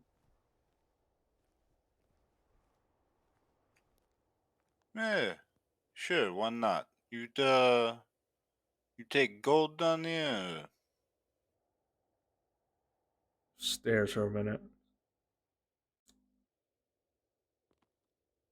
Sure. We take gold, gems, items, lives. Take anything down here. What's your poison? Well, you said you don't get any dried venom, so no, to make and I can't remember off the top of my head, but it'd be Raz's drink, the cocktail thing that he always gets. Mm-hmm.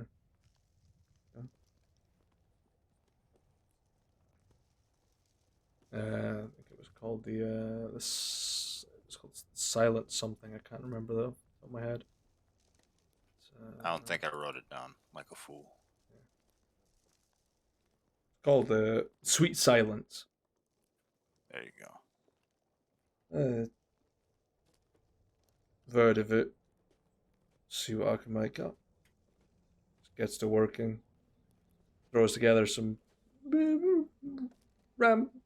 slapdash liquors. Hands it to you. Best I can think of. Pièce de resistance, and just drops what appears to be a vial of something into it. Something to take the edge off.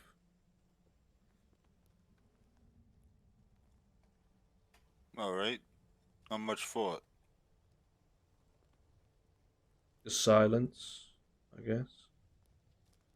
You're meeting the Black Hands. You clearly got business down here. With the big cheese herself. If you walk out of here alive, I'll charge you.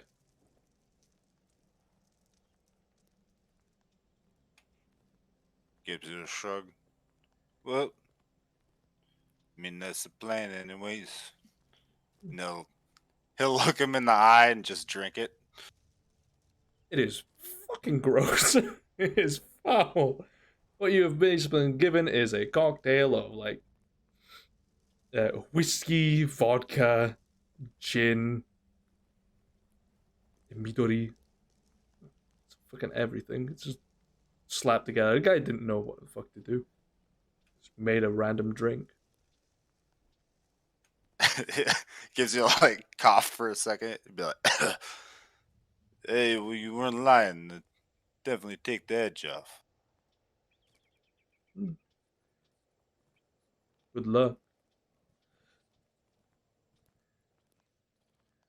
I do need a con save. Fair, fair. Awful. You're now under the effect of Trickster's Venom. It is a poison that increases your charisma, but lowers your intelligence. Perfect. By how much? 2. 2 up, 2 down. Funnily enough, puts me at dead zero modifier for both. So I'll just remember that. Oh no, it's not 2 points, it's 2 modifiers. Oh, that's even worse. Superior. Dude, +1 Trickster's charisma, Venom. -1 int. Let's go. We need to save some for Rondo. This will take the edge off Rauno, don't worry about it. I mean, hey, more powerful magic. Although, except his it will go from what down from 10 to 8 or 8 to 6. 8 to 6. Oh, Jesus. I don't know these words, but they sure do sound funny. Shazam! Shibshibka. oh boy, we are not an intelligent group. Zim Take zim some Trickster's zalabim. poison, knock out that homework, baby. Let's go. I'd sure. I'll I don't know what an HD is, but a doctor called. I said I got 80 of them bitches. Sure. You can see like this rickety, broken ass staircase. The banisters all busted to shit, and it leads up to this pretty, I wouldn't say lavish, but a little bit more finely dressed area. Kind of got like velvet patches on the wall, and the seats kind of like a Chesterfield. You can see goons sort of standing bodyguard, like a big bulky orc, and then like what seems to be like maybe an ogre or an oni standing guard. At this table seems to have a little round chair behind it.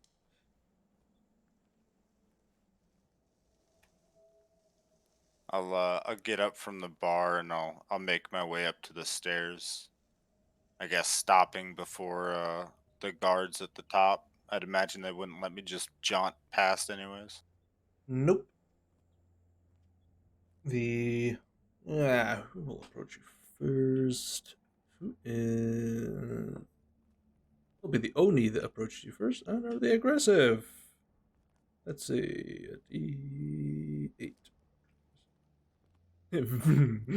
Almost deadly. Where they sort of grab you by your collar, yank you up, stare at you with their big yellow eyes. What's the top lot you doing here? You invited? Yeah, I don't got any official invitation, no, but can do some business with the Black Hand, hopefully. Sort of looks back. Say if your boss will let him in. And the orc sort of turns around just to speak at sort of shady figure in the background. You can come. Keep an eye on him, Oh, he sort of drops you. Shame he would have made a tasty little morsel. Suppose I have to go back to picking my teeth. On you go, little one. Pushes you along. Hey, thank you. Gives you a walk forward. You approach, and the orc sort of steps aside, and the light sort of garners for a second. You see about 4 individuals. See another sort of malnourished looking furbog, and an elf, halfling, and at the back, like very center, looks vaguely familiar. A goblin that looks like On's Flit. No fucking way. Just twisting a dagger between her fingers. Hey, look who we have here. Another goblin. Let's see Dude what would he's just gonna like squint at her. Like, Oh my we were God. just really confused for a minute. I can't believe it's you. You star in my favorite porn. You're like squinting. The dagger in her hand flies right at your feet to try and catch her attention. I almost had a card with you on it. Oh, hold on, I'm trying to look up his name. What's his name? Osan. Yeah. Hey, I don't suppose you know no son, do you?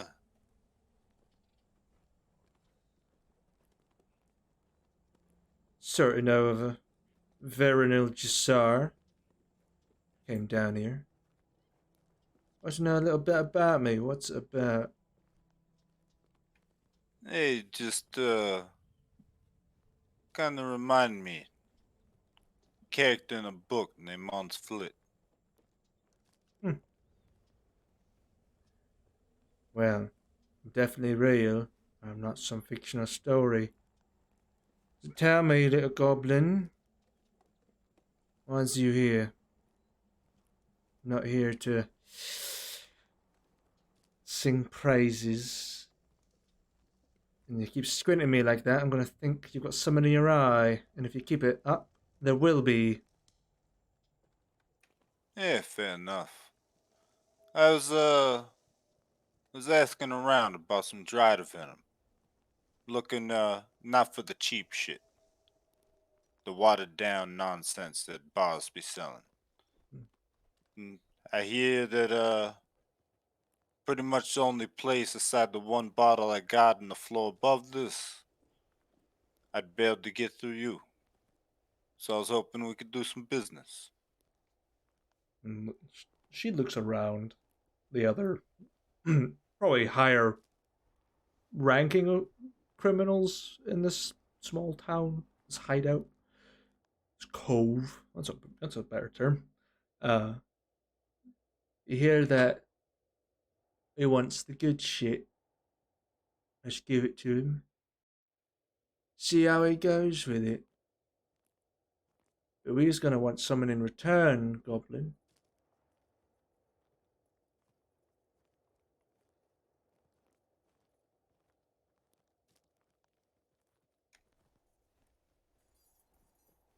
I mean, take gold. No, we don't. How many bottles is it you're after?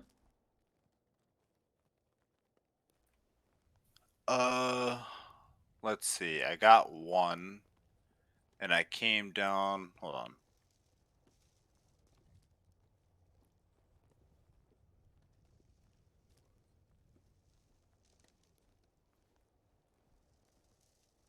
Silent. 6 more. 6 bottles of the good shit.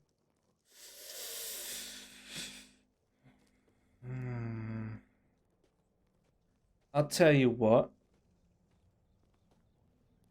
Give you 6.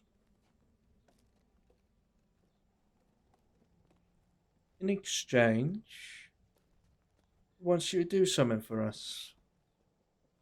Just a little something. For your trouble. For our troubles, really.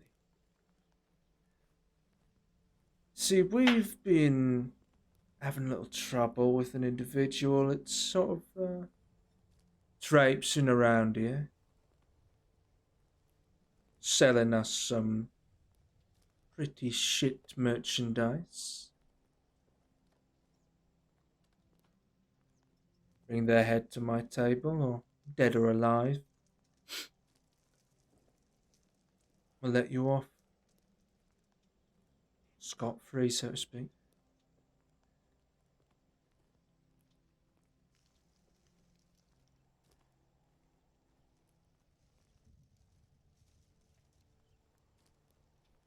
I mean, I don't really got any problem killing anybody.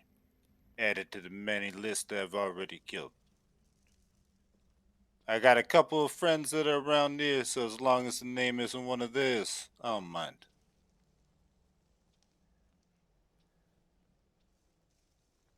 Pretty easy.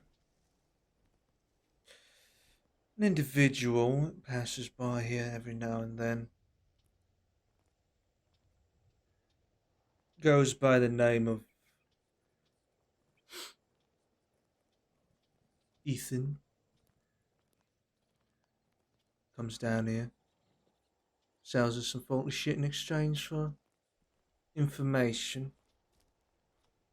Got him, or bring him here. Either way, you'll get you 6 bottles. We'll give you 3 now. It's a sign of good faith. But we want that elf. Or you can get the other 3. How's that sound? Gibbs will like think for a minute. An elf named Ethan. I wonder who that could be. Does not ring a bell. I'll do it. Ah, the bitch that got me acquitted from life sentence? Sure, let's You mean fucking the get guy it. that originally charged me with that shit? Hold on a second.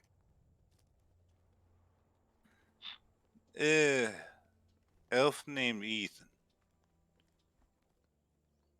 I mean, does he live down here? No.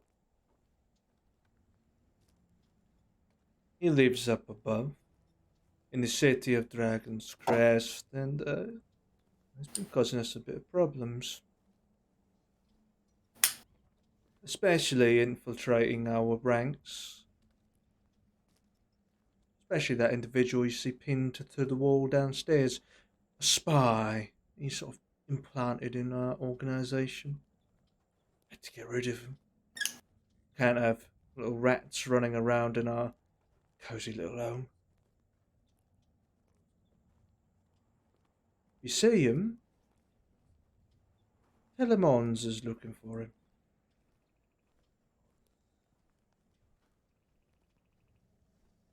Was that Hans or Ons? Ons. Yeah, I mean, alright. I might take a couple days or something. I mean, Dragon's Crest's kind of a big city, but can look around for an elf named Ethan. You've got yourself a deal then. I do have a soft spot for my own kind. Just sort of clicks her fingers and the Oni hands you 3 larger bottles of Drider Venom. Then go drinking it all. Actually, planning on using it as gifts. I hope that person enjoys it. And I will enjoy seeing our little thorn in front of us next time. We'll be seeing you one way or the other. Have a good day. Before I go, I mean, I know the name's Ethan and it's an elf, but I mean, you got any other kind of descriptors or anything to go off of? Eye patch, mohawk, red coat. Does That that was describe our Ethan? It's describing Ethan. I didn't know Ethan had an eye patch. Yeah, he does it so he can aim with his bow without having to close one eye. Ah. He's not actually got a missing eye, he just does it. All right. I'll be on the lookout.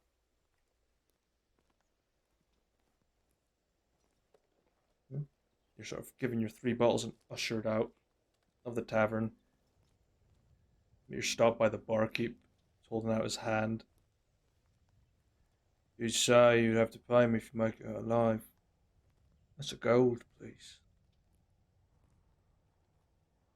Gibbs will pull out 2, pop it down for him. Yeah, you can keep the change. Sign of good faith. See you back at some point.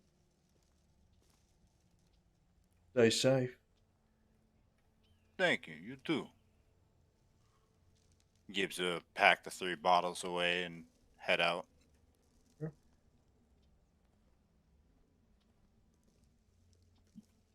And I need to do a little bit of inventory adding. So 1,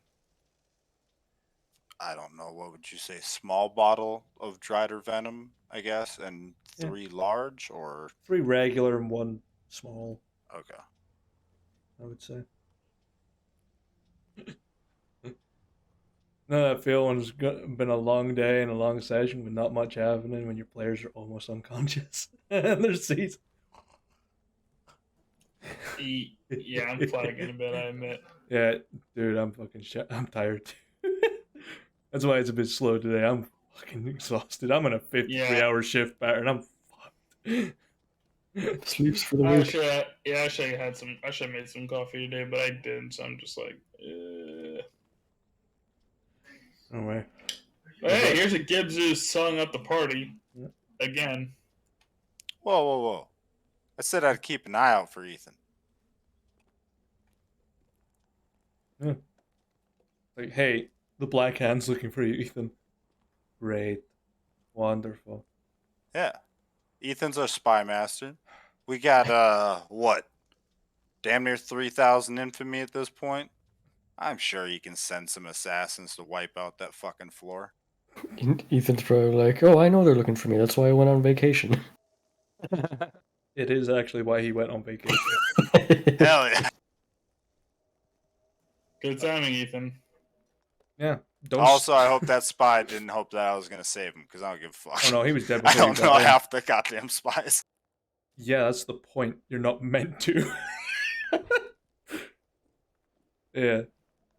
Honestly, we don't even know if that spy was one of ours either. No. I spy, dead spy. Because I figure we don't know simply because odds are that might be somebody who was spying on him, but it might not be Ethan's or one of our guys. Might just been from another criminal syndicate, or maybe they're just paranoid and killed the wrong dude. Or they got bored and killed one of their own. it's a fucking rough town. But yeah, you can return to the surface with your passive perception is pretty good, isn't it? I don't remember how to tell what it is, but I think it's like 17 or some 10 shit. plus your bonus. It says at the top of the page. Oh, holy shit. Yeah, my passive perception's 19. 19. Jesus. It ain't enough though. 80 gold disappears. Okay. Someone just sort of cut versus you. But yeah, you get out of the Underdark through flying in your pied owl form. Get up through into the grove and appear on the edge of Mount Dragon's Crest into the fresher air of the overlight. You can see the city of Dragon's Crest just off in the distance. Maybe a 30-minute walk.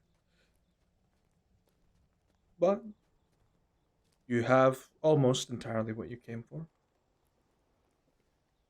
Hopefully, you won't have to go back. But the Feywild awaits. Gibzu might go back after he has Ethan dress up a body to look exactly like him. He could do that. I know he could. I want that other 3 bottles, goddammit. Fucking dress up Kassir like him said and done there. Yeah. Apart from the fact, Sears human doesn't have pointy ears. He's a Look, bit stockier. You can fix his ear shape with a knife. That's all I'm saying. Stick a little bit of Play-Doh on the end. It's like, Yeah, it's just shorter ears than normal. Slice. This guys get real fast. Look at that. A clown dressed as a fucking clown. Beautiful. Mint. We will end the session there. It was a pretty slow session. Not much happened, but we do have a little bit of Yeah, it's downtown. shopping. Yeah, downtown now. Downtime's always slow, but we get Yep. a lot of our side shit done. Mm-hmm. We get the important stuff done in downtime. Everything else is just soup. Moldy soup. With mold. Make big. Make you big and strong. The blue Exactly. bit's the best. If it Yeah, speaks once to D&D you, is over, there'll be like stuff ready. Ethan will have some assistance so he can, do less paperwork and do, more spy shit. We'll be ready. yeah, I do have some actual storyline shit planned for next session. Ew, story? What the hell's wrong with you? Yeah. Whoa, fucking start the you're arc. assuming I get done with the other half of my laundry list shit before Did the I end of say next it session? was going to take a whole session? No, it will just be the spark that lights the fire. Just, After which the players turn around and walk away. We've decided to move to the ruins of Galador. you'd have a hell of a time walking into that place. You better Who have said some. anything about walking? Home sweet home. Teleportation is so much faster. Makes you think you'll survive in the city of Galador after what you guys have done. We Yeah, don't. I didn't do That's not shit. the point. Well, first we get Swarm his new arrow that destroys a city. Then we go visit the soon-to-be ruins of Galador and anyone that might hate us. Just the whole time, don't you dare fuck with me. I will loose this arrow. Then we kick aside the rubble and build a new house. Home sweet home. Yeah, then we take the queen's crown and use it as a handle for the flusher. Assuming that it's not fucking disintegrated, I'm with it. I mean, the crown does make for a nice candelabra. Very small candelabra. Yeah, it doesn't matter. Yeah, but I definitely want to be picking my fingernails with the Lord Marshal's sword. What is this, a candelabra for ants? Ants. Get out of here. Hey, man. Superman. Never said anything about size. Jeez. And probably crush Blackwood with his own wheelchair for not giving us our money. Yeah, we shall call the stream there. Thank everyone for stopping by. As always, stay safe on their adventures. And don't get caught up. Don't fuck crazy, otherwise you owe them money. Hey. Judy, bye. Awesome.